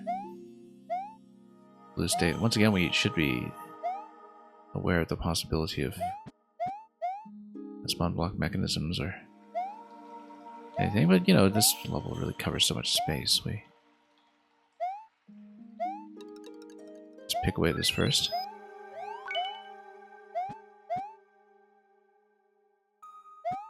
Cracks on the eyes hide away.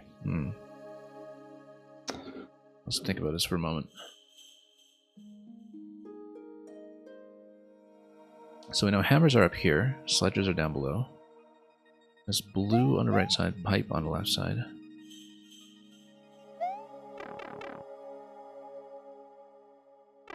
We know that these are matched.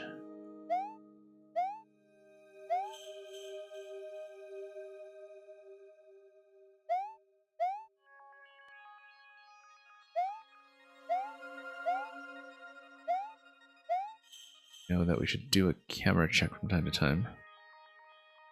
We know that we can turn this back to on, but I don't see that we've done anything that would make that affect something new, unless there's something on top here. No.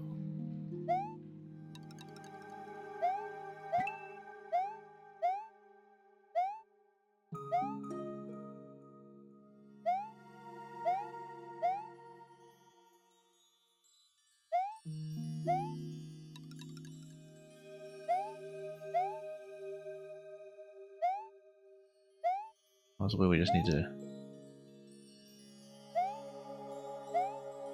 navigate somewhere different. What do we go back out through the entrance if that was the... That wasn't the entrance. The entrance was through this door. That's how we came in.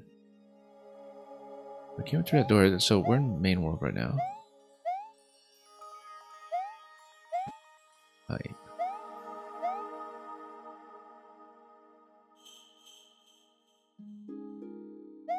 Well, if it's the right side that says blue in this configuration,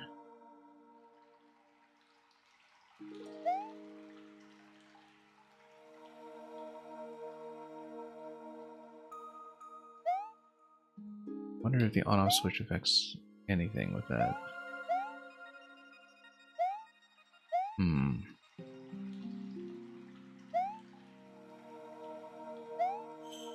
Just looking at this and thinking whether there are any other conspicuous visual clues. So, for example, here, you know that there's something in the center.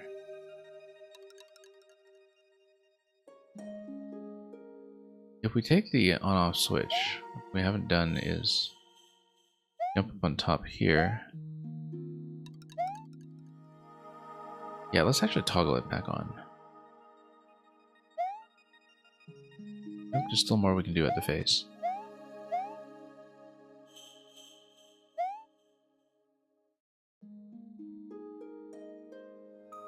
Yeah, let's go back to the switch. We're likely to hit some kind of timeout, but everything's a big knowledge check anyway, so no big deal. Oh yeah, no, this is the... I have to remember, this is the half of the face, so the other half is the state switch.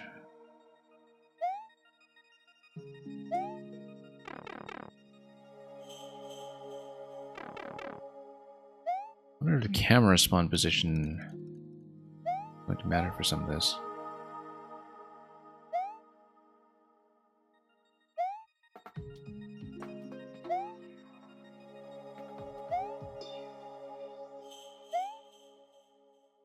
Let's see what toggle this back.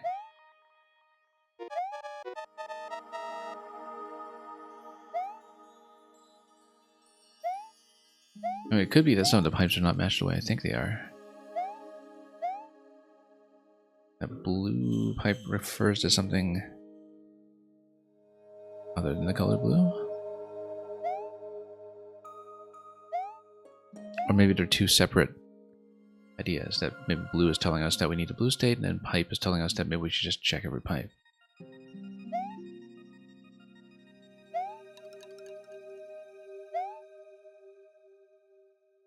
Because there's no reason to read the clues as blue pipe rather than two separate words. It's like blue on one end and pipe on the other. And so technically we've already done something with blue, the key.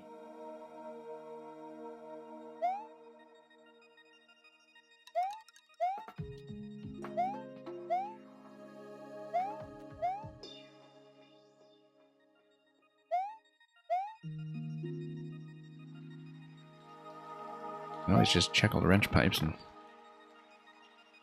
see if there's anything matched that we just haven't thought about.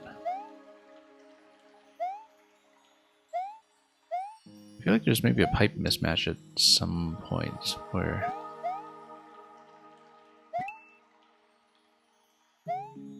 there's a pipe that would be, you know, sticking out as a different element here.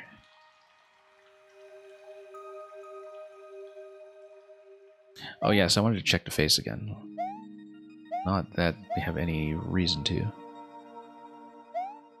In curiosity. Got a big piece here. So we're starting in this location. Look like there's anything out front.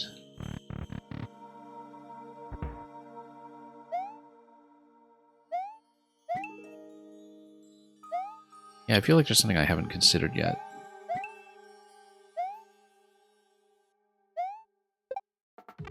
Let's toggle the switch for time and just make sure we have the key ready.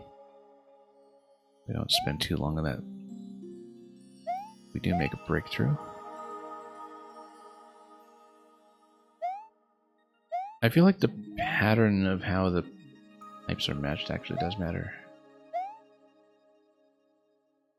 We haven't been thinking about that enough, like how do pipes actually connect. Whoops.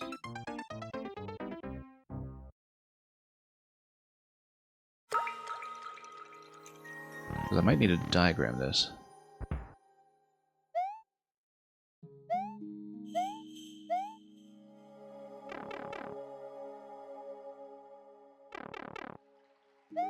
So BL wraps around the top corner like this.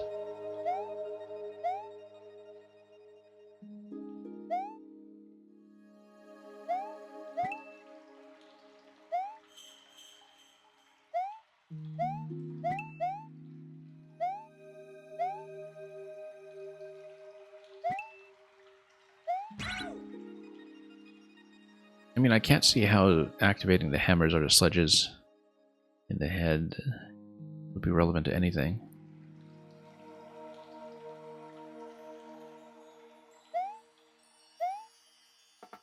But we should maybe be counting tiles so we can sort of map out the whole coordinate system. This room, of course, doesn't have much in terms of the rocky wrench transitions, but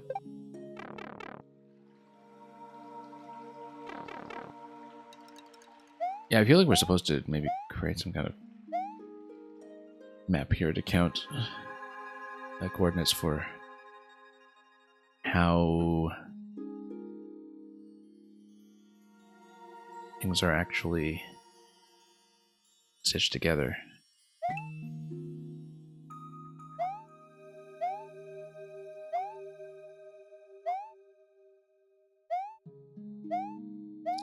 This is blue. So maybe we should be thinking about this in terms of like a wraparound structure. It's called back rooms. And the fact that it's called back rooms makes me think that we should be thinking about it like a reversal. So, for instance, we enter this pipe and we drop out on the other side because this is maybe like the back side of the other room.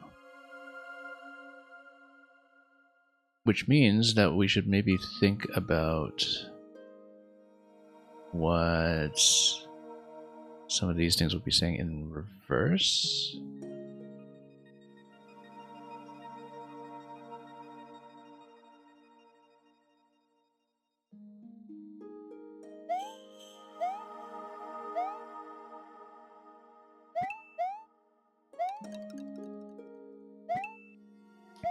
Yeah, because it's kind of like you're flipping the whole thing over. Right? Where you're like doing this and then turning over the panel. In some ways, this room looks narrower than the one we entered.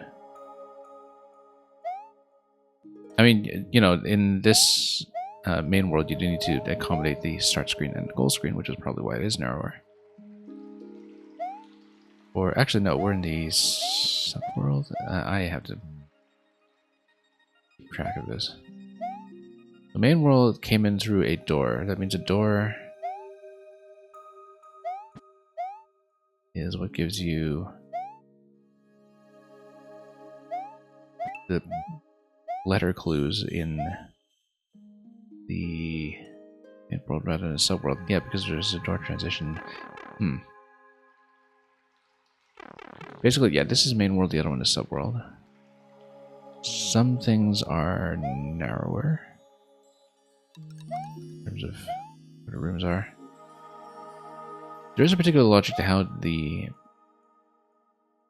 rooms are actually matched sort of corner to corner. Right? Like you flip something over.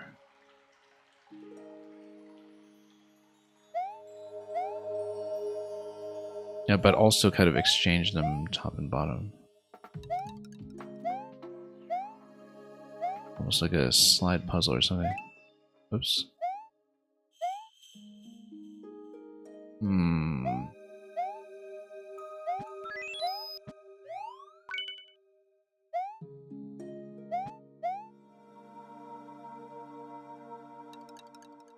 we're really on either side here.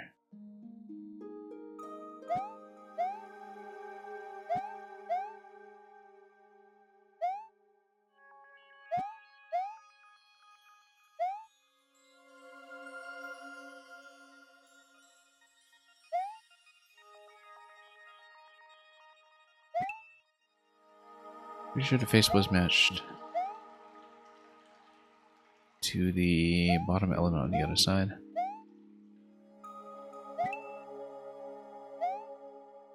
Yeah, these pipe entries where you drop in tend to consistently spit you back out.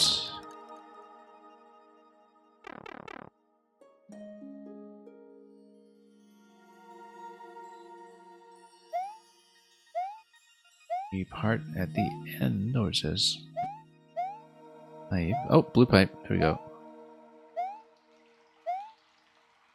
Okay, but then how do we spawn something from it? There we go. Oh, we got it. Wait, but then what's the clue that tells you this then?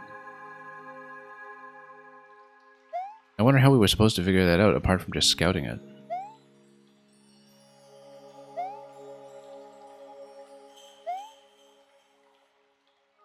Whether there was actually a piece of information that we had. Yeah, because I feel like I might have bypassed some vital information clue. Anyway, we needed the other room, not this one.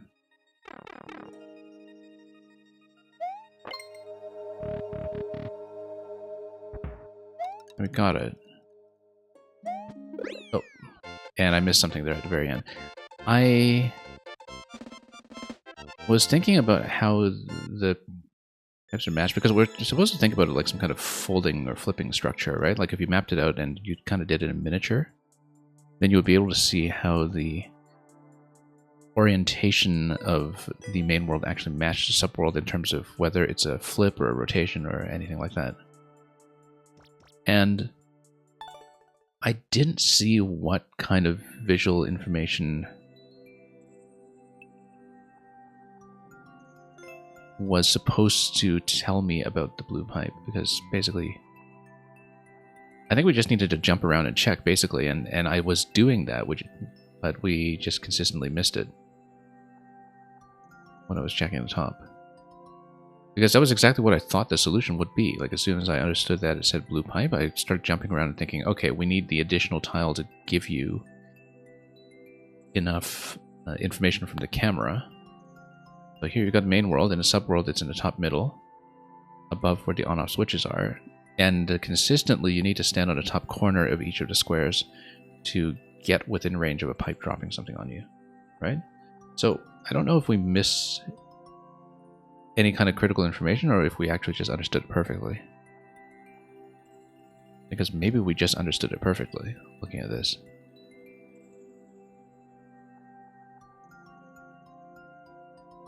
That would be absolutely hilarious getting it in first. It would just be like the co-op levels in Mario Wonder. Like the ones that are clearly designed to be the, online co-op treasure hunts. Anyway, thank you for that, Hypercat.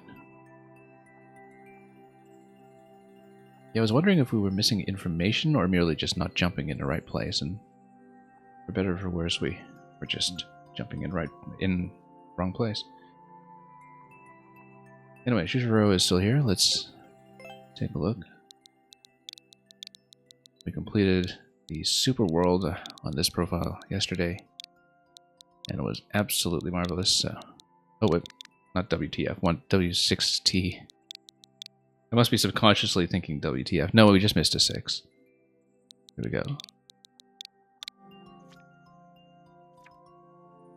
Captain Toad, Treasure Tracker. A short and simple course without jumping. And there will be music. Doop-a-da-doo, doop-a-da-doo. Well, we'll see. No jumping. Oh yeah, what are you going to do to me? Probably some kind of state switch mechanism, we had to guess. And got a music load in here. We do have 5 pink coins that we'll need to collect. I'll just go with the auto scroll here, and indeed it is Captain Toad. So yeah, no, it's a jump detector. Jump detector just freezes you, and I don't know if it kills you or something. You know what? Let's see it. Oh, okay, no, it just blocks you off from jumping. No, it doesn't kill you. It's a high clear rate level, of course not. That's a nice way to implement it, actually, so you don't need to fuss around with the clear condition. I kind of want to use this implementation of the Captain Toad mechanic to do something like a load runner level almost. Because that's effectively some kind of mechanics where you are allowed to fall but not jump. Except, of course, you can also dig holes. Like if you did this with SMB2 Mushroom or something. Look at this, I'm jumping. Can't do anything, do we? Here.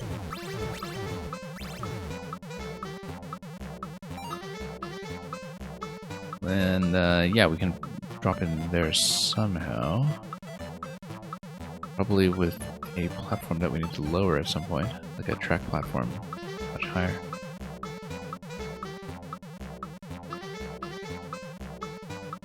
Yeah, because now we have this lift. We Go this way, and we'll go around. Hypercat, how do you make a jump detector? Look at the mechanism on the left side. You see the shell over the muncher? That's on the left side. Because this is Night Theme in SMP1, there's almost certainly an SMP2 mushroom that is displacing the seesaw. SMP2 mushroom is something that responds to the jump in the Night Theme. It's used for a lot of the, playable mushroom style levels.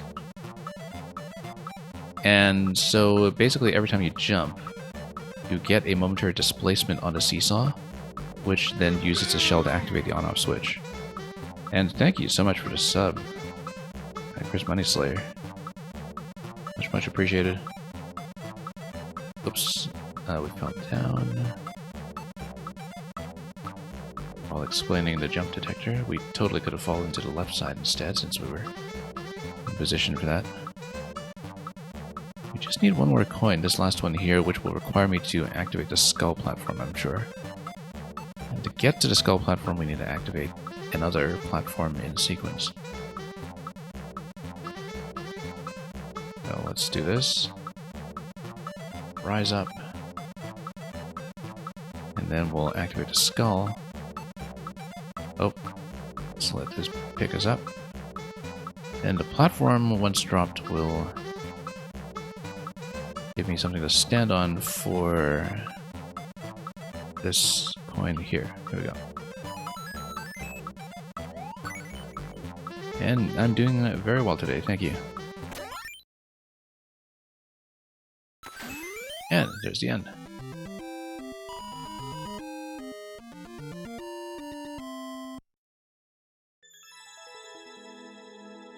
And Derbyshire Visser, you're saying that you doubt the next person is Q is still here. Well, let's see what's going on.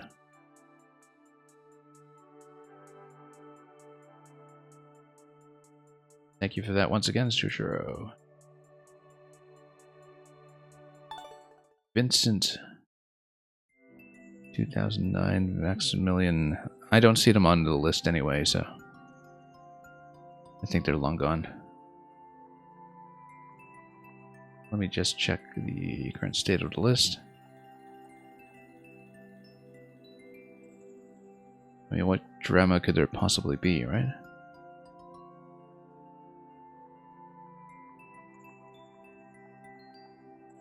Marky Mark.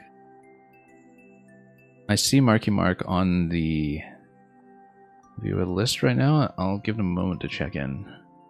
We might punch in the code anyway, and if it's something that looks simple and approachable, we'll just do it. Oh, just a lot of plagiarism, I see.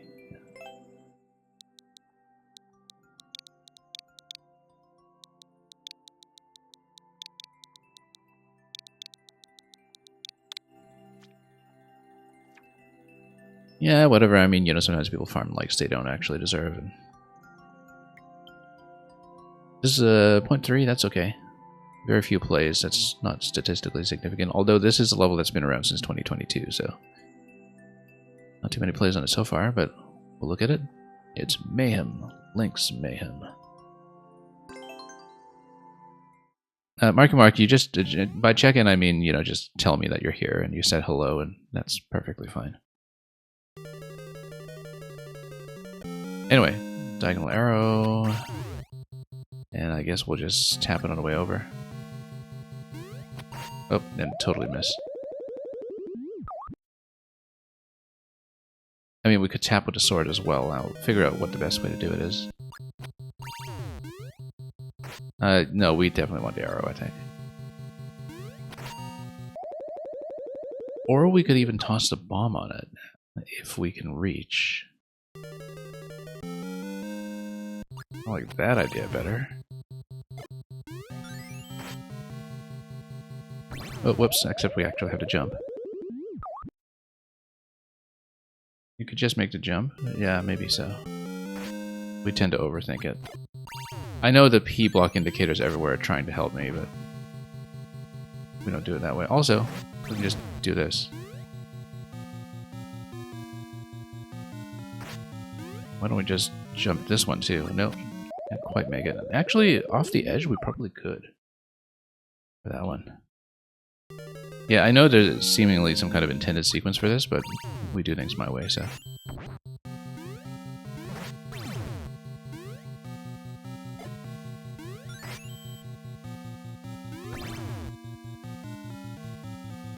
And then probably some kind of drop shot. Oh, we missed.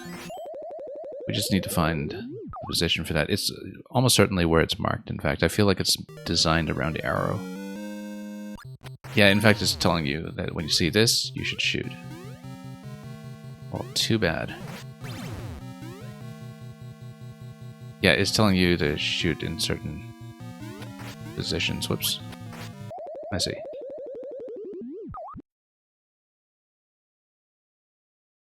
Yeah, it's recommending the arrow, but given how bad I am at diagonal shots, sometimes I'll do things my own way. You think maybe with a dash you can make it over? I guess you might be able to, just given the speed that you have, as long as you cut it off. No, we could.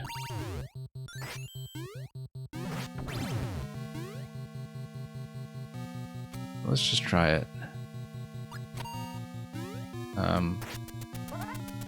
Oh, whoops, we need to jump it, obviously.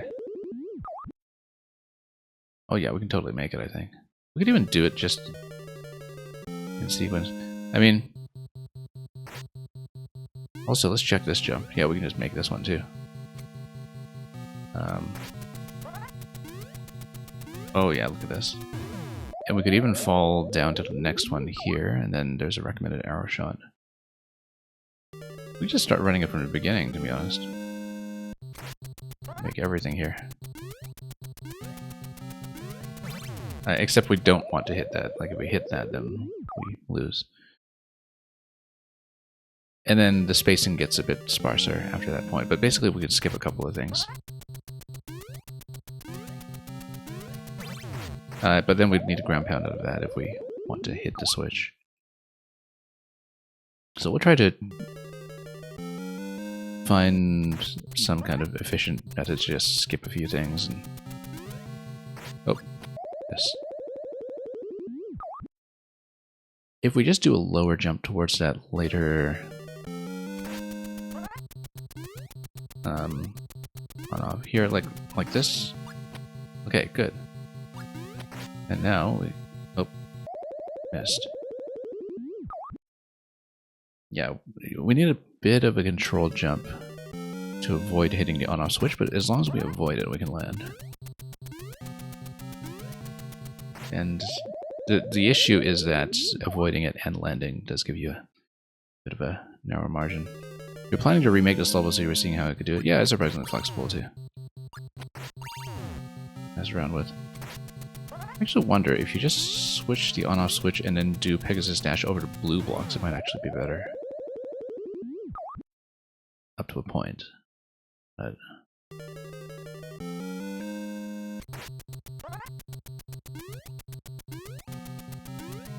oh, whoops. Or...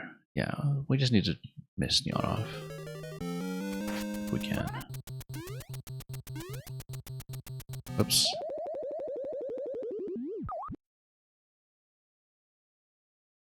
Now the issue is that once you go to that lower set of red blocks where we've been dying, the problem is that this shot here is way off camera. Like, you can't see anything here. So you're basically proceeding completely blind. Which makes the targeting quite tricky. I feel like the camera is a pretty huge issue with that spot. Oops. If we go right off the edge, I mean, this might not even be the most efficient method. But...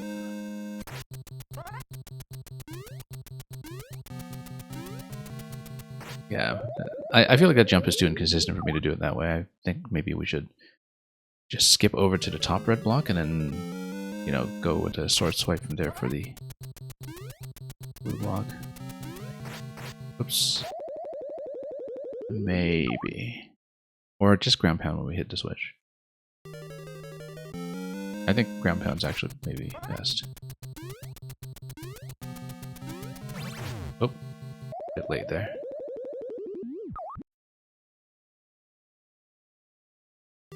We'll find some kind of method for it. We'll see it. We can just skip a bunch of switch toggles, obviously. That's going to work out nicely, we hope.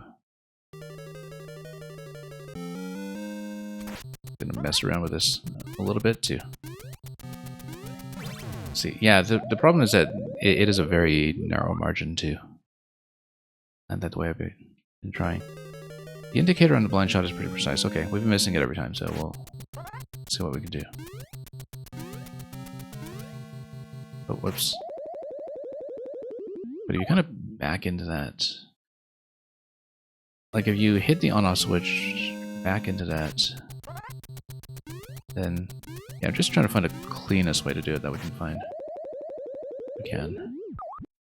Spacing there doesn't quite work.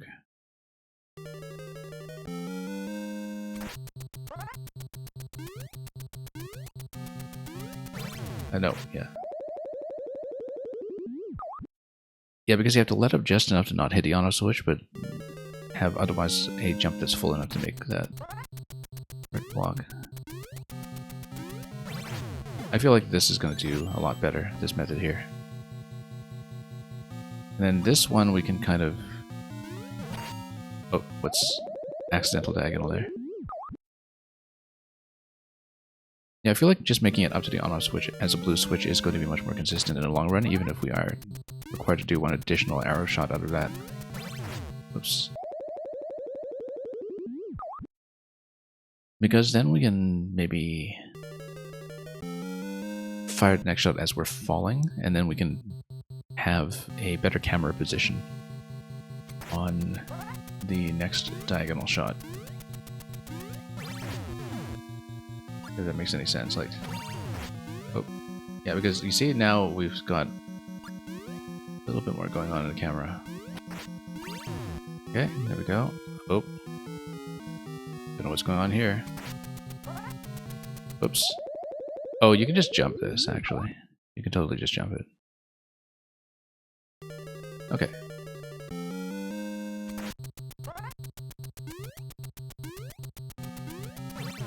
Oh. Once again, we really need to pull back very aggressively. At that point.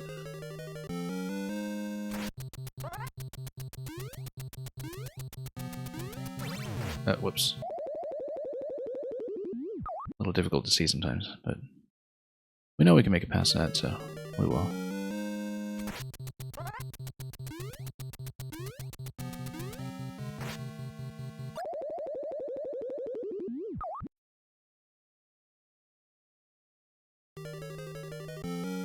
I still think this is easier than trying to go one step at a time with the arrow shot. But again, that's just a function of how, whoops, how bad I am with aerial shots sometimes. So.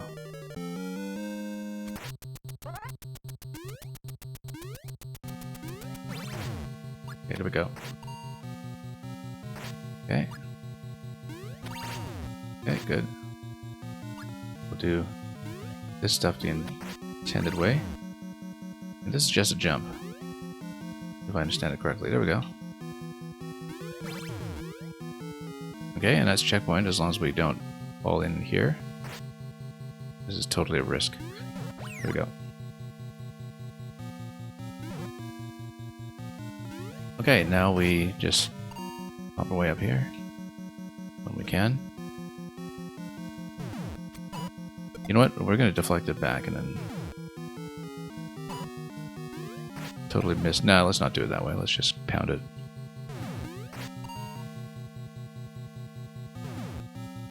Oh, I see. You're supposed to hit that time, which is going to be tricky. Nope.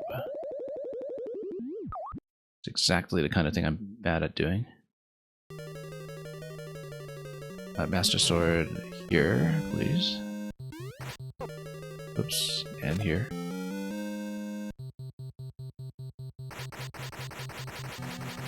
Not that we can do anything with Master Sword this far back, but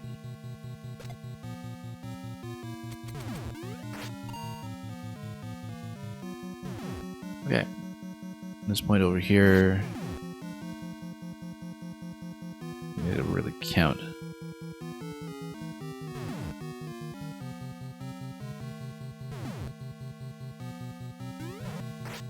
Nope. Yeah, that's a long delay to count. Let's we need to not get too distracted by the music too if we're trying to subdivide it. So if you hear me go silent for a bit, it's because I'm sort of trying to count this mentally.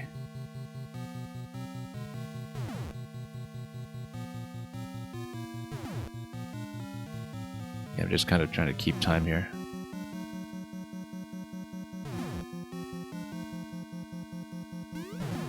Oh, almost. A little bit late.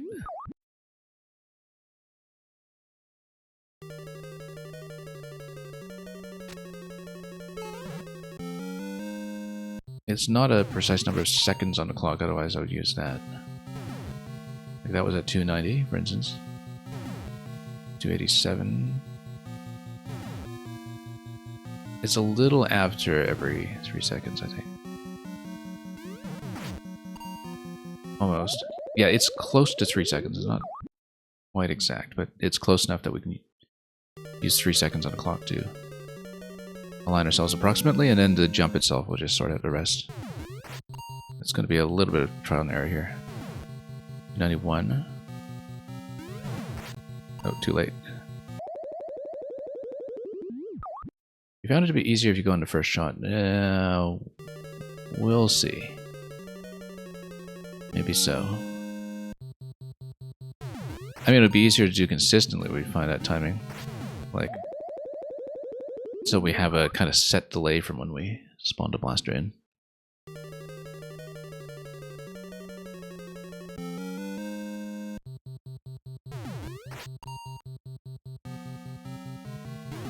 No, let's not do that. Alternatively, I mean, look at the blue switches there. Why don't we just find a way to toggle the blue switch? Except if you're at checkpoint, you're always going to be at the on state. So the blue switch is just giving you a visual indication, I think, of the blue blocks rather are giving you a visual indication of what your target should be in terms of the minimum height.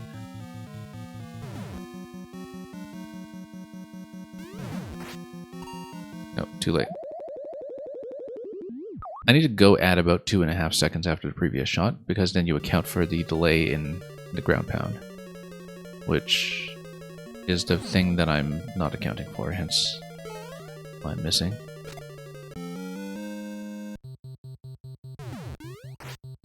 Oh, come on.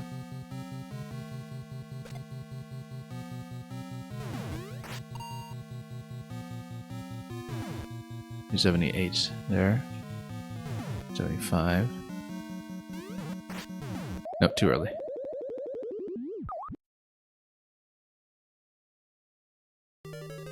You get a nice full jump there, and then a ground pound as the spike ball is coming out.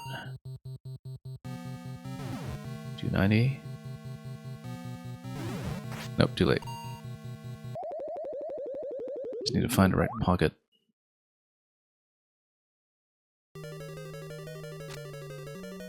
But yeah, you go at a little after 2.5 seconds, like 2 2/3 maybe.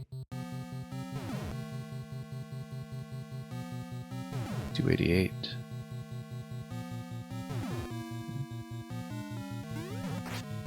Nope. Bad position that time. It was just about right, actually. We just didn't position ourselves very well in that column. Or we just missed entirely.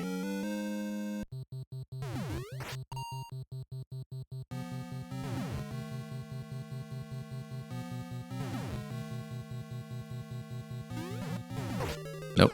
I was trying to jump a little longer that time so we could delay the actual pound, but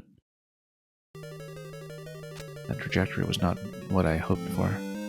Yeah, maybe we should go for a more consistent approach on an early shot note. But then that depends very heavily on how I'm going to scroll in that blaster on the camera, so I would need a very, very consistent approach to it if I wanted to do it on the first cycle that way.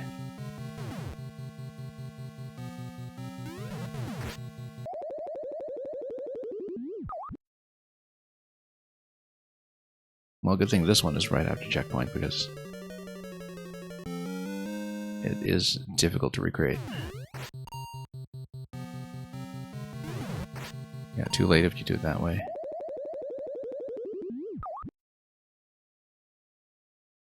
The thing is, it's such a long jump that you can't really do it by reacting to the spike ball coming out of the blaster.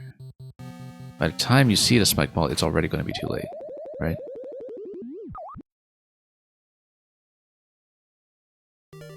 So you're always going by the timing from the previous spike ball because you're just never going to get a visual cue on time if you're depending on when it's coming out.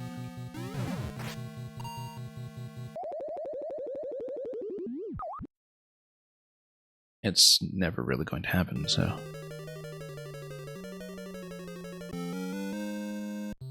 Just had to clear on it, right? Yeah, 154. By whoever managed it. Oh, we almost had it. Veered a little too far to the right.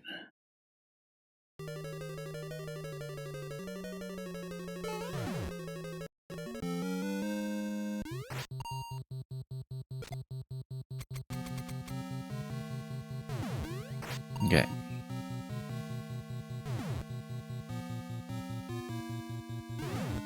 Oh, wait. It's a very exact window.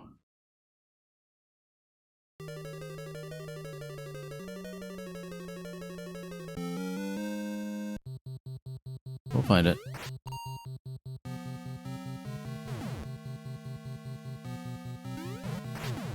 Nope. Too far left. That was actually the right timing. Too far left, though.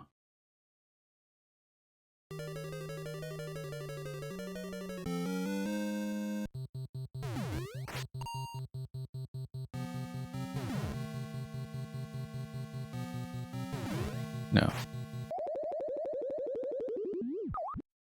Yeah, I think the lack of an opportunity to actually react to a shot, the kind of distance you're going from, is a bit of a visibility problem. Like, it essentially feels like a blunt obstacle. But we'll see. It's one of those where, you know, I think from the maker perspective, perhaps you had a very consistent habit for when to go, which unfortunately is not something that will necessarily transfer well between players. Nope.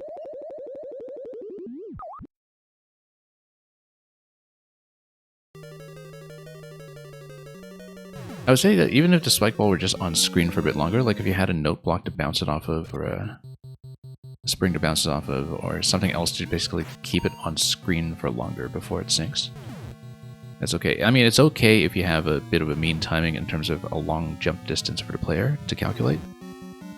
The main issue isn't really so much the distance that Link has to cover, but the fact that the spike ball is barely on screen and that you have to jump before it fires, basically. If you have to jump before it fires, you can never react to the current timing. So, because you basically have to guess. So if there's some kind of extension of that interaction where, you know, you can still make it difficult, but difficult and visible, where you get a chance to see the spike ball come out before you jump towards it. It's less of an issue sometimes with timings that are much quicker, like with, you know, objects coming out of red pipes and such. We've played plenty of levels like that. But because there's such a delay between spike balls, you are effectively trying to guess every time, and you have to guess, because otherwise you're too late.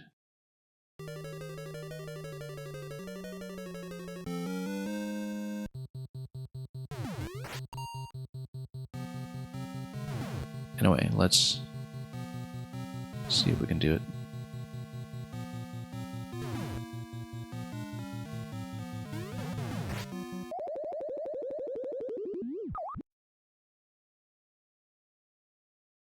We'll see how much further we can make it past that, because I feel like this is an obstacle that is going to be a huge stumbling block every time, even if we do succeed once. Most obvious help would be to add a parachute. Yeah, the thing about a parachute is that, you know, it's still hard to hit because of the way it sways back and forth, but it is on screen longer, and like I said, that's actually the main concern here, is just the visibility.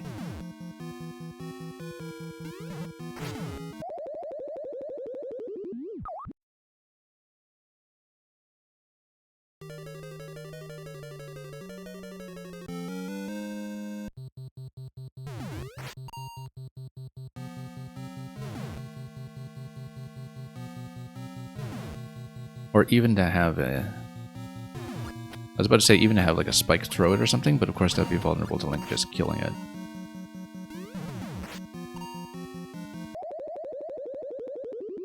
Like if you have a spike in an untouchable location, just roll it down, at least you get to see it pull out the spike ball, right? It would be on a bit of a longer delay, that's the only thing. But there are definitely ways around it. No. This might be a hard roadblock to our progress, unfortunately.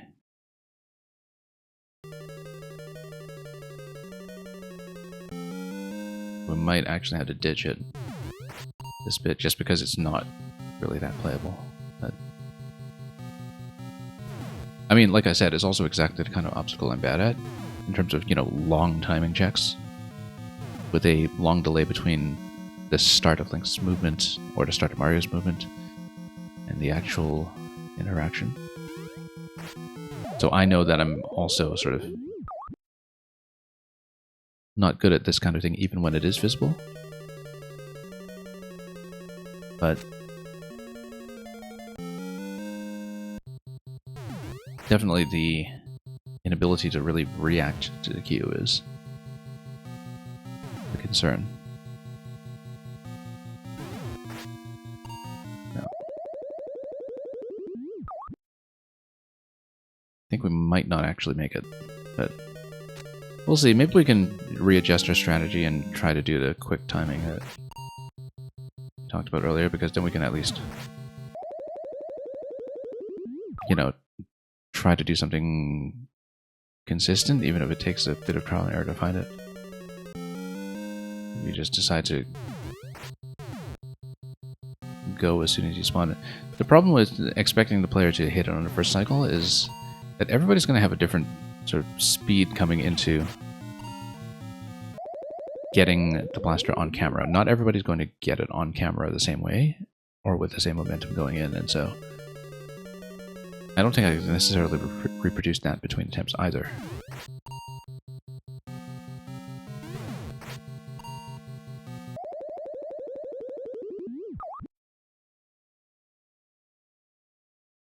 So yeah, we'll just need to flail about blindly at that until it works. Until we decide not to do it.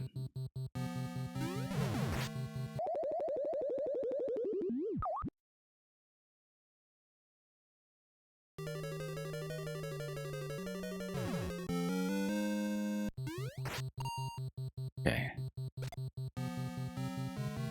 Let's see it. It's the kind of thing where, you know, if I do it successfully once, we'll probably leave it at doing it once. I don't think I'll attempt to succeed at this twice, even if we do manage it.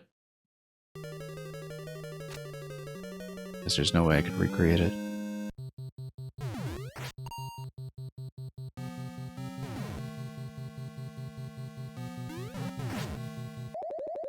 But we accidentally canceled out of that, but we were too low anyway.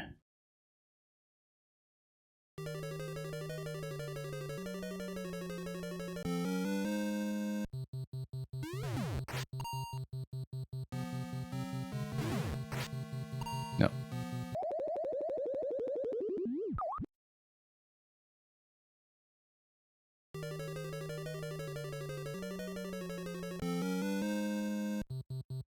Well, we'll try to do it, but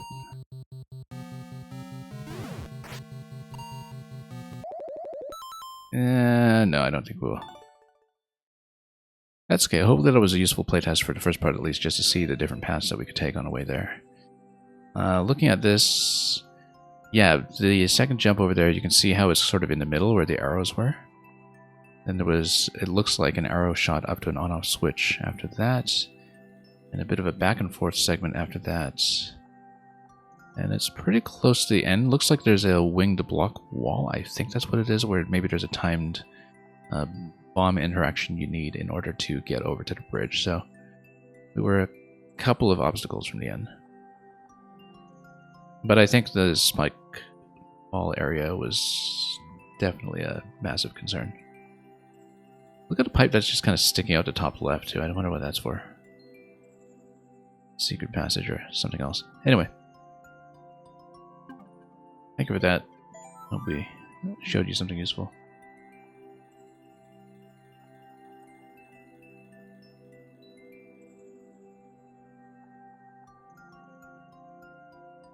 And yeah, to Brashad Visitor, a nice level you found during your visit in the normal endless mines. Imagine that. Very Japan typical. Not too plastered with the tropes that seem obnoxious over here. Okay, well, I mean, guess we'll see what you mean by that.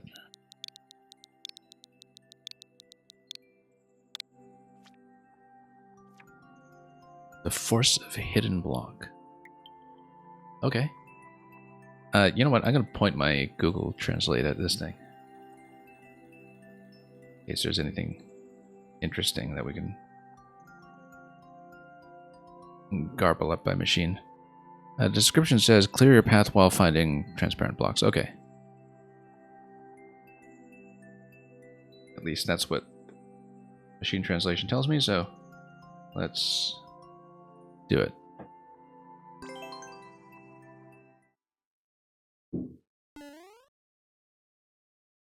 I don't know how many people are still online after you, but we'll check afterwards, and I'm sure we're closer to winding down. And yeah, this is just telling you that, you know, in the box you open the blocks.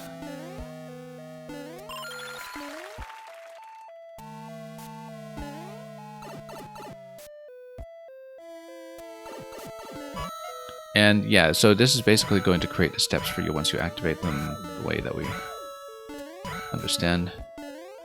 Of course, to do that, you would need to reload through the blue pipe and come back in. So let's see what the reset is.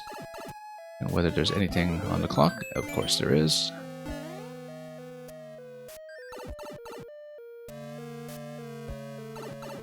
And then that's enough to work with. Then we'll need to create much more over here to eventually unlock whichever that one is. Herbarush, you're still hanging around. Good.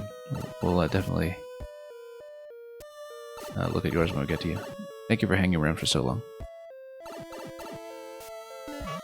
I know you said you would send me a mashing level or something, but that's okay. We'll, if anything, have even more time to look at it. Okay, so it's the bottom corner there that opened things up. Let's see if we can get it. Just a bit of guesswork. And we can. Anyway, this is... oh, okay, never mind. Guess we'll redo it. Maybe the door is a faster reset. We just jump. Oh. I need to actually hit one.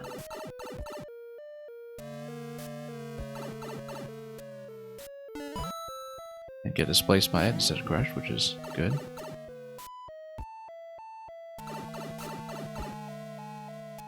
How high up is this? I guess we'll find out. I guess we eventually have to jump up steps or something. Oh, I bet if the door is leading up to the top half of the screen, perhaps, then... yeah, because once you freeze these in position, they do drop simultaneously, but maybe it affects the exit point of the door that these blocks create a bridge, perhaps. on the top half of the layout. We'll see. Because otherwise there's no way we're getting on them. I think we have to go through the door to do anything about that.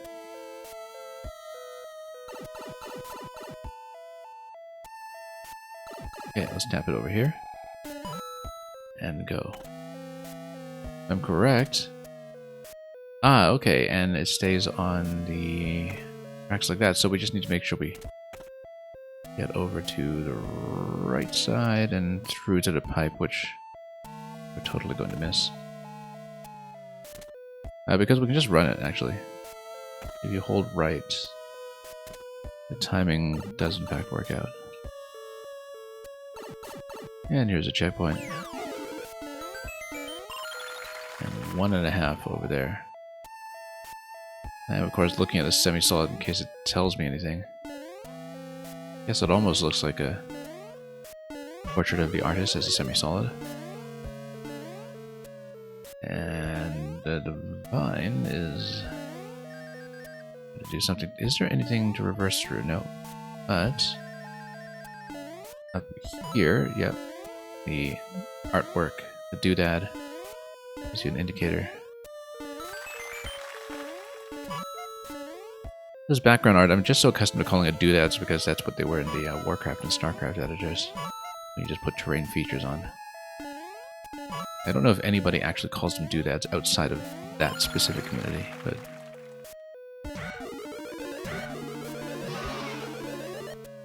yeah, because we're supposed to match these. Perhaps? Similar spacing? No, not really. We'll do that. And we've launched enough at this point. Ah, okay, we can create the bridge. We don't need to... too much else. And we have to, in fact. I've seen this specific idea before, and I feel like I've seen it recently. Maybe even in Maker 1, actually. Like, I've seen this exact thing not long ago in Maker 1, I believe. I'm trying to remember whose it was. Because this is not a Maker I know, I don't think.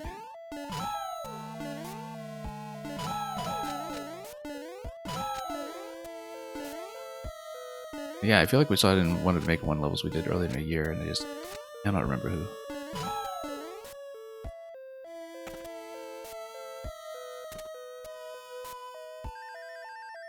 And yeah, of course here we'll give ourselves something under the door.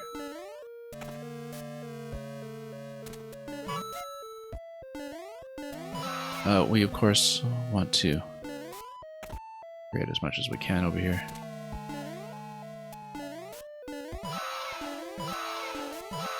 That'll be enough of a bridge to work with, we can do that. I like how you have these open connections between the top and bottom parts of the layout. Nothing up there. This looks like more blocks to work with.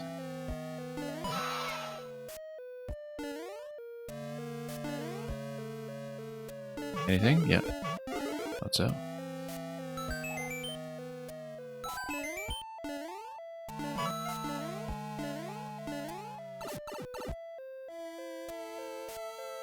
And what do we have here? Interesting. Something's gonna go here. I mean, I don't know why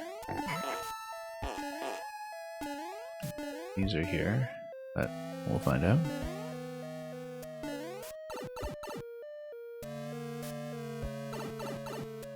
Okay. This looks like something. And I guess maybe we just go up the stack.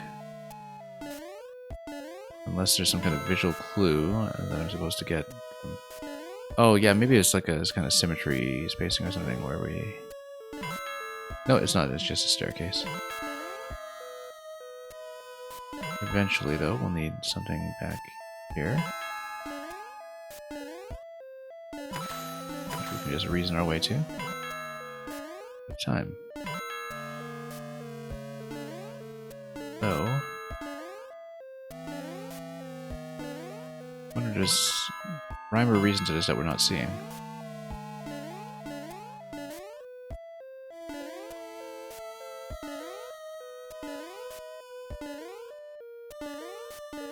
Maybe we can sneak under this. There we go. Should be able to make this. Oh, nope. What if we get dunked? We don't. This room is just a nonogram, huh?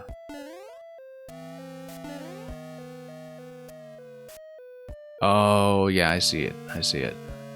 Yeah. That makes sense. Almost. Yeah, I see it. I wasn't expecting a cross moment here. E, okay. Is there something under this door, though? 81 seconds. There is. The one over there, and then... Yeah, I guess if we just jump towards it, things will eventually get sorted out.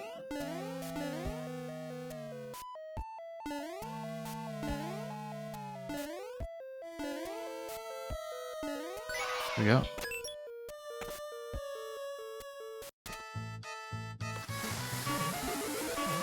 And where does this go? Let's see.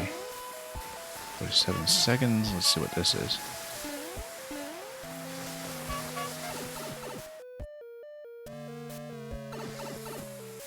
Yeah, we totally didn't solve that the way it was meant to be solved, but that's okay.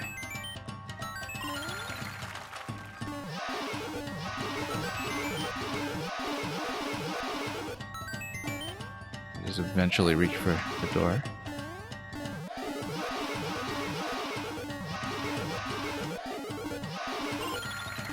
You know, from the 50 coin position, that this will be an open path. And we're totally going to time out before we make it over.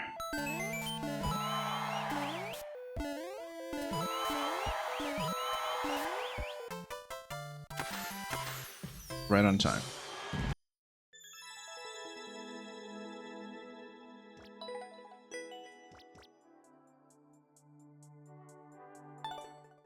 Okay, thanks for showing me that. We totally didn't take the time to, solve that properly as an nonogram, but...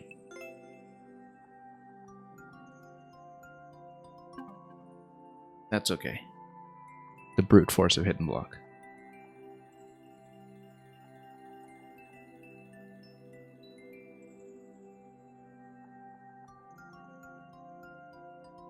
Okay, we'll go through the list and see who's still around. I totally understand that people have had to drop at this point, just because I do know, of course, that Kerberos is here, and you're almost certainly going to be next.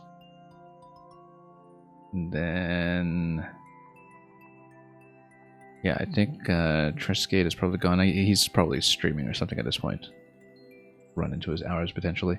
And I do see Kevin the Blue Light Yoshi might still be here. So we'll check that at the end. But it looks like... well, Kerberos for sure, so let's do that first.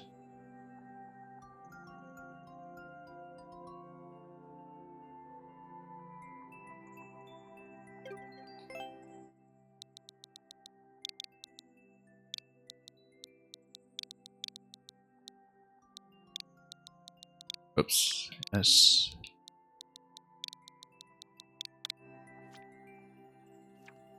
Okay, Aldwolf's gonna love this. Yeah, it sounds like his kind of thing, apparently. 10 seconds. I wonder how tight that is. Guess we'll find that out. 0.04. And it's not even Aldwolf with the clear, so I'm sure he'll definitely love this.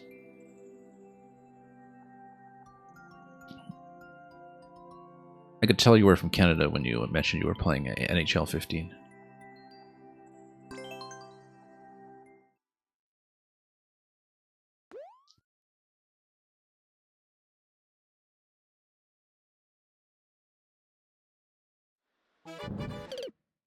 And this is high. Okay. I was actually wondering what this would be. Oh, I see. So, yeah. We're saying mashing. Oh, I see. Okay, yeah. You actually do kind of need to be accurate. Okay, so no, here's what I'm doing. I'm holding down Y with my index finger. I'm using third and fourth fingers to tap B and A. That totally doesn't work. Kind of need to find a position for that. Oh yeah, this is way out of my league, but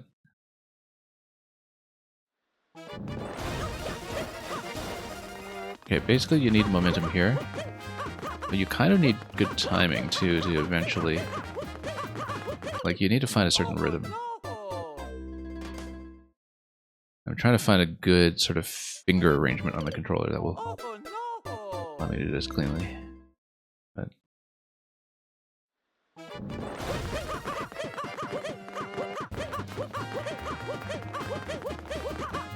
and then there's got to be a ground pound. Little warp block. Hey, we made it to this segment at least. Obviously, a lot of sloppiness along the way, but yeah, it's a tight 10 seconds. Looking at the clear that we saw earlier, and we know that ground pound here is going to work because it's the warp block at the bottom. And that's not going to do it, obviously. I absolutely have no expectation of clearing this. We will try to get further, though.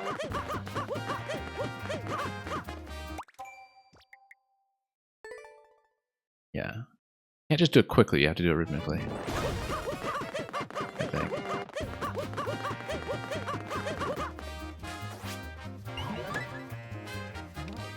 To get it started. Whoops, yeah. Yeah, the dash panel is to get it started. I can see that.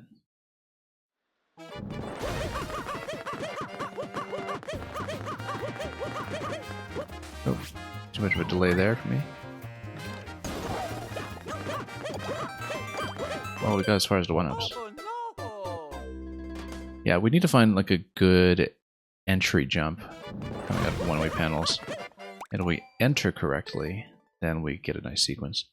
So yeah, currently I have my index finger on Y and my middle and ring fingers on B and A. And I'm alternating B and A like a piano trill, basically. Like a 3/4 piano trill. I find that ergonomically it's easier. It's the same thing I do with mashing levels that are like the ones where you have to pluck tons of clouds with SMB2 mushroom or whatever. Like, you just do it really quickly if you just trill the input, be it B and A or Y and X. It's much easier in my hands.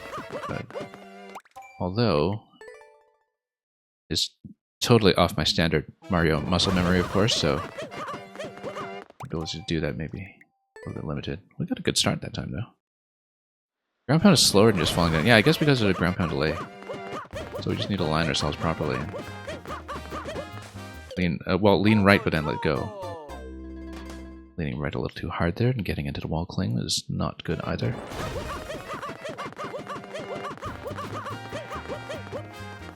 Okay. I'm surprised it's faster just given the scale of delay on that. Oh, we saw a bully down there. That's getting further. We saw another 1-up.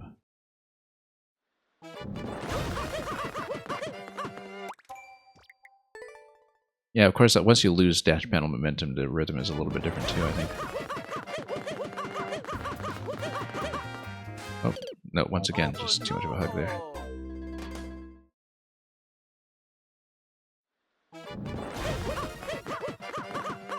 Nope, that didn't work at all. I'm trying a couple of different button arrangements, basically, to see. But yeah, mashing fast is not the answer, though. Like, you do need to go rhythmically. I'm discovering quickly. And just not trip over too many corners. I'm not good at mashing. I'm thoughtful about avoiding strain injury, that's the main thing. But yeah, like I said, I'm doing the 3/4 piano trill on it with B and A. I just need to be a little more rhythmic about it. If we can find the right sort of entry timing, it's easier than just trying to spam the button. Oops, got caught by the thwomp that time. I never played these kinds of levels, to be honest, but we're learning as we go, you know, and we're putting in a reasonable effort, I hope.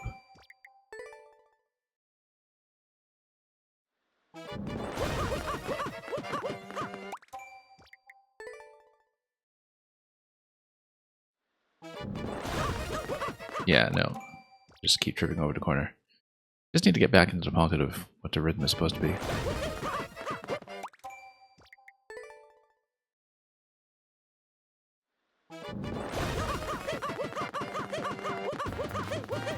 Wow, that was actually surprisingly successful. 4 seconds at a point. Slight improvement, I guess. That's about as good as we can hope for, actually, in the first segment here. Apart from the terrible waggling. You had run remap to a trigger on your controller on the side. We'll stick with the right, I see. Yeah.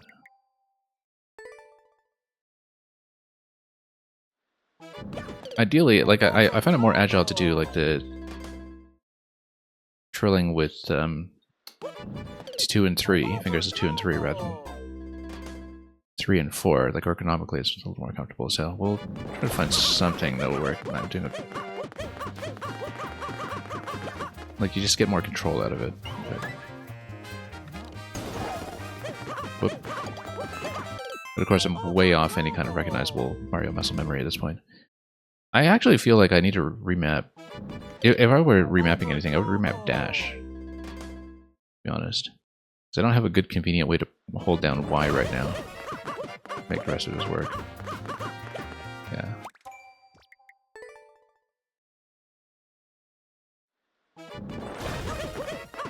No. We'll try to figure out something. I mean, I don't have a camera on my hands or anything right now, but this is the kind of level where it would actually be kind of useful to show the various contortions I'm going through to make something of this. No, we'll just go back to the original method, 3-4.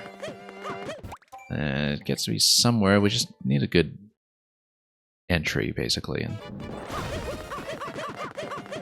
that was fine for a while, actually. A good bit of momentum early on. And then we started tripping over too many corners again.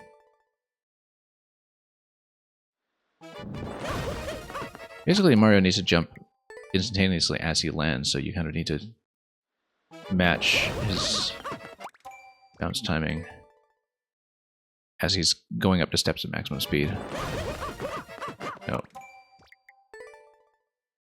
Yeah, like I said, I have no expectation of clearing this, but the fact that I got as far as I did is already beneficial. We're jumping too early, in fact. We need to get on the dash panel first. Weird 3D world thing, you can run left at the start and the first swamp won't kill you. You know what, let's see that. Is it just that it pushes you out of the way, or what? Oh no! It totally kills you.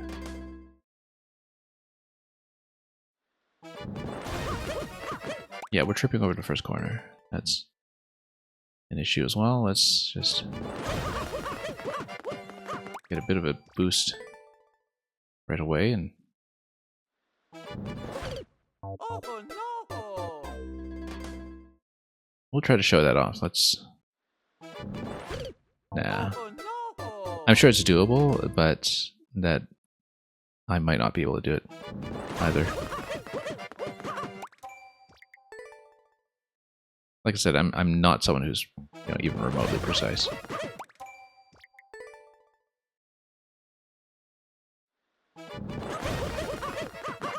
That initial boost from the taunt was actually helpful that time, I guess, when it was sort of dunking us back down.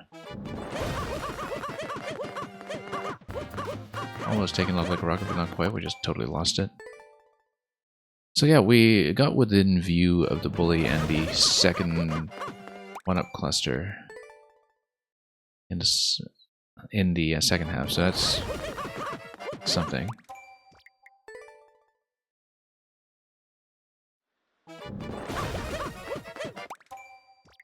Kind of like the speed you get when things go smoothly up the steps, in fact. It's too bad it's in such a time-sensitive level, so we can't really fully appreciate it, but we're getting in the box with 5 on time. Oh yeah, I'm nowhere close to that. I'm getting to the end of this staircase with 4 on the counter on my best attempts. So. I'm amazed you don't have a strain injury. I guess that's why you're remapped.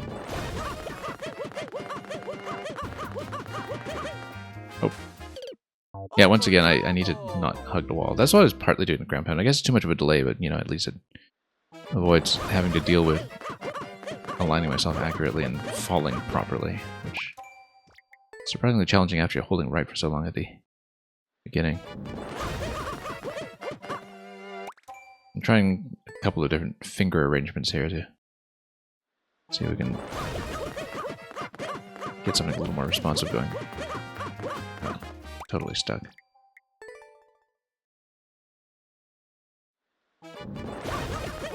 No.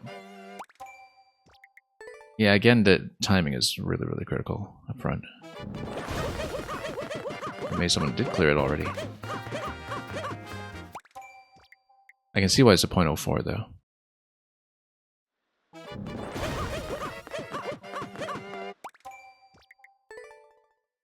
But anyway, I'm pretty satisfied that we actually got as far as we did.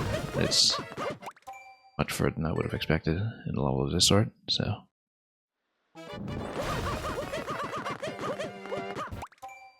Yeah, but basically we can kind of match the rhythm that Mario was giving me with this best possible series of jumps there, then that'll be smooth.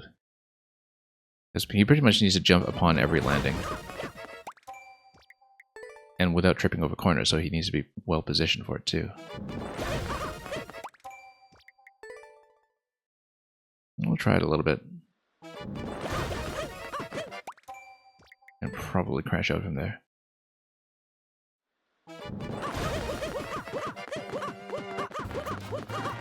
Yeah, we're really, really stuck.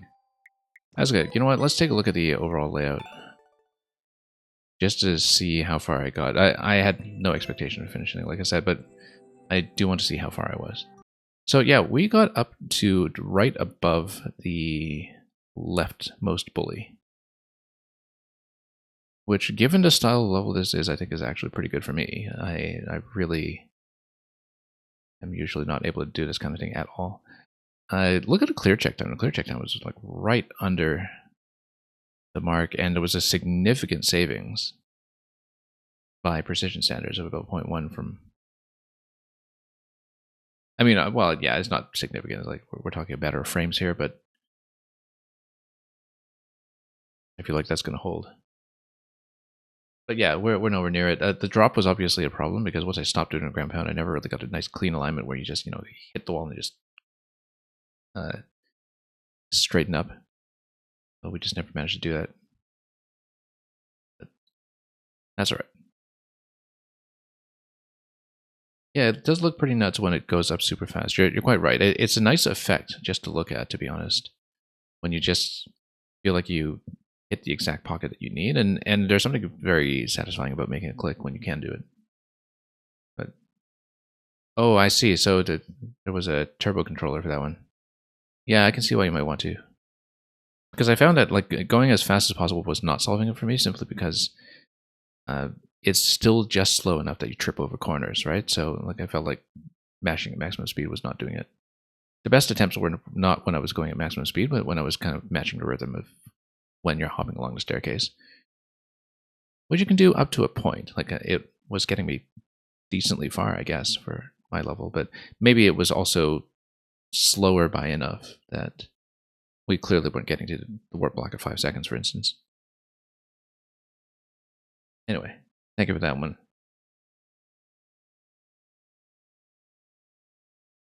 Our success with clearing levels today has been abnormally low, but I guess that's just a function of what everybody's been sending me. We'll see if anybody's actually left. Like I said, Triscada, I think, is gone because he's got his own streaming schedule to attend to. And I do see Kevin Blue Yoshi still listed, so I don't know if he's just AFK or available, but we'll see what that code is, and we'll see if it's something that I want to finish on. Otherwise, we might just finish pretty soon, since I'm well over my usual intended time. So yeah, might be somebody who's still lurking, so we'll please take a look. And yeah, thanks for sending that along, Kerberos. Like I said, I don't mind trying things that I clearly have no chance of clearing. Jalumba's Castle. Hey, Jalumba, let's see you beat your own castle. This is a 2.77. You know what? We'll just do it. and try to finish on a clear on a day when clears have not really been very common.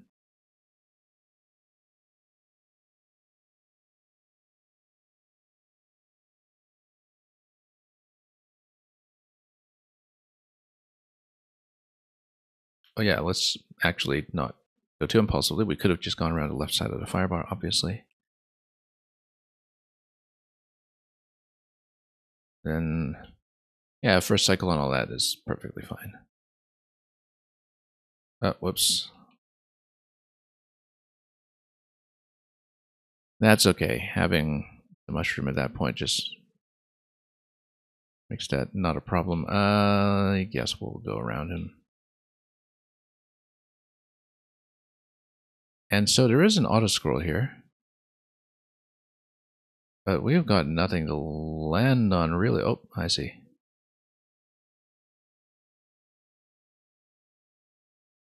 Yeah, so there's a bit of a slow scrolling segment. Also, I just realized that our sound is dead and might have been dead for some time. I don't know if that was the case like throughout the whole last level, but let's fix that up quickly.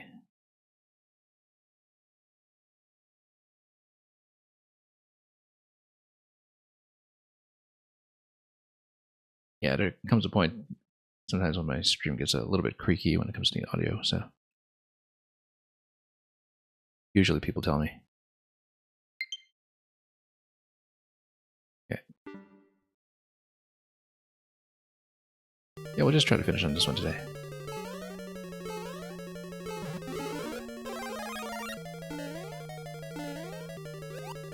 And yeah, just going directly for him before the hammers start up will work nicely. Probably likewise for the next one, but... Oh, never mind. Okay, so we now know where this block is. We now know that this level is also capable of pulling this sort of thing on me. But as long as we're ahead of the vertical scroll, or at least, you know, in reasonable view of the level, I think we're okay.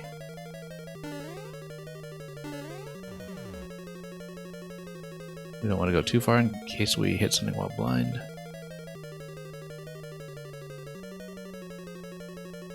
But I think we'll do alright. Just need to let the firebar cycle around a little bit.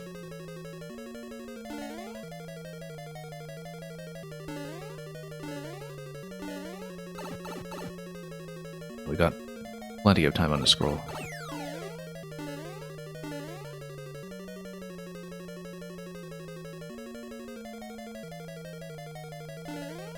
Okay.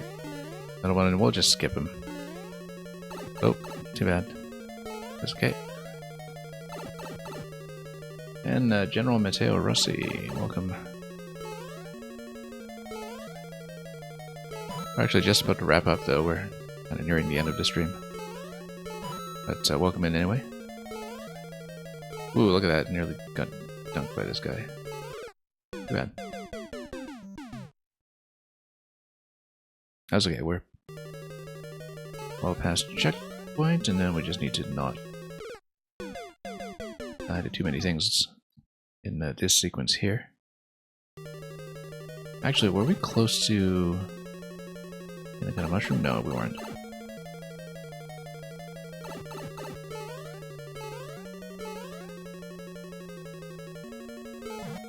Let's not rush ahead too quickly here.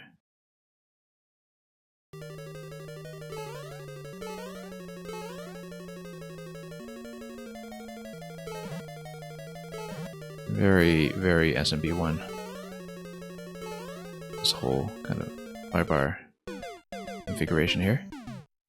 Just need to pull back a little bit on that one, as we'd been previously failing to do. I would just slow down a bit and effectively treat it like SMB1, which also means that hammers are going to be as deadly as we remember.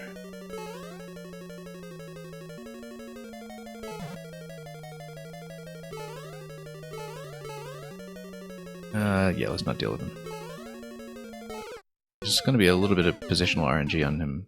it's better to take out the hammer if I can, of course, because then we leave ourselves a bit more room to go back and forth to not feel so rushed about getting to the fire bar, but you know, sometimes that positioning will work out and sometimes it just won't, and here, that's better. Okay, now let's not trip over anything careless. Anything invisible? There we go. We did need to poke around for that. I feel like there should have been another block somewhere there as well we needed to hunt for. It's one of those things where you're just going to lose an attempt or two to mapping it out before you actually get to play.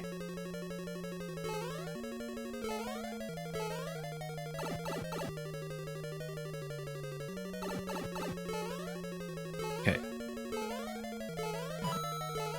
There's got to be something else, right? There we go.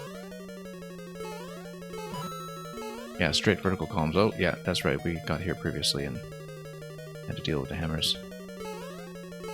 No. Question block right after that, though, so we can sneak around this guy or pop him. And we're in much better shape, especially because we now know what the block sequence leading up to that is going to be like.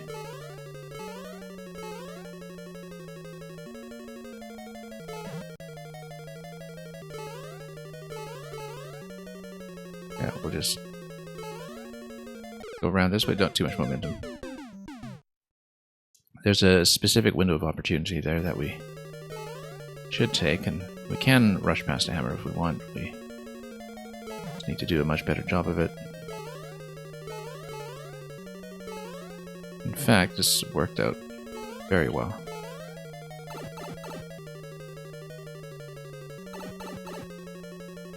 Okay, here we know what this sequence will be like. We need to not get hit by the hammer on our way up, because it is going to be spawning in a position where we're well within a danger zone if it's moving forward.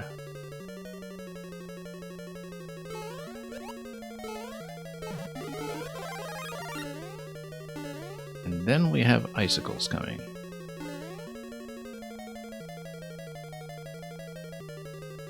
And yeah, we can tell by the drip. Then let's load in all of these first so we can just see where we're going.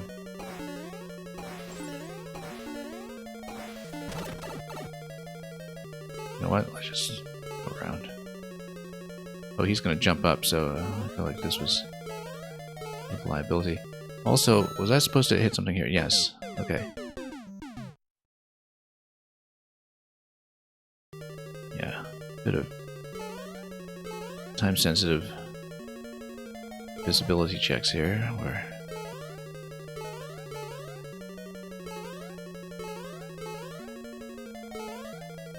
walk around and head back on up. Everything here is pretty approachable, it's just that you do need to figure out a couple of blind spots at the first time through, I think.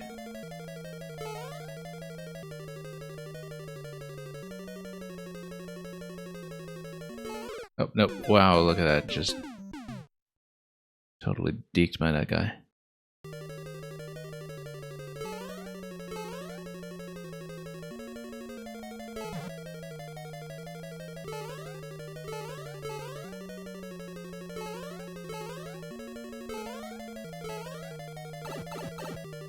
Anyway.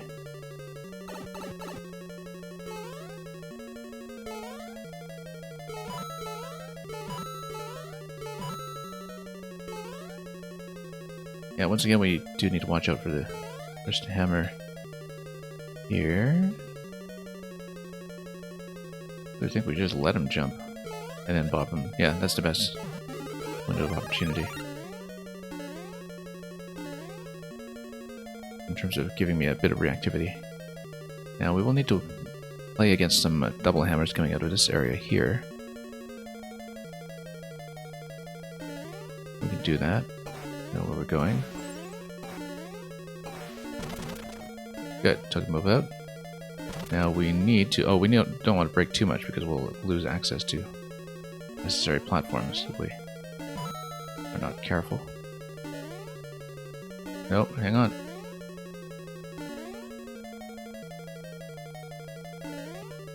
Those are some very far-reaching Podoboos dropping in from all the way there. Progressive? No.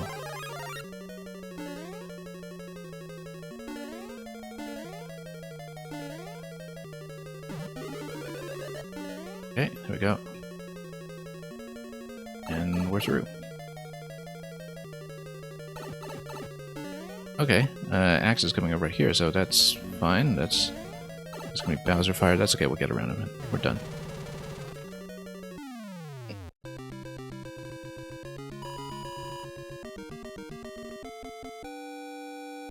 I guess if you took SMP1 castles, just gave them vertical auto-scroll, that's about what you would expect it to look like. But that's it for Jalumba's Castle, and that's going to be all that we have time for today, I'm pretty sure.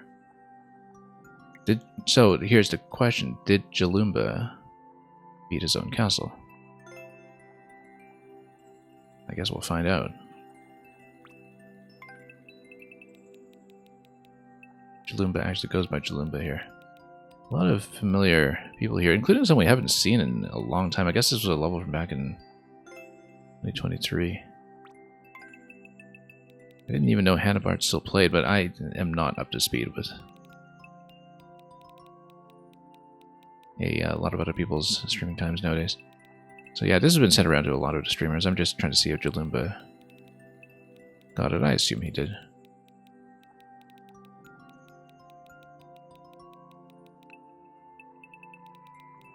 Actually, maybe not. I don't know if Jalumba actually goes by the same name here, though, so who knows?